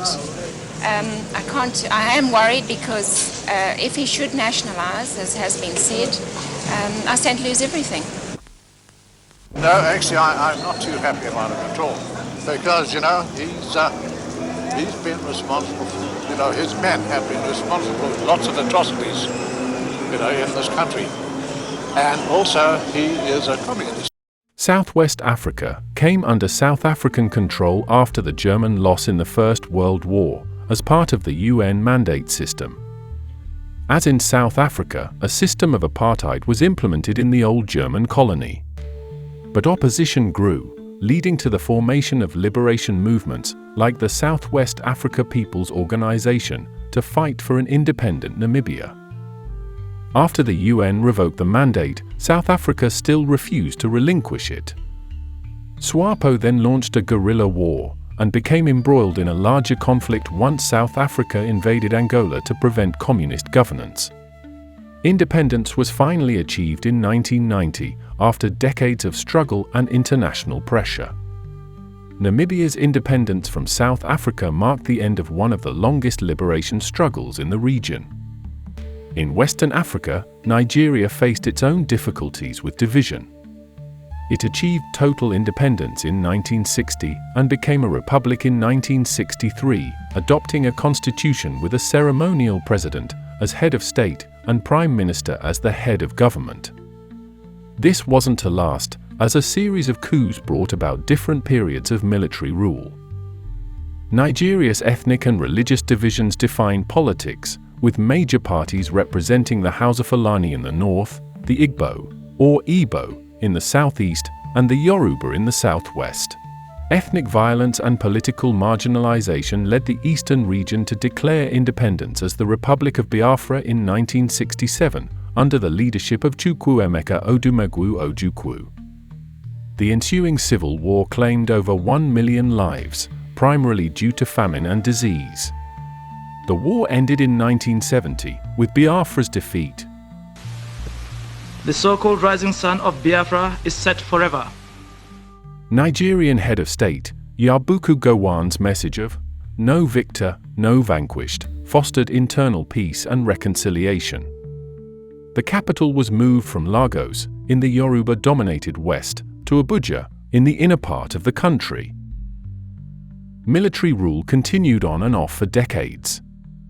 The last of these rulers was General Sani Abacha, who seized power in 1993. But Abacha died suddenly in 1998, and there was now a path toward a democratic transition. Olusegun Obasanjo was elected president in 1999, marking Nigeria's return to civilian rule. Lagos, the former capital, remains the largest urban area in Africa, with 21 million inhabitants and ranks 6th largest in the world. Religious differences between the majority Muslim North and Christian South continue. After World War I, part of German East Africa was given to Belgium as a mandate, Rwanda-Urundi. Rwanda-Urundi was comprised of 3 major ethnic groups, the 2 most prominent being the Hutu and the Tutsi. Belgium institutionalized ethnic divisions between the Tutsi minority, who were traditionally cattle herders, and the Hutu majority, who were primarily agriculturalists. Colonial policies favored the Tutsi elite, providing them with better education and political privileges, deepening resentment among the Hutu population.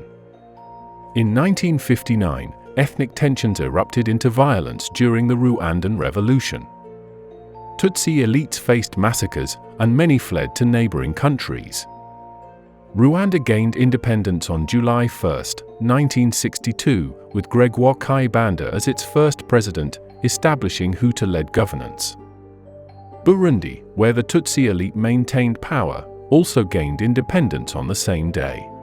In a grim foreshadowing, the Tutsi-dominated army and government committed a series of mass killings on the Hutu after an uprising, resulting in 100,000 to 300,000 deaths. The Akiza, as it was known, translates to the Great Calamity, or catastrophe. Rwanda, on the other hand, became a Hutu-dominated republic, with the Tutsi minority marginalized and subjected to periodic violence.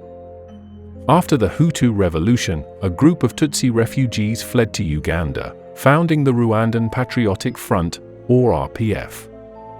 In 1990, they launched an invasion into Rwanda under Paul Kagame, triggering the Rwandan Civil War.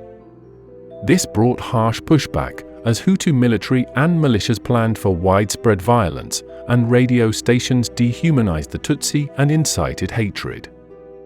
After a long stalemate, a peace agreement was signed between the RPF and Rwandan government, calling for a power-sharing arrangement. But extremist Hutu factions, unhappy with the accords, began planning something even worse than war. On April 6, 1994, the president's plane was shot down, killing him and the Burundian president. The assassination, blamed on the RPF by Hutu extremists, served as a trigger for what became known as the Rwandan genocide. Extremist Hutu militias, the most prominent being the Interahamwe, began a systematic genocide of Tutsi civilians and moderate Hutus. Over the next 100 days, 800,000 to 1 million people, predominantly Tutsi, were killed by Interahamwe militias and Hutu extremists. In July 1994, Paul Kagame and the RPF captured Kigali and ousted the Hutu government, putting an end to the civil war and genocide. Millions of Hutu refugees, including former genocidaires, fled to neighboring countries, particularly into eastern Zaire. These refugee camps became bases for cross-border attacks into Rwanda, destabilizing the region. But with the end of the Cold War, the West stopped supporting Zaire, and Mobutu's declining control had little power in the East. His weakened grip on his country presented an opportunity for Rwanda and Uganda to install a new regime that would align with their interests and secure the region. Both nations, seeking to neutralize the threat, supported a rebellion led by Laurent Désiré Kabila against Zaire's dictator. In 1996, with the backing of his allies, Kabila launched his campaign to oust Mobutu, and his regime collapsed in 1997. Kabila declared himself president and renamed the country the Democratic Republic of the Congo. The Congo War ended Mobutu's 32-year rule but left the DRC deeply unstable. But the issue of the Hutu militias remained unresolved. In order to maintain independence, Kabila then expelled Rwandan and Ugandan advisors from the Congo alienating many of his former allies. Those who once saw him as a liberator began to see him as an autocrat plagued by corruption, not to mention his failure to unite the country.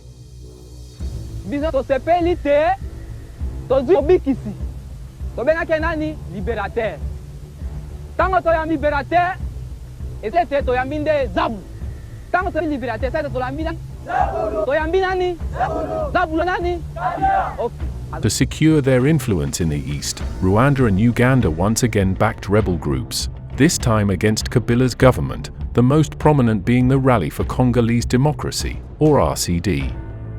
This Second Congo War rapidly escalated into a regional quagmire as 9 African nations were drawn in, as well as a second major Ugandan allied rebel group in the north of the Congo, the MLC. Eastern Congo became the epicenter of the conflict, with numerous atrocities committed by all sides. In 2001, Kabila was assassinated by his bodyguard, but the circumstances still remain murky. If it was a broader conspiracy to bring peace, it succeeded, as his son Joseph was installed as president and was more open to negotiation. A transitional government was established, but violence persisted in eastern Congo, fueled by ethnic militias, foreign interests, and disputes over natural resources. The Second Congo War is often called Africa's World War, resulting in the deaths of approximately 5.5 million people, primarily from disease and starvation, and it remains the deadliest conflict since World War II. Like in Europe, African nations sought to integrate their economies, and the OAU formed the African Economic Community in 1991. In 2002, the OAU transitioned into the African Union, which has a broader mandate, including economic integration and stronger institutional structures, aiming for a more peaceful and connected union. This was championed by Gaddafi, who was frustrated with the failures of Pan-Arabism and looked to promote Pan-Africanism instead, envisioning Libya as a leader in the funding of the African Union and numerous infrastructure projects across the continent. While Africa's decolonization process was driven by Pan-African unity and anti-colonial movements, the Middle East's decolonization was shaped by religion and the geopolitics surrounding the Suez Canal and the large reserve of oil. We had last left the Middle East in the period after World War I. Turkey and Iran had both modernized from the preceding Ottoman and Qajar period under Ataturk and Reza Shah, but maintained close ties to the West. The Levant and Mesopotamia came under more direct control of European powers, with the French maintaining mandates in Syria and Lebanon, and the British maintaining mandates in Transjordan and Palestine, but also holding influence in Egypt and Iraq. The end of World War II, though, brought sweeping changes to the Middle East. By 1946, French forces had withdrawn from both Lebanon and Syria. The same year, Britain negotiated the Treaty of London, recognizing Transjordan as an independent kingdom. The British mandate formally ended, and Abdullah was proclaimed king. But the mandate continued in Palestine. Jewish immigration surged in the 1920s and 30s due to persecution in Europe, particularly under the Nazi regime. By the 1930s, the demographic and economic changes caused by this influx heightened Arab fears of displacement and loss of political control. They felt betrayed by the British, as well as the wealthy Arab elite, who continued to sell land to Jewish settlers. In 1936, there was a large-scale uprising against British rule and Jewish immigration. Organized by nationalist leaders, it began with a general strike and acts of violence on Jewish settlements and quickly turned into an armed uprising against British forces. The British response was swift and brutal, as Arab fighters were mass arrested and dozens were executed. There was widespread use of collective punishment against Arab communities and the destruction of villages suspected of supporting the rebels. By 1939, the revolt was suppressed and Palestinian political leadership was decimated, as most leaders were imprisoned or fled into exile. One of these was the Grand Mufti, who later became a Nazi collaborator. In response to the revolt, the British government issued the White Paper of 1939, which limited Jewish immigration to Palestine to 75,000 over 5 years and proposed the eventual establishment of a single binational state. Palestine Jews stage a monster demonstration to protest against the British White Paper. Behind these pictures lies the tragedy of a people dissatisfied with its lot. In Tel Aviv's great stadium, they learn that Britain wants Jews and Arabs to live together in peace, while we will guarantee each nation from domination by the other. But the Jews are not content, and disorder and lawlessness still reign in the promised land. But with the onset of World War II, the White Paper's key provisions would never be implemented. Jewish survivors of the Holocaust sought refuge in Palestine, often arriving illegally due to British immigration restrictions. Zionist paramilitary groups, like Irgun and Haganah, intensified resistance against British control. The most infamous was the bombing of the King David Hotel, the site of the British administrative headquarters. Leahy, a more militant faction that split from Irgun, hated the British presence so much, they sought an alliance from Nazi Germany, alienating them from other Jewish groups. All this while violence between Jews and Arabs increased, with both sides engaging in attacks and reprisals.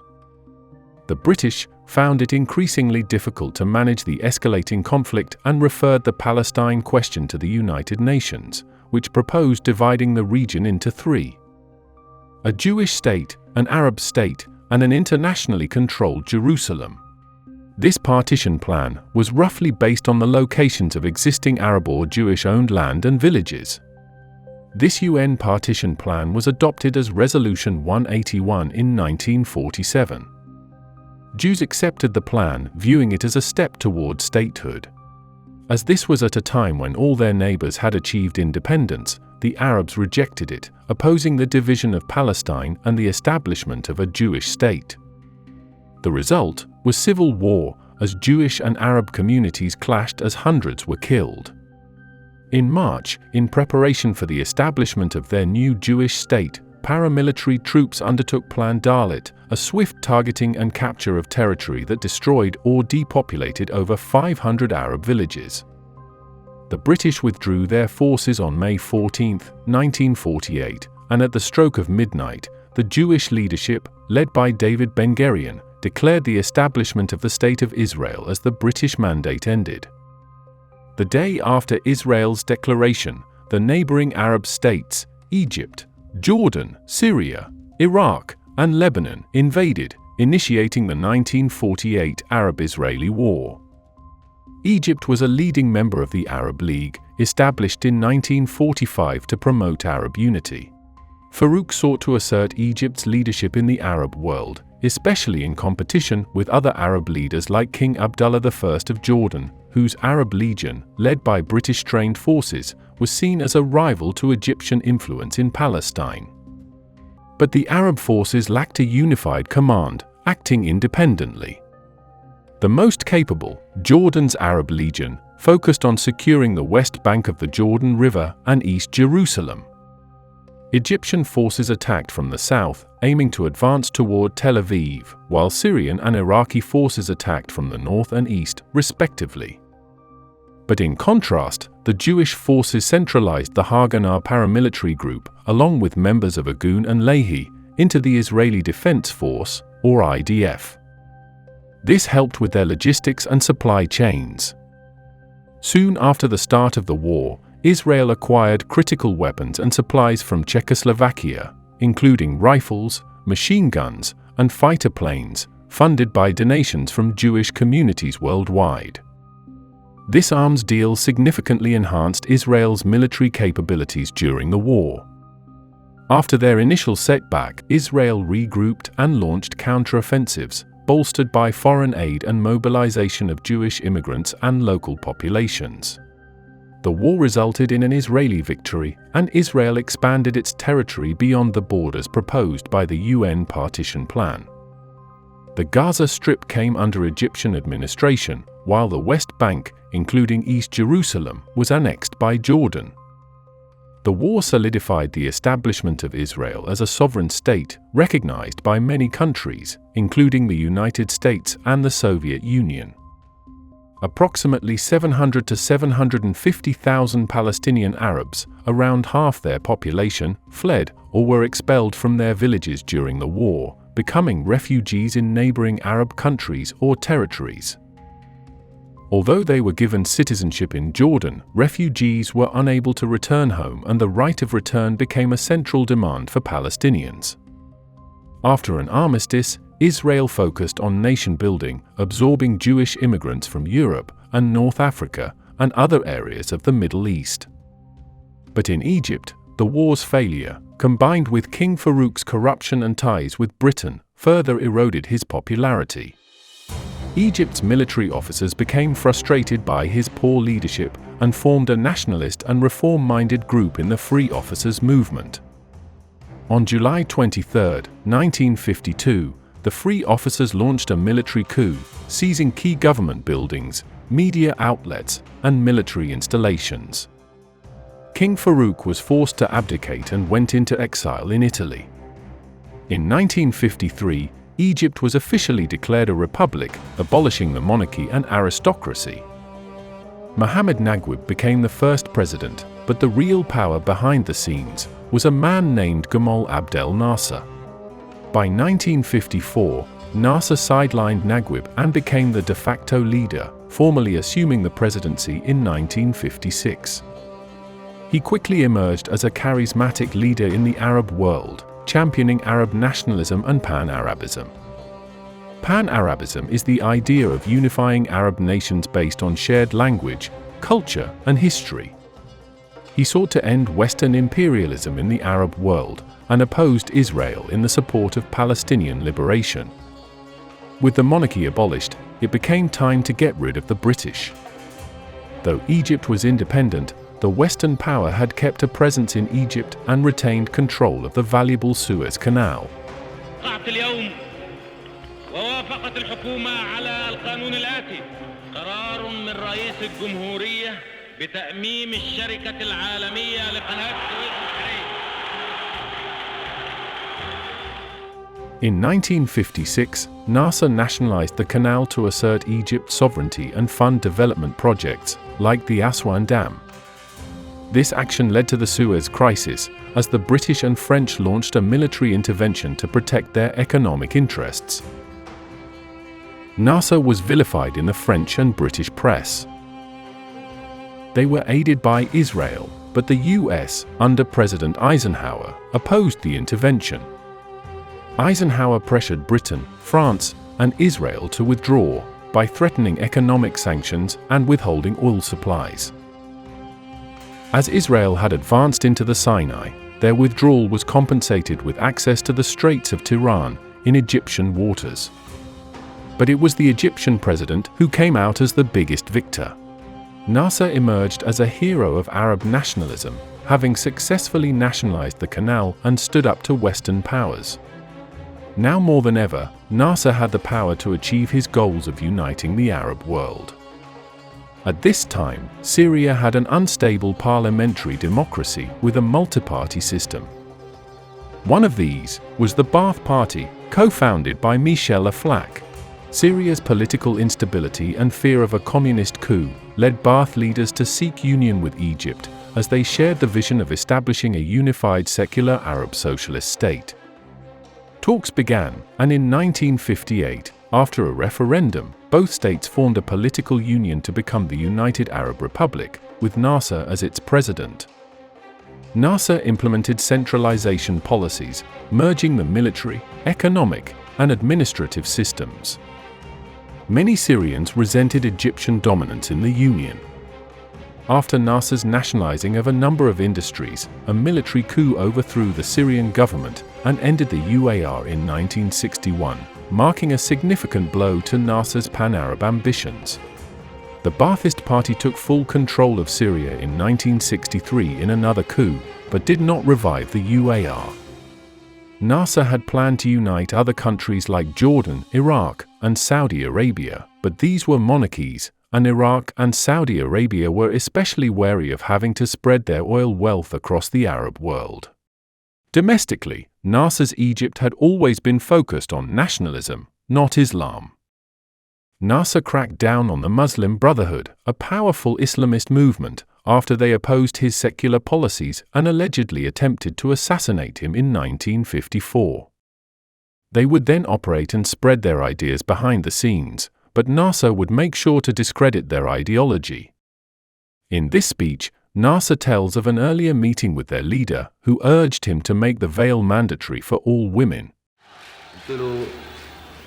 يا أستاذ أنت ليك بنت في كلية الطب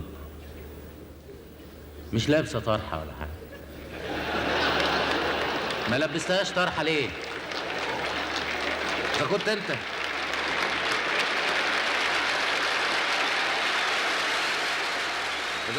مش قادر تلبس بنت واحدة اللي هي بنتك طرحة عايزنا ننزل ألبس 10 مليون طرح في البلد نفس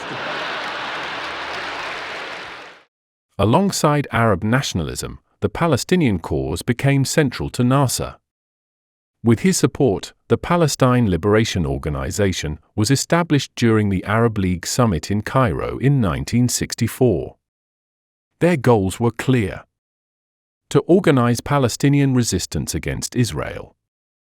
The PLO was initially led by Ahmed Shukayri, but by the end of the decade, more militant factions, like al-Fatah, gained control of the PLO, with Yasser Arafat becoming its chairman. In Israel, the toil of state-building began. They were aided by reparations from Germany and funding from individuals living in the United States, and Israel took a unique path in the Middle East.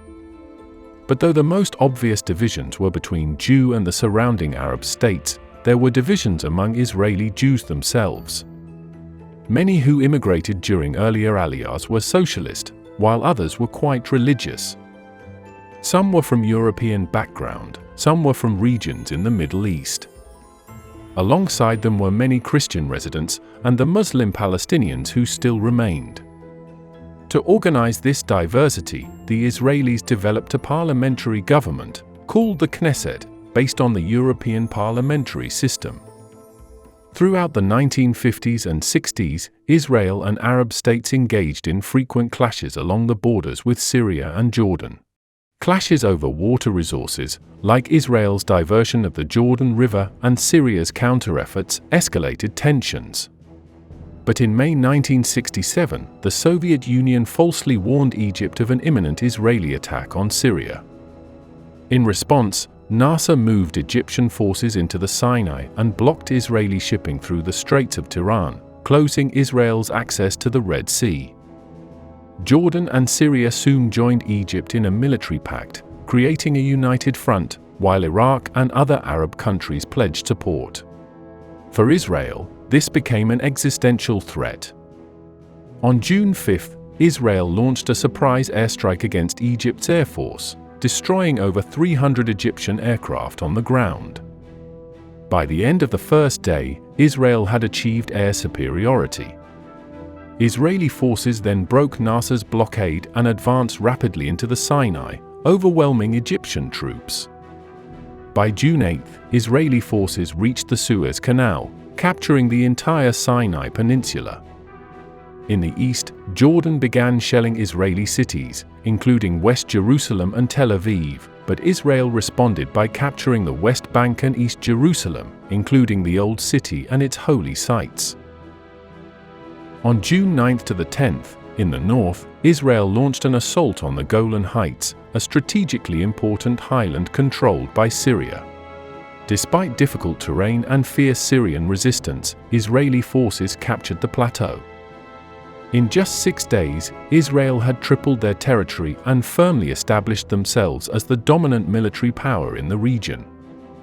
Israel suffered around 800 casualties, while Arab forces suffered around 20,000, with significant losses of equipment and territory. The Arab world in the Middle East was severely discredited and plunged into political turmoil, as Israel now controlled the West Bank, Gaza Strip, and East Jerusalem, while occupying the Golan Heights and Sinai Peninsula. There was intense debate in Israel over whether the territory should be held, as it provided added security. But amidst Cold War tensions, the United States, who supported Israel, and the Soviet Union, who supported the Arab states, pushed for peace. In November, the UN passed Resolution 242, calling for Israel's withdrawal from occupied territories in exchange for peace with its neighbors. But the Arab states would still not recognize Israel. Furthermore, the issue of settlements became an obstacle. A movement developed among Israelis who advocated settling the occupied territories, particularly the West Bank, as part of the Jewish patrimony in the Holy Land. Several thousand Israeli Jews settled in the territories in the decade following the war. Settlements were also built in the Sinai, some for strategic military purposes, others for economic or religious reasons. In 1970, the Arab world was hit with another major loss. After a presidency of 14 years, Egyptian President Nasser suffered a heart attack and died. It sent shockwaves of despair throughout the Middle East. He was succeeded by his vice president and former free officer, Anwar Sadat. Sadat was more conservative than Nasser and shifted Egypt's economy away from socialism to more of a market-oriented economy based on free enterprise. As Egypt was no longer united with Syria, Sadat dropped the United Arab Republic name, replacing it with the Arab Republic of Egypt. Apart from purging Nasserism, President Sadat's main goal was to reclaim the Sinai Peninsula and restore Egypt's national pride. He would find aid with an old ally. In Syria, infighting within the ruling Ba'athist party brought Hafez al-Assad to power. Assad had been defense minister during the Six-Day War, so to restore both his own pride and that of Syria, he aimed to recover the Golan Heights. Sadat and Assad planned a surprise attack on Yom Kippur, the holiest day in Judaism, when Israel would be least prepared. Aided by both communist and Arab states, Egypt launched a well-coordinated assault across the Suez Canal, and establishing strong bridgeheads in the Sinai Peninsula. On the northern front, Syrian forces attacked the Golan Heights, initially overwhelming Israeli defenses. But the early momentum wouldn't last. Israel mobilized its reserves and launched counterattacks. Under future Prime Minister Ariel Sharon, they crossed the Suez Canal into Egyptian territory, encircling the Egyptian Third Army. On the Syrian front, Israeli forces pushed Syrian troops back from the Golan Heights and advanced toward Damascus. Both the United States and Soviet Union got involved, and again, a ceasefire was enforced by the end of October. Israel retained its territorial holdings but suffered significant casualties and losses, shaking its sense of military invincibility. It was clear with Western support, Israel couldn't be beaten militarily, so King Faisal of Saudi Arabia led some Arab OPEC nations to impose an oil embargo on the US and other countries supporting Israel, causing a global energy crisis. The result of the war set the stage for a compromise in 1978. Egyptian President Sadat and Israeli Prime Minister Menahem Begin agreed to the Camp David Accords, which set the stage for a long-lasting peace treaty a year later. Israel withdrew from the Sinai, and Egypt became the first Arab nation to recognize Israel. Both nations would establish normal diplomatic and economic relations, including the exchange of ambassadors. Israel agreed to a phased withdrawal of its military forces from parts of the West Bank and Gaza, but they did not agree to the creation of a separate Palestinian state. Many Arab nations felt betrayed, as Egypt had not secured a broader resolution to the Arab-Israeli conflict, especially regarding the Palestinian issue. Egypt was then expelled from the Arab League for a decade. Islamists viewed the deal as a surrender to Zionism and the West, and in 1981, during a parade, President Sadat was assassinated by a member of a militant Islamic group. The assassination marked a turning point in the rise of Islamist militancy in Egypt and the region. Vice President Hosni Mubarak then became Egypt's fourth president and went on to become this ancient land's longest ruler since Muhammad Ali in the early 1800s. After the Six-Day War in 1967, hundreds of thousands of Palestinians living in the West Bank fled east into Jordan, many of them becoming refugees a second time, after being displaced in the 1948 war. Here, the PLO and other Palestinian militant groups garnered more support and established bases for raids into Israel. They gained significant influence, and when radical factions tried to assassinate the Jordanian king, the PLO was expelled and they moved to southern Lebanon, location of another large Palestinian refugee population, and continued their raids. But we did a very important thing. We create a new people. And instead of being refugees, to be fighters. This is very important. We were refugees, homeless. We became now fighters, freedom fighters. And next stage, you will see. In 1975, Lebanon erupted into civil war, primarily between Christian militias seeking to preserve Maronite Christian dominance and a coalition of leftist Muslim factions. Israel launched a full-scale invasion into southern Lebanon in 1982, and the PLO evacuated to Tunisia. The Israeli invasion and subsequent occupation of southern Lebanon created new dynamics in the civil war, including the rise of Hezbollah, a Shia militia formed with Iranian support to resist the occupation. The civil war ended in 1990, but Israel and Syria continued their occupations until 2000 and 2005 respectively. As the situation in the West Bank and Gaza faced setback after setback, the PLO became frustrated. This led to a sustained series of protests, riots, and civil disobedience called the Intifada, or uprising. This is when a group emerged from the Palestinian branch of the Muslim Brotherhood. This was Harakat al-Muqawama al-Islamiyya, or Hamas. While the PLO was the dominant political force, Hamas offered a more religious and socially conservative alternative. Peace talks occurred at the Madrid conference, marking the first time Arab and Israeli delegations sat together in an international forum. Later, the Oslo Accords in 1993 and 1995 marked the first direct agreement between Israel and the PLO.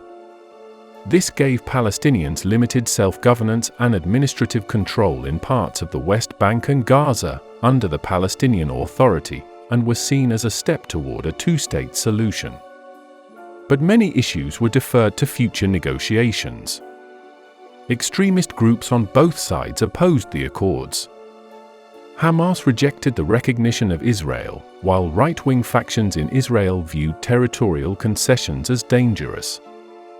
Terror attacks escalated, while settlements expanded, and in 1995, Israeli Prime Minister Yitzhak Rabin was assassinated by a Jewish extremist, weakening the momentum for peace. Soon after, a series of suicide bombings carried out by Hamas shook public confidence in the peace process. This led to the slim 1996 election victory of a security-first candidate, Benjamin Netanyahu, and there was a shift toward right-wing leadership. The same occurred in the Gaza Strip after Israel unilaterally withdrew its military and settlements in 2005. Hamas was elected in 2006 over the more secular Fatah. A brief civil war in 2007 created a division in leadership between Gaza and the Palestinian enclaves in the West Bank, which were still governed by the Palestinian Authority. While Arab nations created an oil shortage for the United States in the 1970s, Iran actually quadrupled its exports. Under Mohammad Reza Shah, Iran was a close ally of the United States. He had taken over from his father in 1941, guiding his nation to become one of the richest in the Middle East. Though ties to the US were strong, relations became strained under Prime Minister Mohammad Mossadegh, who attempted to nationalize the oil industry in 1951. This directly threatened the dominance of Western oil companies in the region, raising fears that other nations might follow Iran's lead. The Shah's authority had weakened under Mossadegh's leadership, prompting the US and Britain to restore his power. Pahlavi was a pro-Western monarch and seen as a reliable ally for safeguarding Western interests in the Middle East, so in 1953, the CIA overthrew Mossadegh in a coup, and Pahlavi returned to power as an authoritarian ruler. The Shah's regime prioritized modernization and secularism, launching the White Revolution in 1963. Reforms granted women suffrage, and there was significant investment in education, healthcare, and public services. Major infrastructure projects, such as roads, dams, and power plants, were completed while urban centers grew rapidly, as Iran developed a robust industrial base. But many Iranians viewed the coup as a symbol of foreign intervention and betrayal. More religious conservatives also opposed some modernization efforts, like women's suffrage. The capital of Tehran became a cosmopolitan city with Western-style restaurants, theaters, and fashion trends gaining popularity. Unveiled women were allowed to roam freely and consume Western music and art, much to the dismay of more conservative elements. The Shah relied on a US-trained police force to suppress dissent, called the Savak, which used widespread surveillance, imprisonment, and torture against political opponents. The Shah was criticized for corruption and extravagant spending in the face of growing inequality. This united all forms of Iranians, from leftists to secular nationalists and conservative Islamists, the latter of which was led by Ayatollah Khomeini, a Shia cleric. He was exiled in 1964 and became the symbol of resistance against the Shah. While in exile, Khomeini's calls for an Islamic government resonated with Iranians disillusioned by westernization and inequality. Mass protests erupted in 1978 after government forces opened fire on demonstrators in Qom. Strikes, protests, and civil unrest paralyzed the country. Suffering from illness and isolation, the Shah went into exile on January 16, 1979, officially called a vacation, but he would never step foot in Iran again. He died in Egypt a year later. Ayatollah Khomeini returned from exile on February 1 and quickly consolidated power. The destabilization led to another oil crisis, sparking countries to reconsider their dependence on Middle Eastern oil. By April, Iran was declared an Islamic republic following a national referendum. The Islamic Revolution had succeeded. Soon after, political purges targeted the Shah's allies and opposition groups, including secular nationalists and leftists. The Ayatollah blamed the West, especially the United States, which was called the Great Satan, for the corruption and regression of Iranian society during the time of the Shah. Strict Islamic laws were implemented, as women were required to wear the hijab, and alcohol, gambling, and Western cultural influences were banned.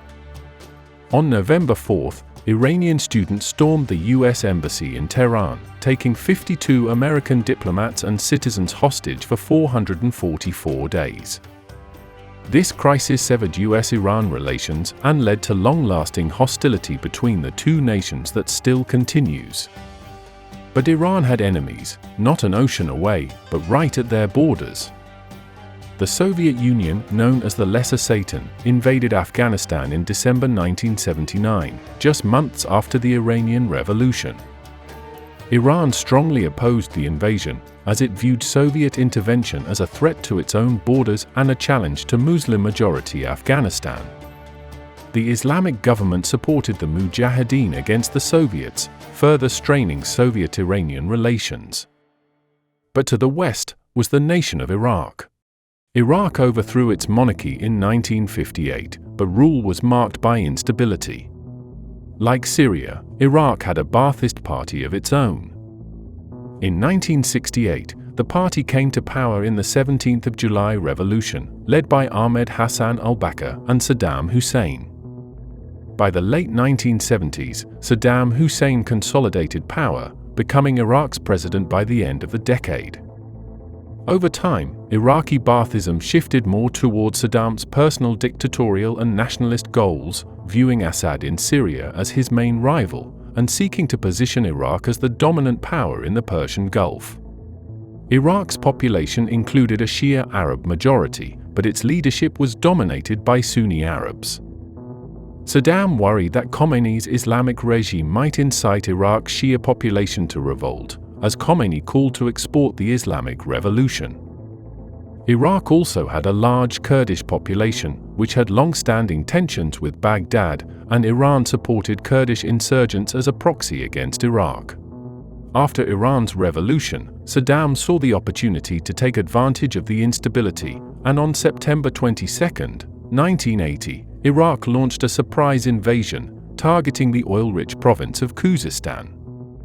Iran quickly regrouped under the leadership of Supreme Leader Khomeini. The Islamic Revolutionary Guard Corps, or IRGC, and remnants of the regular military mounted a defense, halting Iraqi advances by early 1981. By mid-1982, Iran launched successful counteroffensives, driving Iraqi forces out of most Iranian territory. After the success, Iran decided to march into Iraq and overthrow Saddam Hussein. Soon, Iranian forces crossed into Iraq, targeting Basra and other cities. Fearing the spread of Iran's revolutionary ideology, the US began providing indirect support to Iraq. The conflict devolved into a war of attrition, with both sides digging trenches and launching costly offensives with minimal territorial gains. Similar to the trench warfare in World War I, Saddam ramped up the use of chemical weapons against Iranian troops and Kurdish civilians, leading to international condemnation. In 1986, Iranian forces captured the strategic Ulfar Peninsula, threatening Iraqi oil exports. At this point, the US increased support for Iraq, including intelligence sharing and military equipment, and increased its naval presence to protect oil exports. After Iran was accused of mining international waters in 1988, the US Navy attacked Iranian forces during the Operation Praying Mantis. Momentum shifted once again, and Iraq launched counteroffensives, recapturing the Ulfar Peninsula and pushing Iranian forces back. Iraq continued to use its chemical weapons and relied on superior air power to secure a more favorable position. After years of stalemate and mounting casualties, the UN brokered a ceasefire in August 1988, which both sides accepted.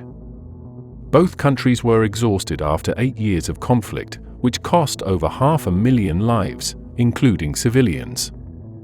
Neither side gained any significant territory, but were hit with massive economic losses and infrastructure, oil fields, and cities destroyed. Saudi Arabia grew wary of Iraq's ambitions and Iran's revolutionary influence. This was the case for the smaller Gulf states as well, which had gained independence from the British during the late 60s and early 70s, like Qatar and Bahrain. Saddam's regime emerged politically intact from the war, but economically bankrupt, with $80 billion in debt, much of it owed to Saudi Arabia and Kuwait. So in mid-1990, Iraqi forces crossed the border and occupied the small Gulf state. Iraq argued that Kuwait's overproduction of oil was sabotaging its economic recovery by depressing prices. They also argued historical rights to Kuwait, as it had been part of Basra province under the Ottomans, giving Saddam his means to dominate the Persian Gulf. Iraqi forces occupied Kuwait City and declared it a province of Iraq. But the United Nations condemned the invasion and imposed economic sanctions, while US President Bush declared the invasion unacceptable and assembled a coalition. This came to be known as the Gulf War and started with Operation Desert Shield, as coalition forces from 42 countries were deployed to protect Saudi Arabia from potential invasion. The UN issued Resolution 678, giving Iraq a deadline of January 15, 1991, to withdraw from Kuwait or face military action. With the deadline ignored, coalition forces launched Operation Desert Storm on January 17, a massive air campaign targeting communication systems and military infrastructure. Iraqi armies set Kuwaiti oil fields on fire, causing an environmental disaster. 600 to 700 oil wells were burned, creating fires that lasted for over 8 months. The burning of Kuwaiti oil fields caused one of the worst environmental disasters in history, creating massive pollution in the air and releasing millions of barrels of oil into the Gulf. On February 24, the coalition launched a fierce ground offensive, and within 100 hours, Kuwait was liberated, and troops advanced into southern Iraq. To not get lost in the vast expanses of the Mesopotamian, the masses of armored vehicles used a new piece of technology. This was the Global Positioning System, GPS. Within the week, a ceasefire was declared, and Iraq agreed to a UN-brokered peace agreement.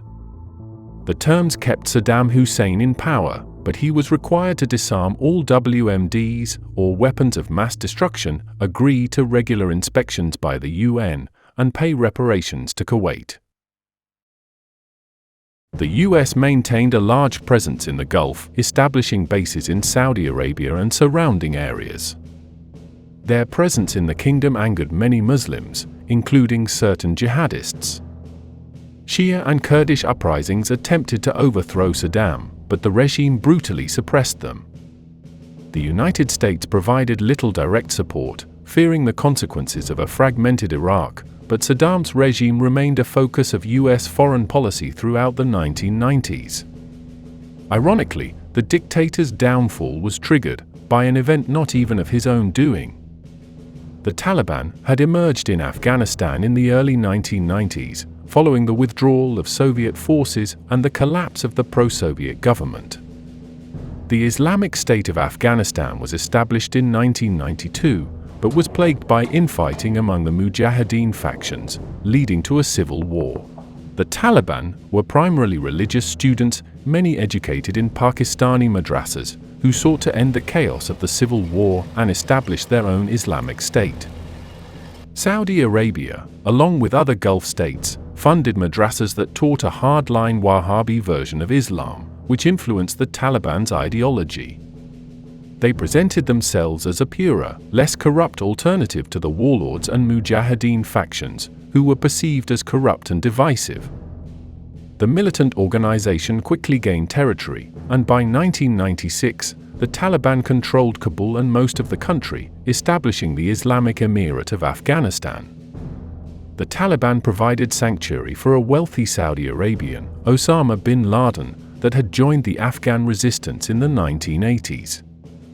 He had provided financial support, recruited fighters, and established the Al-Qaeda organization in 1988 as a network to support Mujahideen fighters and advance global jihad. After the Gulf War, bin Laden fell out of favor with the Saudi government after they allowed the deployment of US troops. We have focused declaration of jihad on striking at the U.S. soldiers inside Arabia, the country of the two holy places, Mecca and Medina. He saw the presence of foreign troops in the land of Islam's holiest sites as a desecration and betrayal. Public denouncements of the royal family led to bin Laden losing his citizenship and fleeing the country. After traveling to Sudan in 1992, he made it a base for the Al-Qaeda organization to train militants, plan operations, and network with other jihadist groups. In 1996, bin Laden relocated to Afghanistan, where the Taliban provided him sanctuary. The Taliban allowed Al-Qaeda to operate training camps and use Afghanistan as a base in exchange for financial and ideological support. Saudi Arabia officially opposed Al-Qaeda but inadvertently contributed to its rise through their spread of Wahhabism. Under bin Laden's leadership, Al-Qaeda orchestrated major terrorist attacks, including the 1998 US embassy bombings and the infamous 9/11 attacks. The attacks prompted a US invasion of Afghanistan in October 2001 to dismantle Al-Qaeda. The secondary goal was to remove the Taliban from power and create a more moderate allied government. But as the Soviets learned 20 years prior, Afghanistan had earned its reputation as a money pit, and the Americans would spend nearly 2 decades attempting to consolidate their position. The US-led invasion then turned into a global war on terror.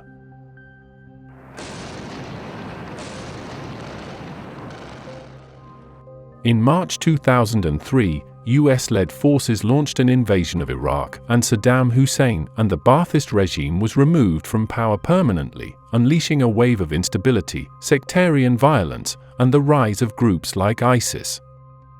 The The Arab Spring in the 2010s led to widespread uprisings, toppling regimes in Tunisia, Egypt, Libya, and Yemen, but also triggered a prolonged civil war in Syria, with devastating humanitarian consequences. The Assad government in Syria continued under Bashar al-Assad. But the very same day this video was being written, there have been reports that Damascus has fallen. Meanwhile, shifting alliances, such as growing Iranian influence, normalization of relations between Israel and some Arab states, and escalating tensions between regional powers, will tell the tale of whether this cradle of civilization will become its graveyard. Our final episode takes us back east. Join us as we explore Asia, from the Indian subcontinent to post-war Japan, Korea, and more. If you'd like to see any of these regions before the war, check out these videos. As mentioned last episode, the World War sparked decolonization in Africa and the Middle East. Asia was no different. The British Raj maintained control on the subcontinent. Overall, the British Raj had quite an extensive reach, having at one point administered Burma, the Strait settlements, including their important territories of Malacca and Singapore, British Somaliland, and holding influence over the Persian Gulf Residency, including the states of Bahrain, Oman, and Qatar. But the most significant of the British Raj domains was India. We tend to think of the British Raj as synonymous with British India, but the latter only refers to the regions directly controlled by the Crown. Those ruled indirectly, through native princes, were called princely states. When we had last left India, we saw the burgeoning of nationalist movements against colonial rule. But like in Africa and the Middle East, the movements themselves were often in disharmony. Some wanted reform, others wanted total independence. Many were Hindu, some Muslim. As a religious minority, Muhammad Ali Jinnah, leader of the Muslim League, sought out the creation of an independent Muslim nation. These demands were made official in the Lahore Resolution in 1940. World War II exacerbated economic hardships in British India, including inflation, food shortages, and unemployment. The Bengal famine of 1943 indirectly played a significant role in exacerbating Hindu-Muslim tensions as communities competed for scarce resources. Resentment grew between Hindu landlords and Muslim peasants, as landlords were often accused of hoarding food or exploiting famine conditions for profit. The British colonial administration as well was widely criticised for its failure to prevent or alleviate the famine. After World War II, Britain was economically and politically weakened, and its ability to govern India effectively diminished. Calls for independence emerged once again, even stronger than before. The divide between Hindu and Muslim deepened, and clashes grew more brutal. The new Labour government in Britain was opposed to the continued colonial presence. After the economic drain of the war, an inability to deal with the violence between Hindu and Muslim, Prime Minister Clement Attlee declared British India was to become an independent state.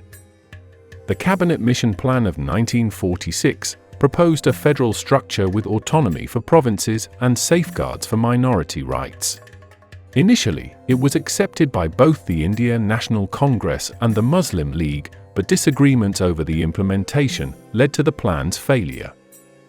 On Direct Action Day, a day the Muslim League pressed for the creation of their new state, communal violence erupted in the Great Calcutta Killings. Over 4,000 were killed and tens of thousands injured, deepening Hindu-Muslim animosity. Animosity with the British had always been just as present and deteriorated rapidly after the Royal Indian Navy mutiny. Much of the Hindu-Muslim divide had been exacerbated in previous decades by the British in accordance with their strategy of divide and rule, more commonly known as divide and conquer. As the Viceroy of India, Lord Mountbatten was tasked with overseeing the transition to independence. He proposed the partition of British India into two dominions, India and Pakistan, based on religious majorities, with the provinces of Bengal and Punjab to be divided accordingly.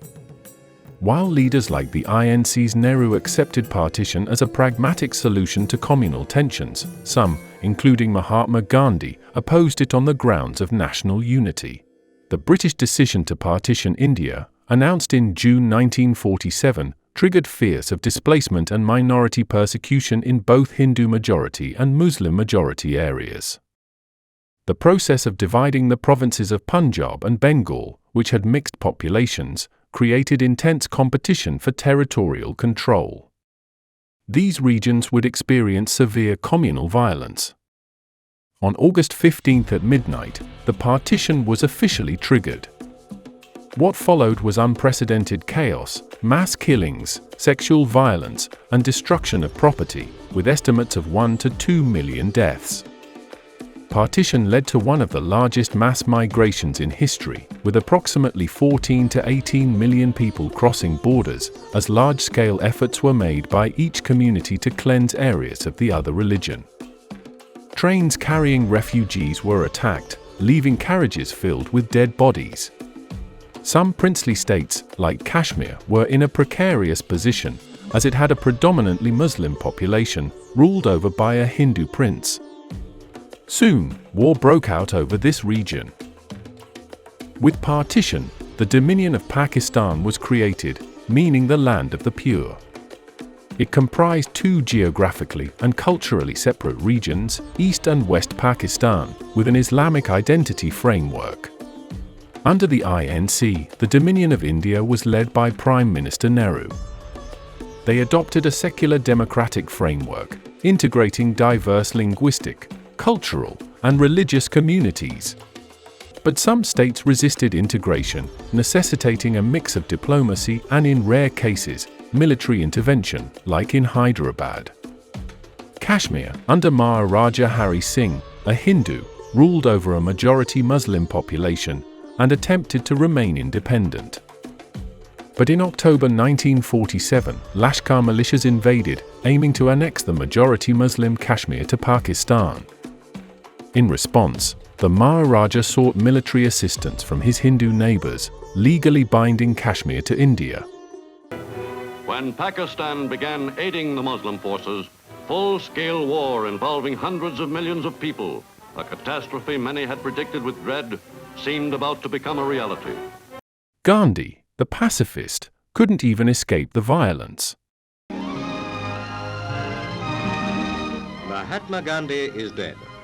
He was assassinated in January 1948 by a Hindu nationalist who resented Gandhi's opposition to a Hindu state. After a ceasefire in early 1949, the line of control, or LOC, was drawn to establish a boundary. The LOC became a highly militarized border between the two countries, fueling long-lasting tensions over the region. The day India became a republic within the Commonwealth was certainly historic. Beneath portraits of Gandhi and Mr. Nehru, the High Commissioner, Mr. Krishna Menon, read the proclamation at India House.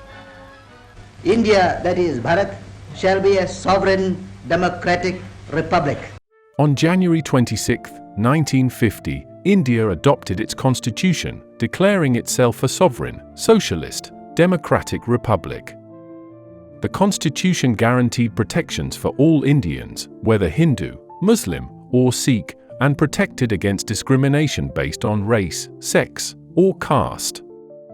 India is so diverse, it does not have a single national language, but it does have two official languages at the union or federal level.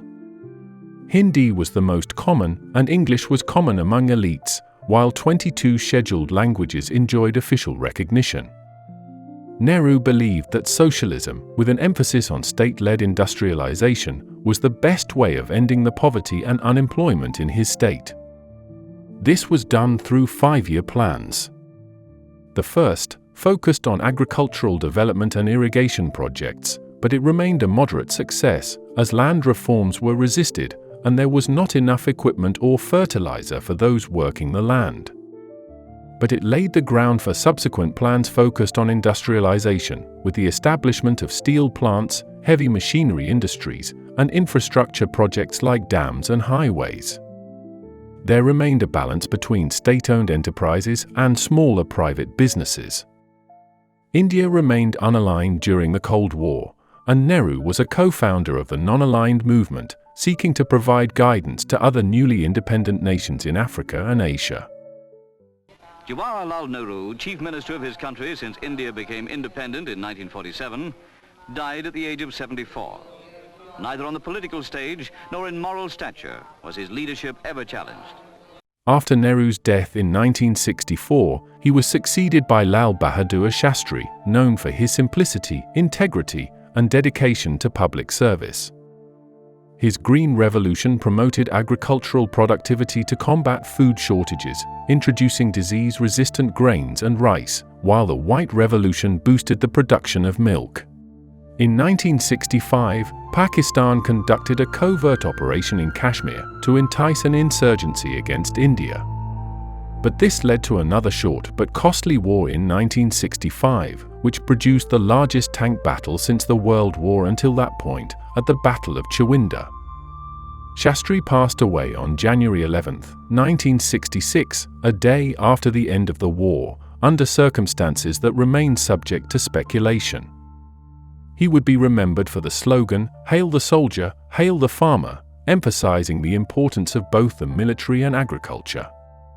Indira Gandhi, daughter of Nehru, and no relation to Mahatma Gandhi, became the third Prime Minister in 1966. She continued and expanded agricultural reforms to make India self-sufficient in food grains. Green Army initiatives focused on rural development and poverty alleviation, and she strengthened the central government's authority, sometimes at the expense of states' autonomy. Chinese forces had already advanced into territories claimed by India in 1962, seeking access to Aksai Chin, the only year-long accessible route from Xinjiang to Tibet. In 1967, Gandhi oversaw another brief conflict with her northern neighbor, expelling an invasion into the Himalayas from China and annexing the Kingdom of Sikkim, at this point a British protectorate strategically nestled between India, Bhutan, Tibet, and Nepal. A few years later, Gandhi saw violence once again, this time in East Pakistan. Riots broke out against Pakistani rule, and India intervened on the side of Bengali nationalists. In less than 2 weeks, Pakistani forces surrendered, and East Pakistan broke away to become the independent state of Bangladesh.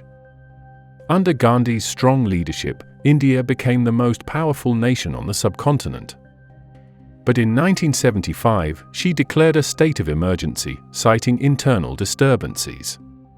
The opposition was becoming undemocratic, unconstitutional. What was threatened was the very stability and unity of India. This was most likely because of her mounting problems in the judicial system and pressure from other political leaders. In response, Gandhi curtailed civil liberties, censored the press, and arrested opposition. To stem the population boom, she adopted a controversial family planning initiative, which led to forced sterilizations. Is it really necessary to force parents to be sterilized after they've had 2 or 3 children? At this moment, we can feed our population, but if the population keeps on growing as it is, in some years it will be impossible to look after it. In the end, Gandhi faced an eventual electoral loss in 1977, the first time the Congress Party was defeated. A minority government was formed by Morarji Desai as Prime Minister. As a peace activist, he restored relations with China and Pakistan, but his government was ineffective, and by 1980, Indira Gandhi and the Congress Party were back in power. Partition gave Muslims and Hindus their own respective states. But what about the Sikhs? The majority of Sikhs lived in the Punjab, on the borders of Pakistan and India. Calls to form a sovereign Sikh state, called Khalistan, had been around since the 1930s, but it reached its zenith after Bangladesh was successful in its fight for independence. Throughout the late 1970s and early 1980s, Sikh leader Jarnail Singh Bhindranwale gained influence among certain sections of Punjab's Sikh community. He led an insurgency that included attacks on civilians and law enforcement, using the Golden Temple complex as a base of operations. Prime Minister Gandhi, newly re-elected, viewed the escalating militancy as a serious threat to national security and unity. Efforts to negotiate a peaceful solution failed, and the decision was made to use military force. The immediate goal was to assert control over the Golden Temple complex and capture or eliminate Bhindranwale and his key associates. But removing armed militants from such a sacred site was a daunting task that could alienate the entire Sikh population. Nonetheless, the operation began on June 1, 1984, and intensified during the week. Indian Army troops, including special forces, were deployed around and inside the Golden Temple complex. They were all instructed to minimize harm to the temple. But the heavy exchange of gunfire led to significant damage to the complex's structures. The militants themselves were also well armed and fortified, and the operation dragged on. Official figures vary, but hundreds of people, including militants, soldiers, and civilians, were killed or wounded during the assault. The Akal Takht, one of the highest seats of Sikh religious authority within the temple complex, was heavily damaged by gunfire and artillery. The use of force and desecration of the holiest shrine of Sikhism outraged Sikhs not just in India, but those worldwide.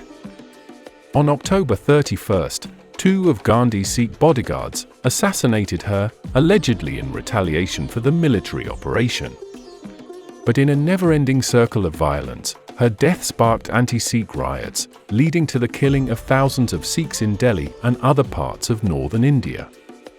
Tensions and violence in the region persisted throughout the 1980s and early 90s, until operations eventually reduced the insurgency. But issues of trust between the government and sections of the Sikh populace took years to begin healing. The Congress Party continued with the Nehru-Gandhi family. Indira Gandhi was succeeded by her son Rajiv. Rajiv Gandhi, a professional airline pilot, had reluctantly entered the world of politics after his brother, a member of parliament, died in a plane crash. After his mother's assassination, he was made prime minister the same day, at the age of 40. Despite this, he stayed apolitical, without strong ideological positions. As a result, government took a backseat to private enterprise, and he decentralized power to local governments, quite a contrast from the governance of Jawaharlal and Indira. Foreshadowing the broader liberalization of the 1990s, he took steps toward reducing red tape, liberalizing imports, and encouraging foreign investment. In 1987, he intervened in a civil war to the south.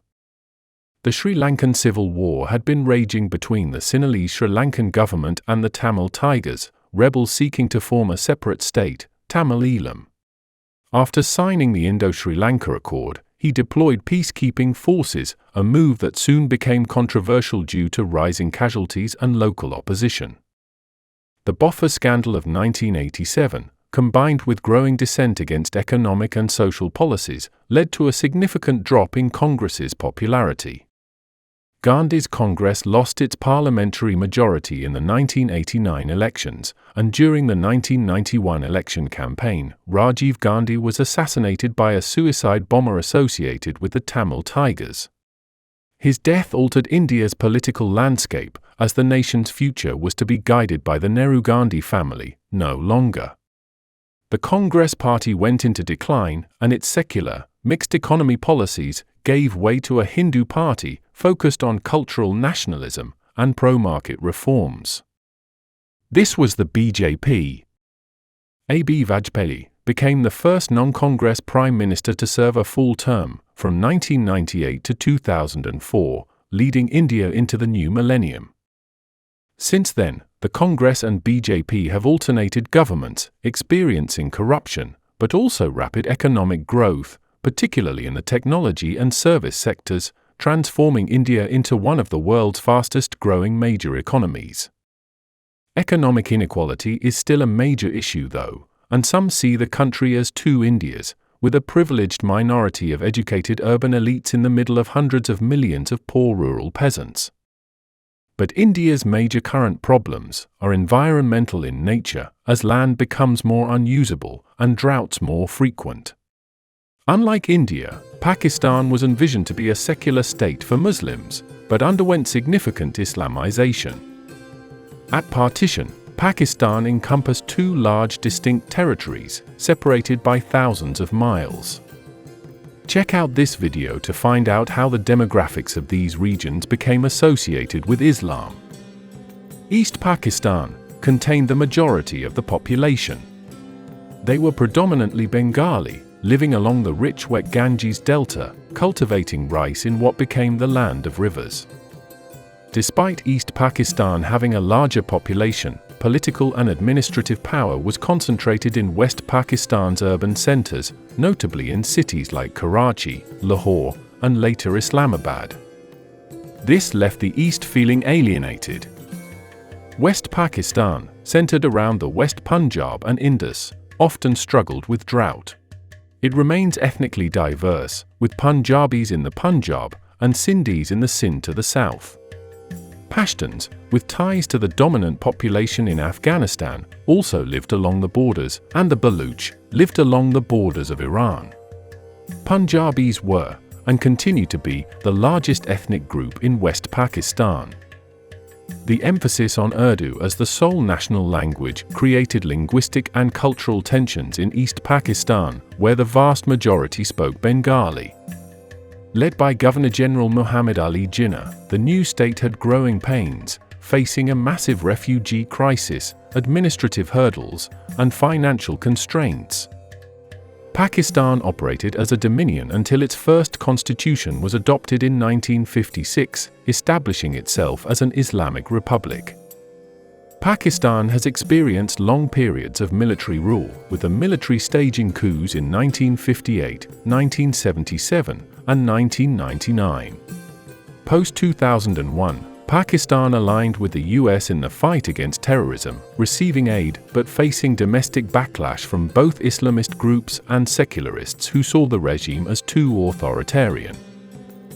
The border regions with Afghanistan had become important in the last decades, as there was a search for Al-Qaeda leader Osama bin Laden.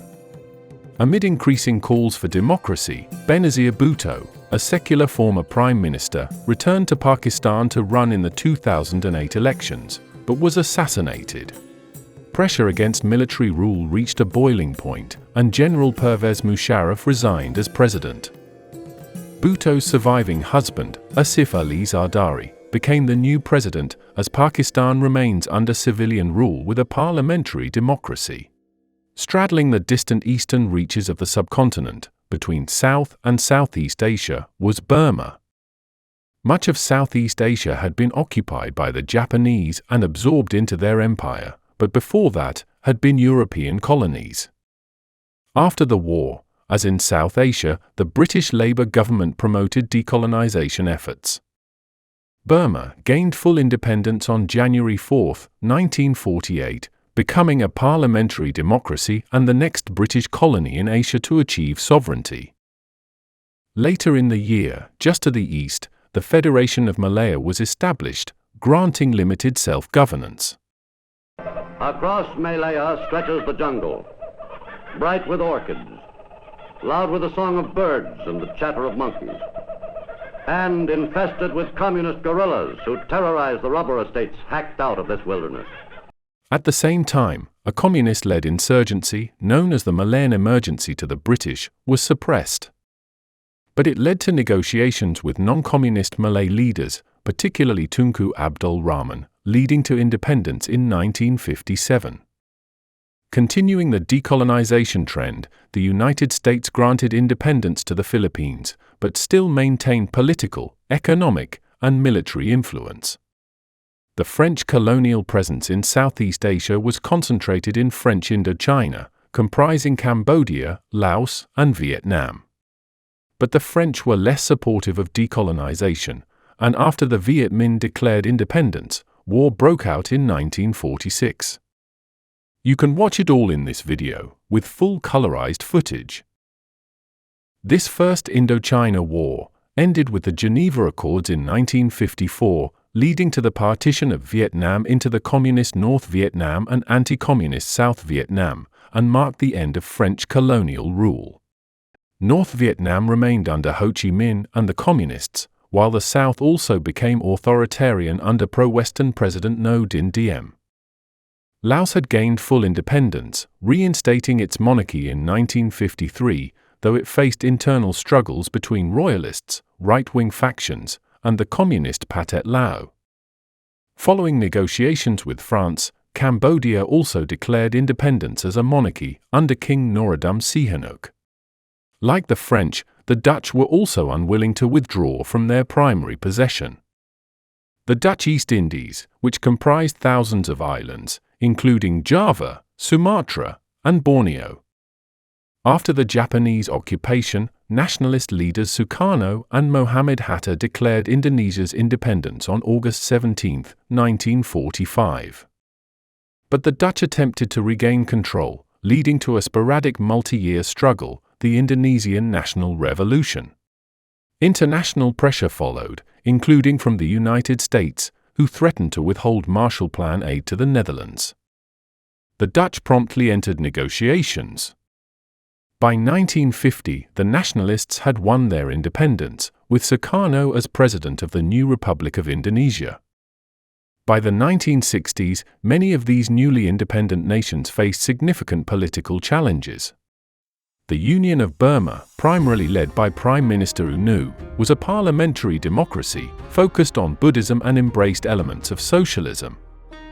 A military coup in 1962 brought General Ne Win to power, who established a socialist totalitarian dictatorship that isolated the country from the global stage for decades. It kept an emphasis on Buddhist values and traditional culture as part of national identity, but economic living standards became catastrophic. Ne Win was known for being quite superstitious, practicing yadaya, rituals to stave off misfortune. In 1987, after reportedly consulting with an astrologer who told him the number 9 would lead to success, he demonetized large currency bills, replacing them with only 45 and 90, as both numerals added up to, and were divisible by 9, while millions lost their life savings in the process. The Kingdom of Siam, which had changed its name to Thailand in 1939 during a wave of nationalism, had avoided Western colonization but became a pro-US ally during the Cold War. The kingdom focused on infrastructure and tourism to boost its economy, for the most part remaining under military rule in the face of communist neighbors. In the late 1950s and early 1960s, Malaya had a majority Malay population, but the Chinese population was also significant, particularly in urban and commercial centers. Chinese political groups formed coalitions with Indian groups to garner more representation, but the Malayan government sought to maintain its own political dominance. The inclusion of North Borneo and Sarawak, with their largely indigenous and Malay majority populations, was seen as a way to ensure that Malays and other indigenous groups remained politically dominant within the Federation. Singapore also joined the Federation. Despite its majority Chinese population, the economic and security benefits of uniting outweighed these concerns over its Chinese majority. This decision, though, was contentious and carried long-term risks. The federal government in Kuala Lumpur and the Chinese-led government in Singapore often clashed. In 1964, racial tensions escalated into riots, during which ethnic clashes between Malays and Chinese led to loss of lives and heightened mistrust.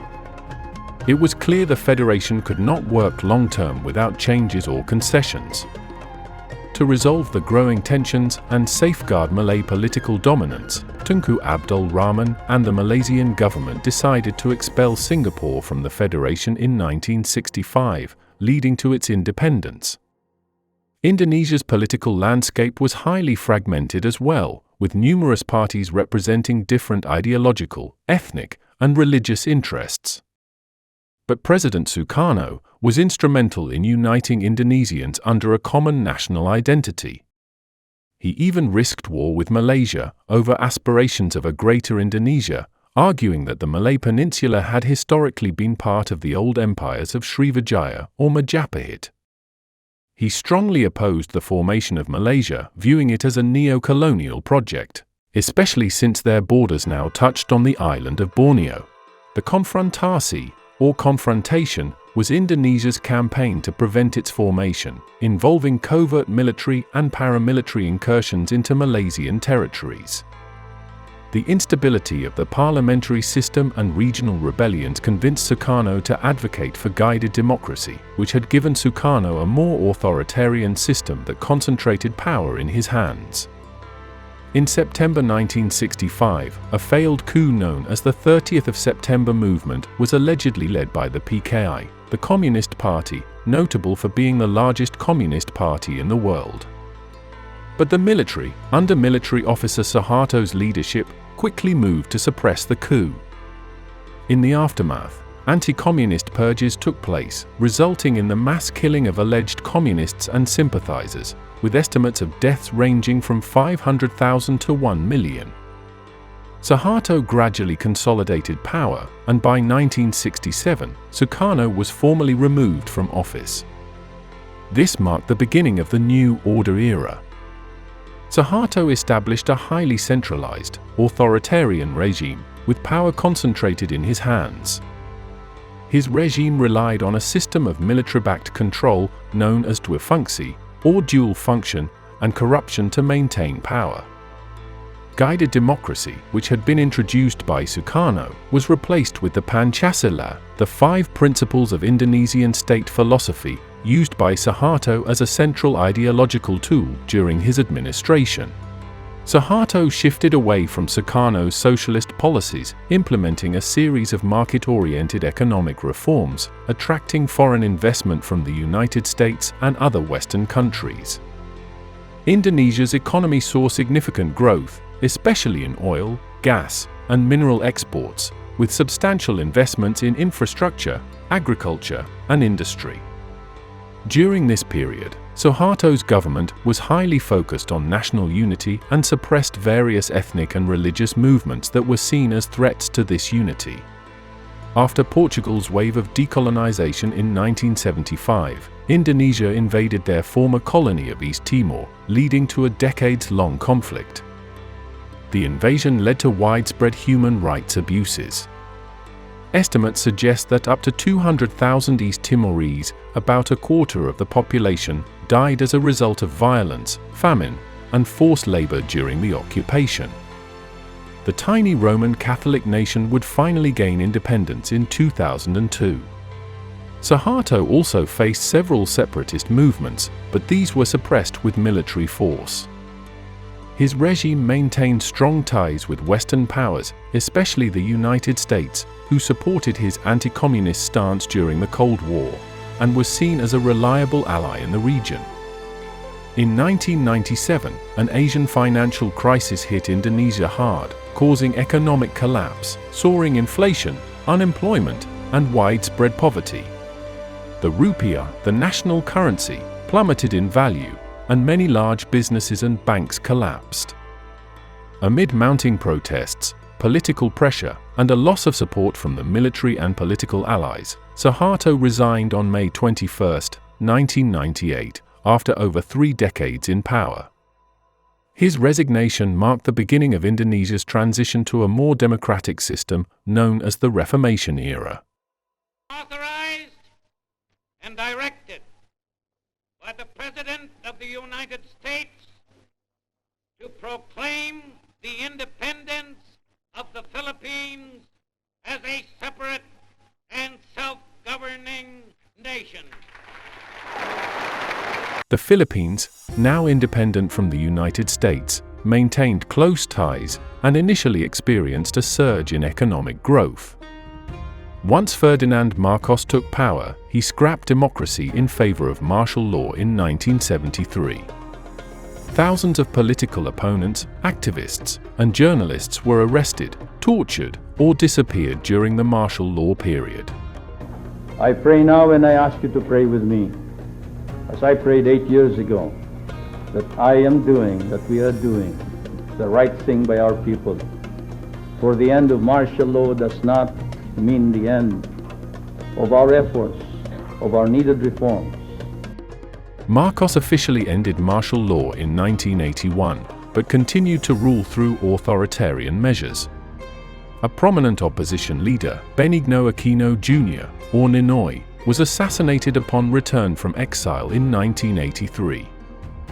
After a decade of martial law, this tipping point sparked massive protests and international condemnation.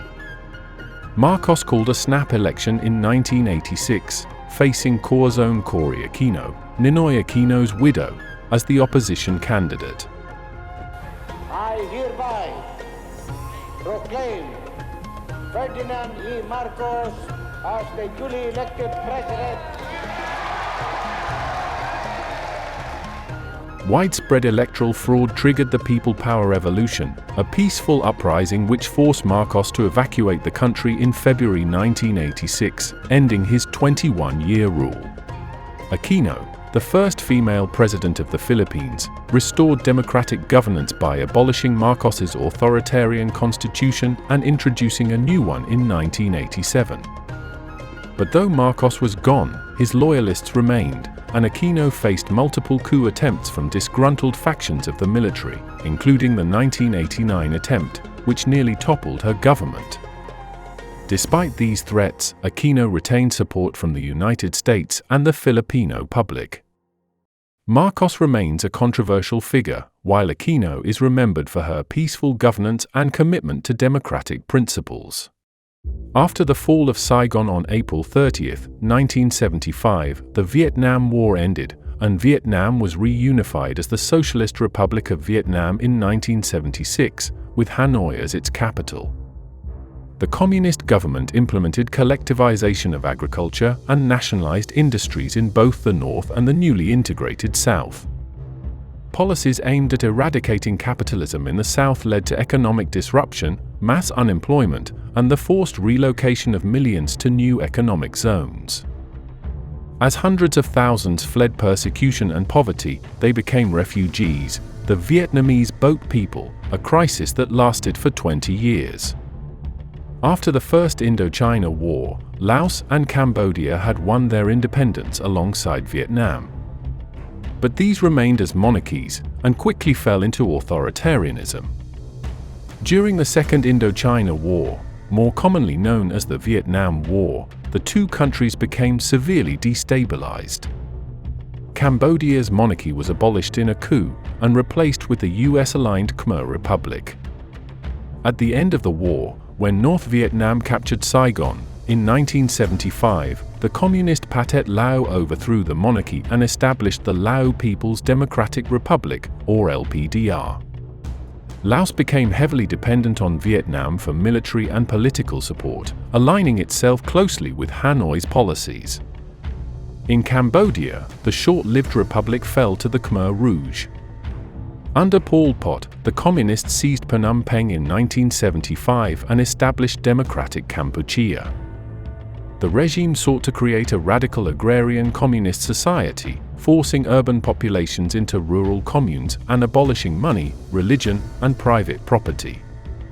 Between 1.5 and 2 million people, nearly a quarter of Cambodia's population, died from starvation, forced labor, executions, and disease during the Khmer Rouge's reign, the Cambodian genocide. The Khmer Rouge conducted brutal raids into Vietnamese border villages, killing thousands of civilians. Notably, the Ba Chuk massacre in April 1978 saw over 3,000 Vietnamese civilians slaughtered. Though both were communist, the Khmer Rouge adhered to an extreme version of Maoism and forcibly rejected any Vietnamese influence, both within their borders and without. Vietnam, though, became pro-Soviet, eroding relations with China. Throughout 1977 and 1978, skirmishes between Vietnamese and Khmer Rouge forces intensified, leading to mounting casualties and insecurity, and eventually war. In 1979, Vietnam invaded Cambodia and quickly overthrew the Khmer Rouge, installing a new government, the People's Republic of Kampuchea. Cambodia and Laos under the Pathet Lao came under Vietnam's sphere of influence. Pol Pot's Khmer Rouge retreated to the Thai border and waged a guerrilla insurgency with support from China and Western powers, including the US, who opposed the occupation by the Soviet-aligned Vietnam. Years of conflict left Cambodia devastated, with millions of refugees and landmines littering the countryside. The occupation lasted a decade, and a comprehensive peace agreement was signed in 1991. Cambodia held its first multi-party elections in 1993, resulting in a coalition government. An aged Pol Pot was found and placed under house arrest in 1998, but died soon after, possibly a suicide.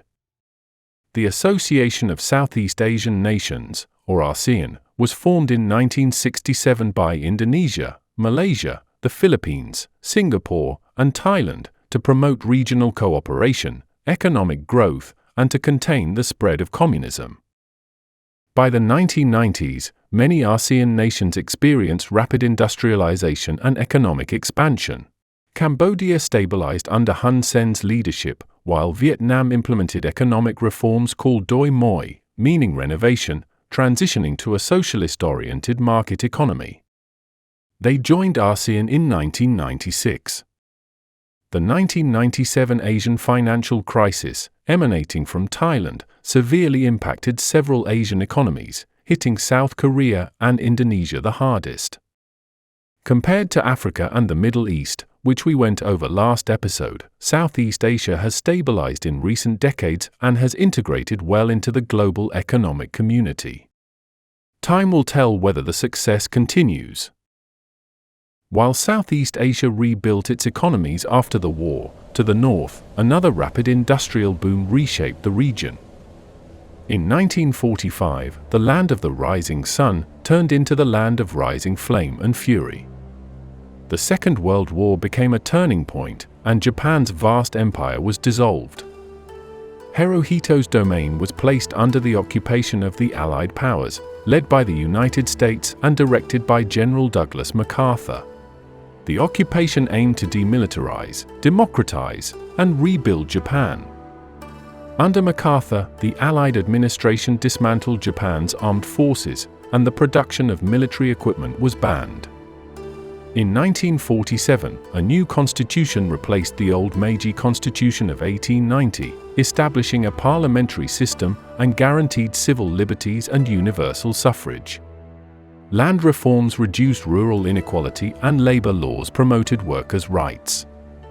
The new constitution also enshrined Article 9, renouncing war and the use of offensive military force. Prominent Japanese leaders were tried at the Tokyo War Crimes Tribunal for crimes against humanity. 7 leaders, including Prime Minister Hideki Tojo, were executed. To ensure political stability, Hirohito, the emperor and face of the old empire, was neither executed nor was he even tried. He was allowed to remain emperor, but was forced to abandon the ancient claim of divinity associated with the Japanese emperors. But Japan's economy was still in shambles. Cities, industries, and infrastructure were devastated by Allied bombings, while food shortages and inflation created widespread poverty. The zaibatsu, the big business conglomerates, were broken up and more power was given to labor unions, while lowering the state's involvement in the economy.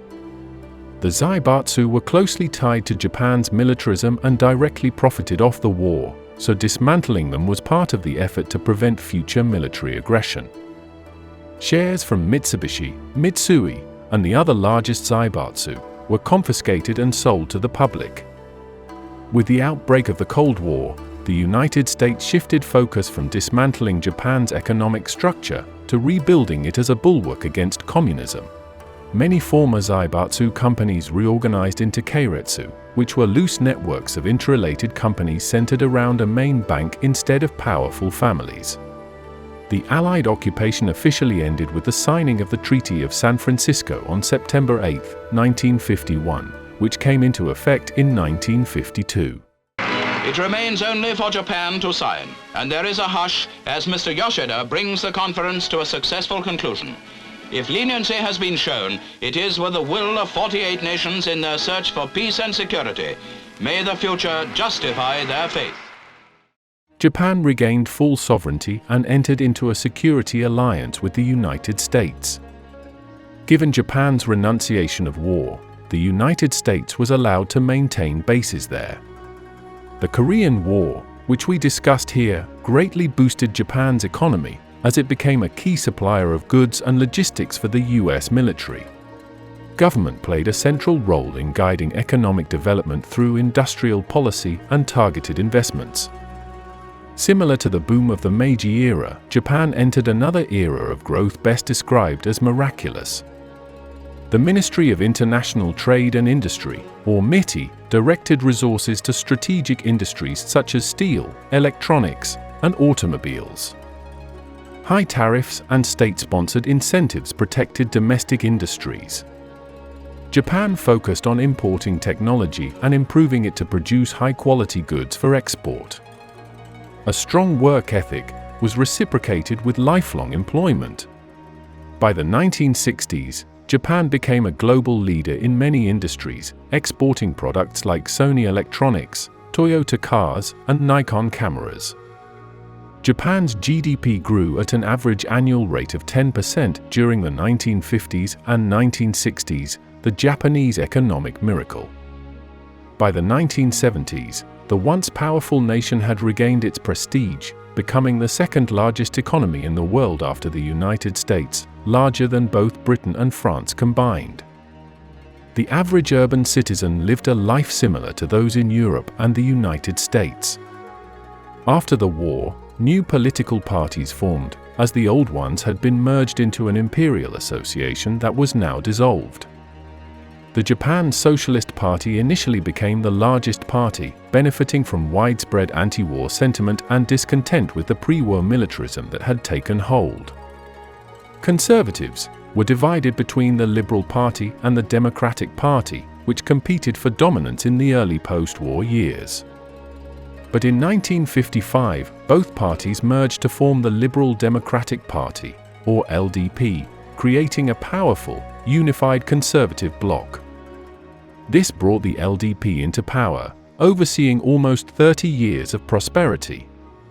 The LDP maintained close ties with big businesses, ensuring economic growth, and supported the US-Japan alliance, which provided security while allowing them to focus on economic development.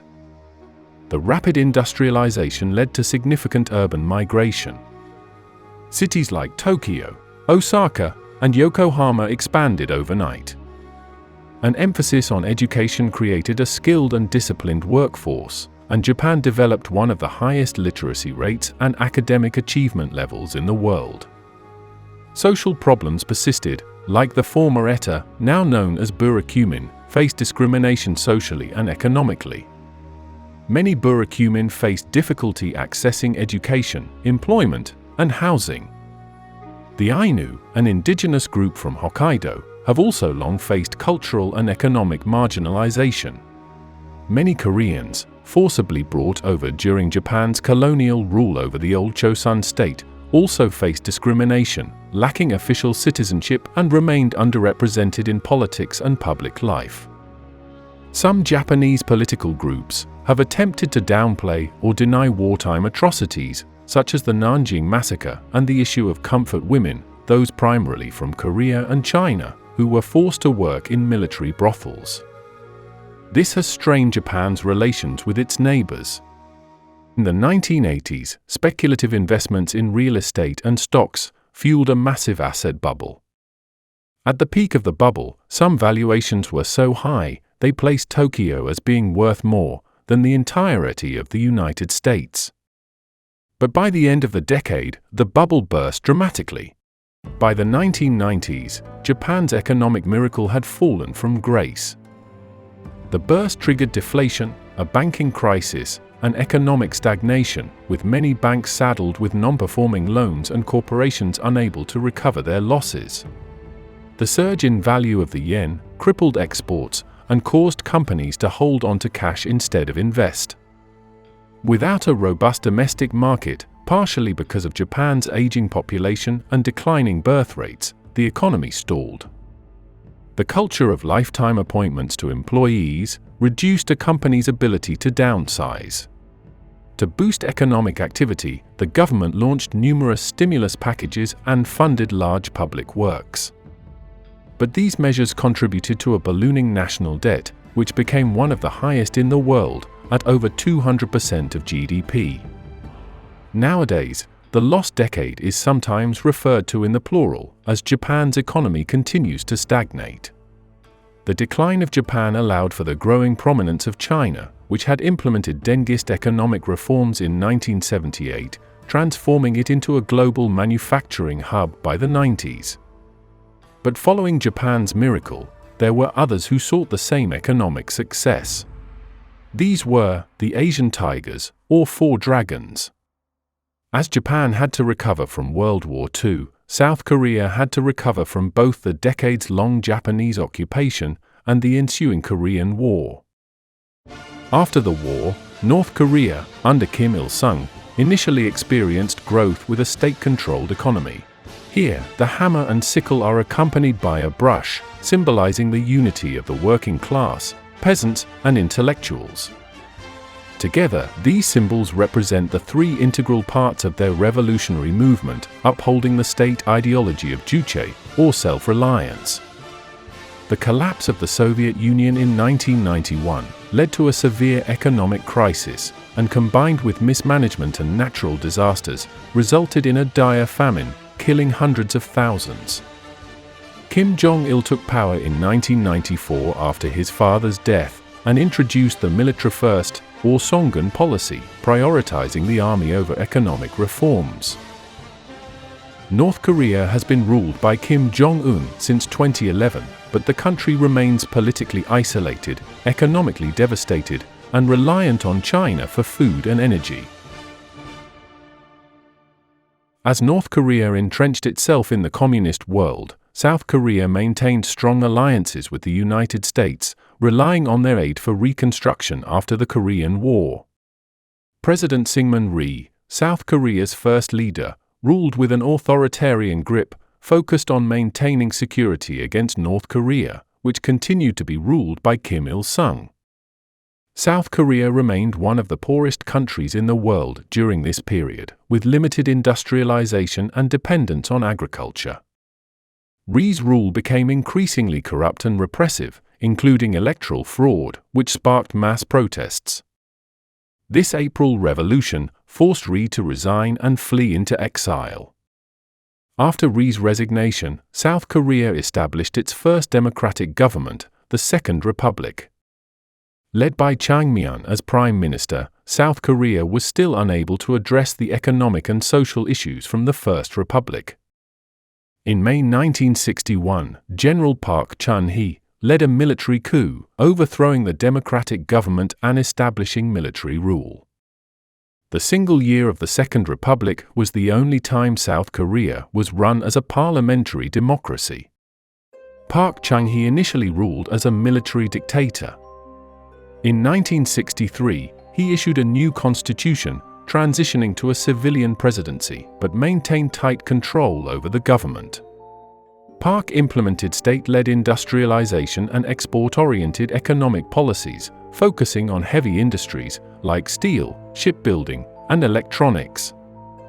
Chaebols, large family-owned conglomerates like Samsung and Hyundai, drove rapid economic growth. By the 1970s, South Korea began transitioning from a low to middle-income country, able to compete with Japan. But the cost was high. Under the Yushin Constitution, political dissent was suppressed and civil liberties were curtailed, granting Park near absolute power. Growing unrest over political repression and economic inequality led to tensions.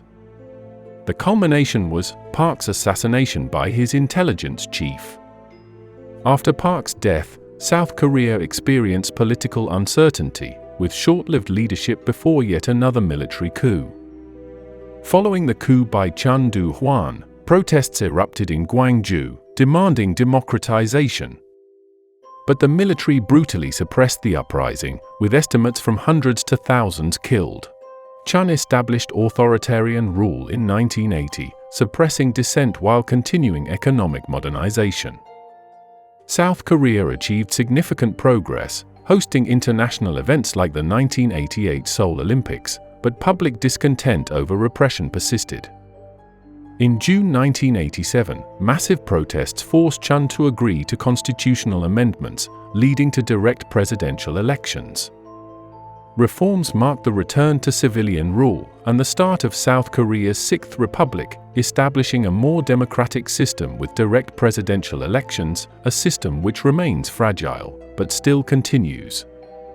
President Kim Dae-jung promoted reconciliation with North Korea through the Sunshine Policy, earning him the Nobel Peace Prize in 2000, but the fate of the Korean peninsula still remains a mystery. The small island of Taiwan also had been part of the Japanese Empire since the First Sino-Japanese War in the late 1800s, but the Republic of China assumed control in 1945 with the end of World War II. With the Japanese defeated, the truce between the Republic of China and communists dissipated, and the Civil War resumed. Many native Taiwanese, the vast majority ethnic Han Chinese, but also a small minority of indigenous Austronesians, who had lived under Japanese colonial rule, resented the Chinese administration's authoritarian governance and corruption, as they confiscated resources for China's war effort against the Chinese Communist Party. This culminated in the February 28 incident. A local protest escalated into a mass uprising, and the KMT brutally suppressed the rebellion, killing tens of thousands, creating a lasting sense of alienation from mainland Chinese rule. Though the World War was over, the KMT's war with Mao's People's Liberation Army continued until they were driven off the mainland in 1949. After fleeing to Taiwan, the Republic of China established Taipei as its capital, continuing to claim sovereignty over all of China, vowing to unify the mainland again. General Chiang Kai-shek returns to power as president of nationalist China. He takes office in exile at Formosa, island fortress 90 miles from the Chinese mainland. The Generalissimo, here with his wife, predicts that the communists who control the mainland will not last long. With the communist Chinese posing an existential threat to their government, the KMT declared martial law, which lasted until 1987, the longest period of martial law in the world, 38 years. Opposition leaders were arrested, and suspected communists and pro-independence activists were executed in this long period called the White Terror. With significant US economic and military aid during the Cold War, Taiwan focused on export-driven industrialization, transitioning from an agricultural economy to a manufacturing hub.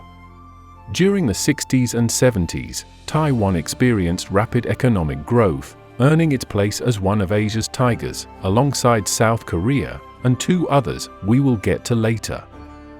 In 1971, the People's Republic of China replaced the ROC in the United Nations, and many countries switched diplomatic recognition from Taipei to Beijing. The US established formal ties with the PRC in 1979, but maintained unofficial relations with Taiwan through the Taiwan Relations Act, ensuring continued security and economic ties.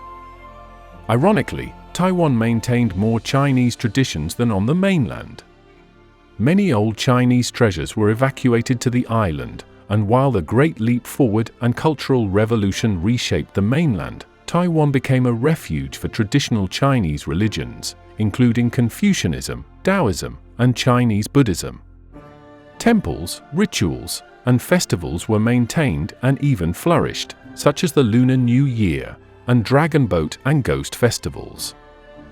Chiang Kai-shek died in 1975, just a year before his greatest rival, Chairman Mao, and martial law was lifted in 1987 by Chiang Ching-kuo, his son and successor, marking the beginning of Taiwan's democratization.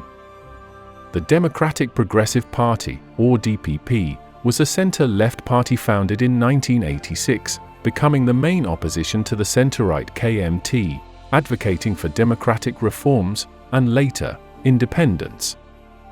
Taiwan continued its economic growth, focusing on technology and innovation, becoming a leader in semiconductors and electronics.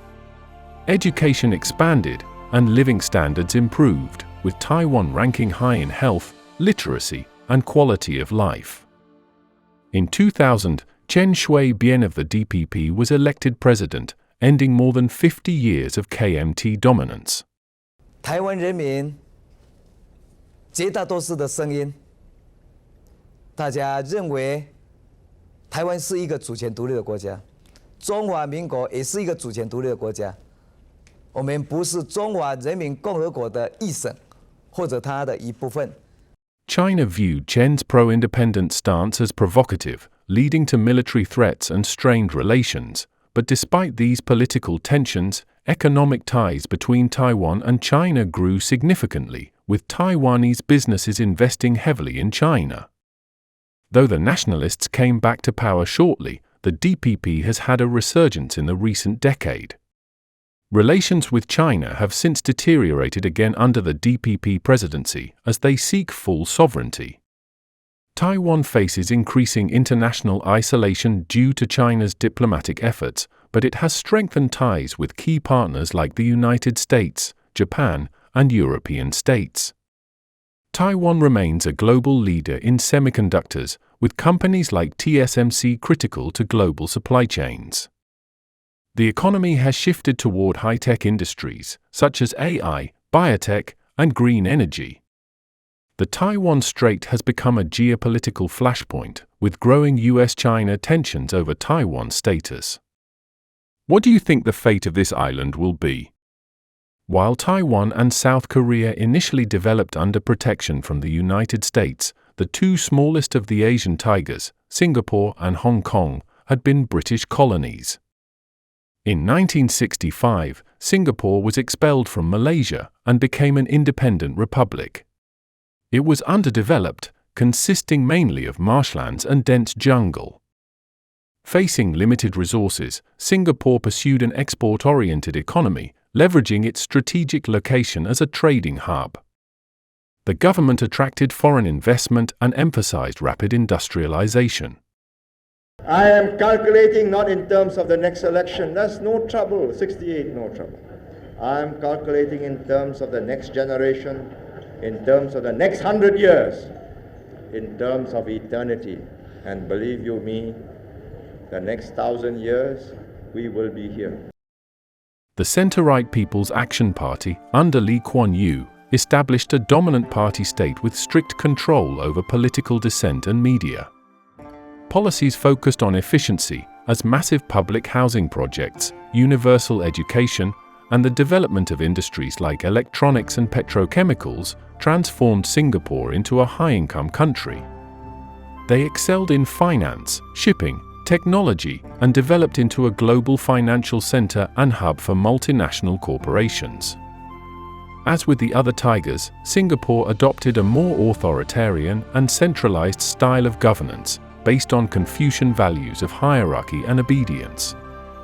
Laws were known for being quite strict, and penalties include corporal punishment by caning and capital punishment by hanging. But as Singapore had prospered economically, many wealthier citizens wished for more freedoms. Lee Kuan Yew's successor, Goh Chok Tong, became Prime Minister in 1990, promising a relaxation of harsh restrictions, but in recent years, the PAP, the only ruling party since Singapore's independence, has been on the decline. Nonetheless, Singapore has been such an economic success that its wealth per capita is the highest in Asia, and its total GDP is ranked third of all ASEAN members, despite its tiny size and population. Unlike Singapore, Hong Kong remained under British administration. The Japanese occupation had left its infrastructure and economy in ruins. But refugees from mainland China, fleeing the civil war and communist rule, contributed to a population boom and labor force growth. Down below us is the business center of the island section of Hong Kong, and across the bay is the Kowloon section. In World War II, the British lost Hong Kong after less than 3 weeks of fighting. No one today gives it much more than 3 days, if the Chinese communists ever decide to take it. Hong Kong is a tiny island that huddles a few miles off the coast of China. The Chinese wanted it long before Mao Zedong, who lets the British flag remain there because the communists like to keep it as a trading post, a listening post, a sort of Asiatic Switzerland. Hong Kong became a center for light manufacturing, like textiles and plastics, and trade. Unlike the other tigers, which had state-guided economies, Hong Kong's British administration promoted a more free market economy, which flourished due to its export-driven manufacturing sector. Their cheap labor, favorable tax policies, and free trade policies attracted investment, while the British authorities improved housing, healthcare, and education to accommodate the growing population. Despite occasional labor unrest, British rule maintained political stability and suppressed pro-communist movements. When China opened up in the late 70s, many manufacturers moved to the mainland, and Hong Kong shifted to become China's financial gateway. Like Singapore, the city developed a robust banking and stock market system, attracting international businesses. In the 1980s, Britain and China negotiated Hong Kong's future. It was agreed that Hong Kong would be handed back to China in 1997 under the One Country, Two Systems framework. On July 1, 1997, Hong Kong was returned to China, but retained a high degree of autonomy for 50 years under the Two Systems principle. Hong Kong would preserve its capitalist economy and legal system. Over time, Beijing's increasing influence and limited democratic reforms led to mass protests, including the Umbrella Movement in 2014, demanding universal suffrage, and more recent protests against a proposed extradition bill, which evolved into broader pro-democracy demonstrations. Beijing imposed the national security law in 2020, restricting dissent and consolidating its control over Hong Kong. Though these East Asian nations have flourished in the economic sphere, there remains political nervousness with other powers in the region. Apart from Hong Kong's political tensions with China, Taiwan also straddles the line as part of China, but is recognized as an independent state by a dozen nations worldwide. South Korea, too, continues to face deep divisions with their northern neighbors, as relations enter another period of deterioration.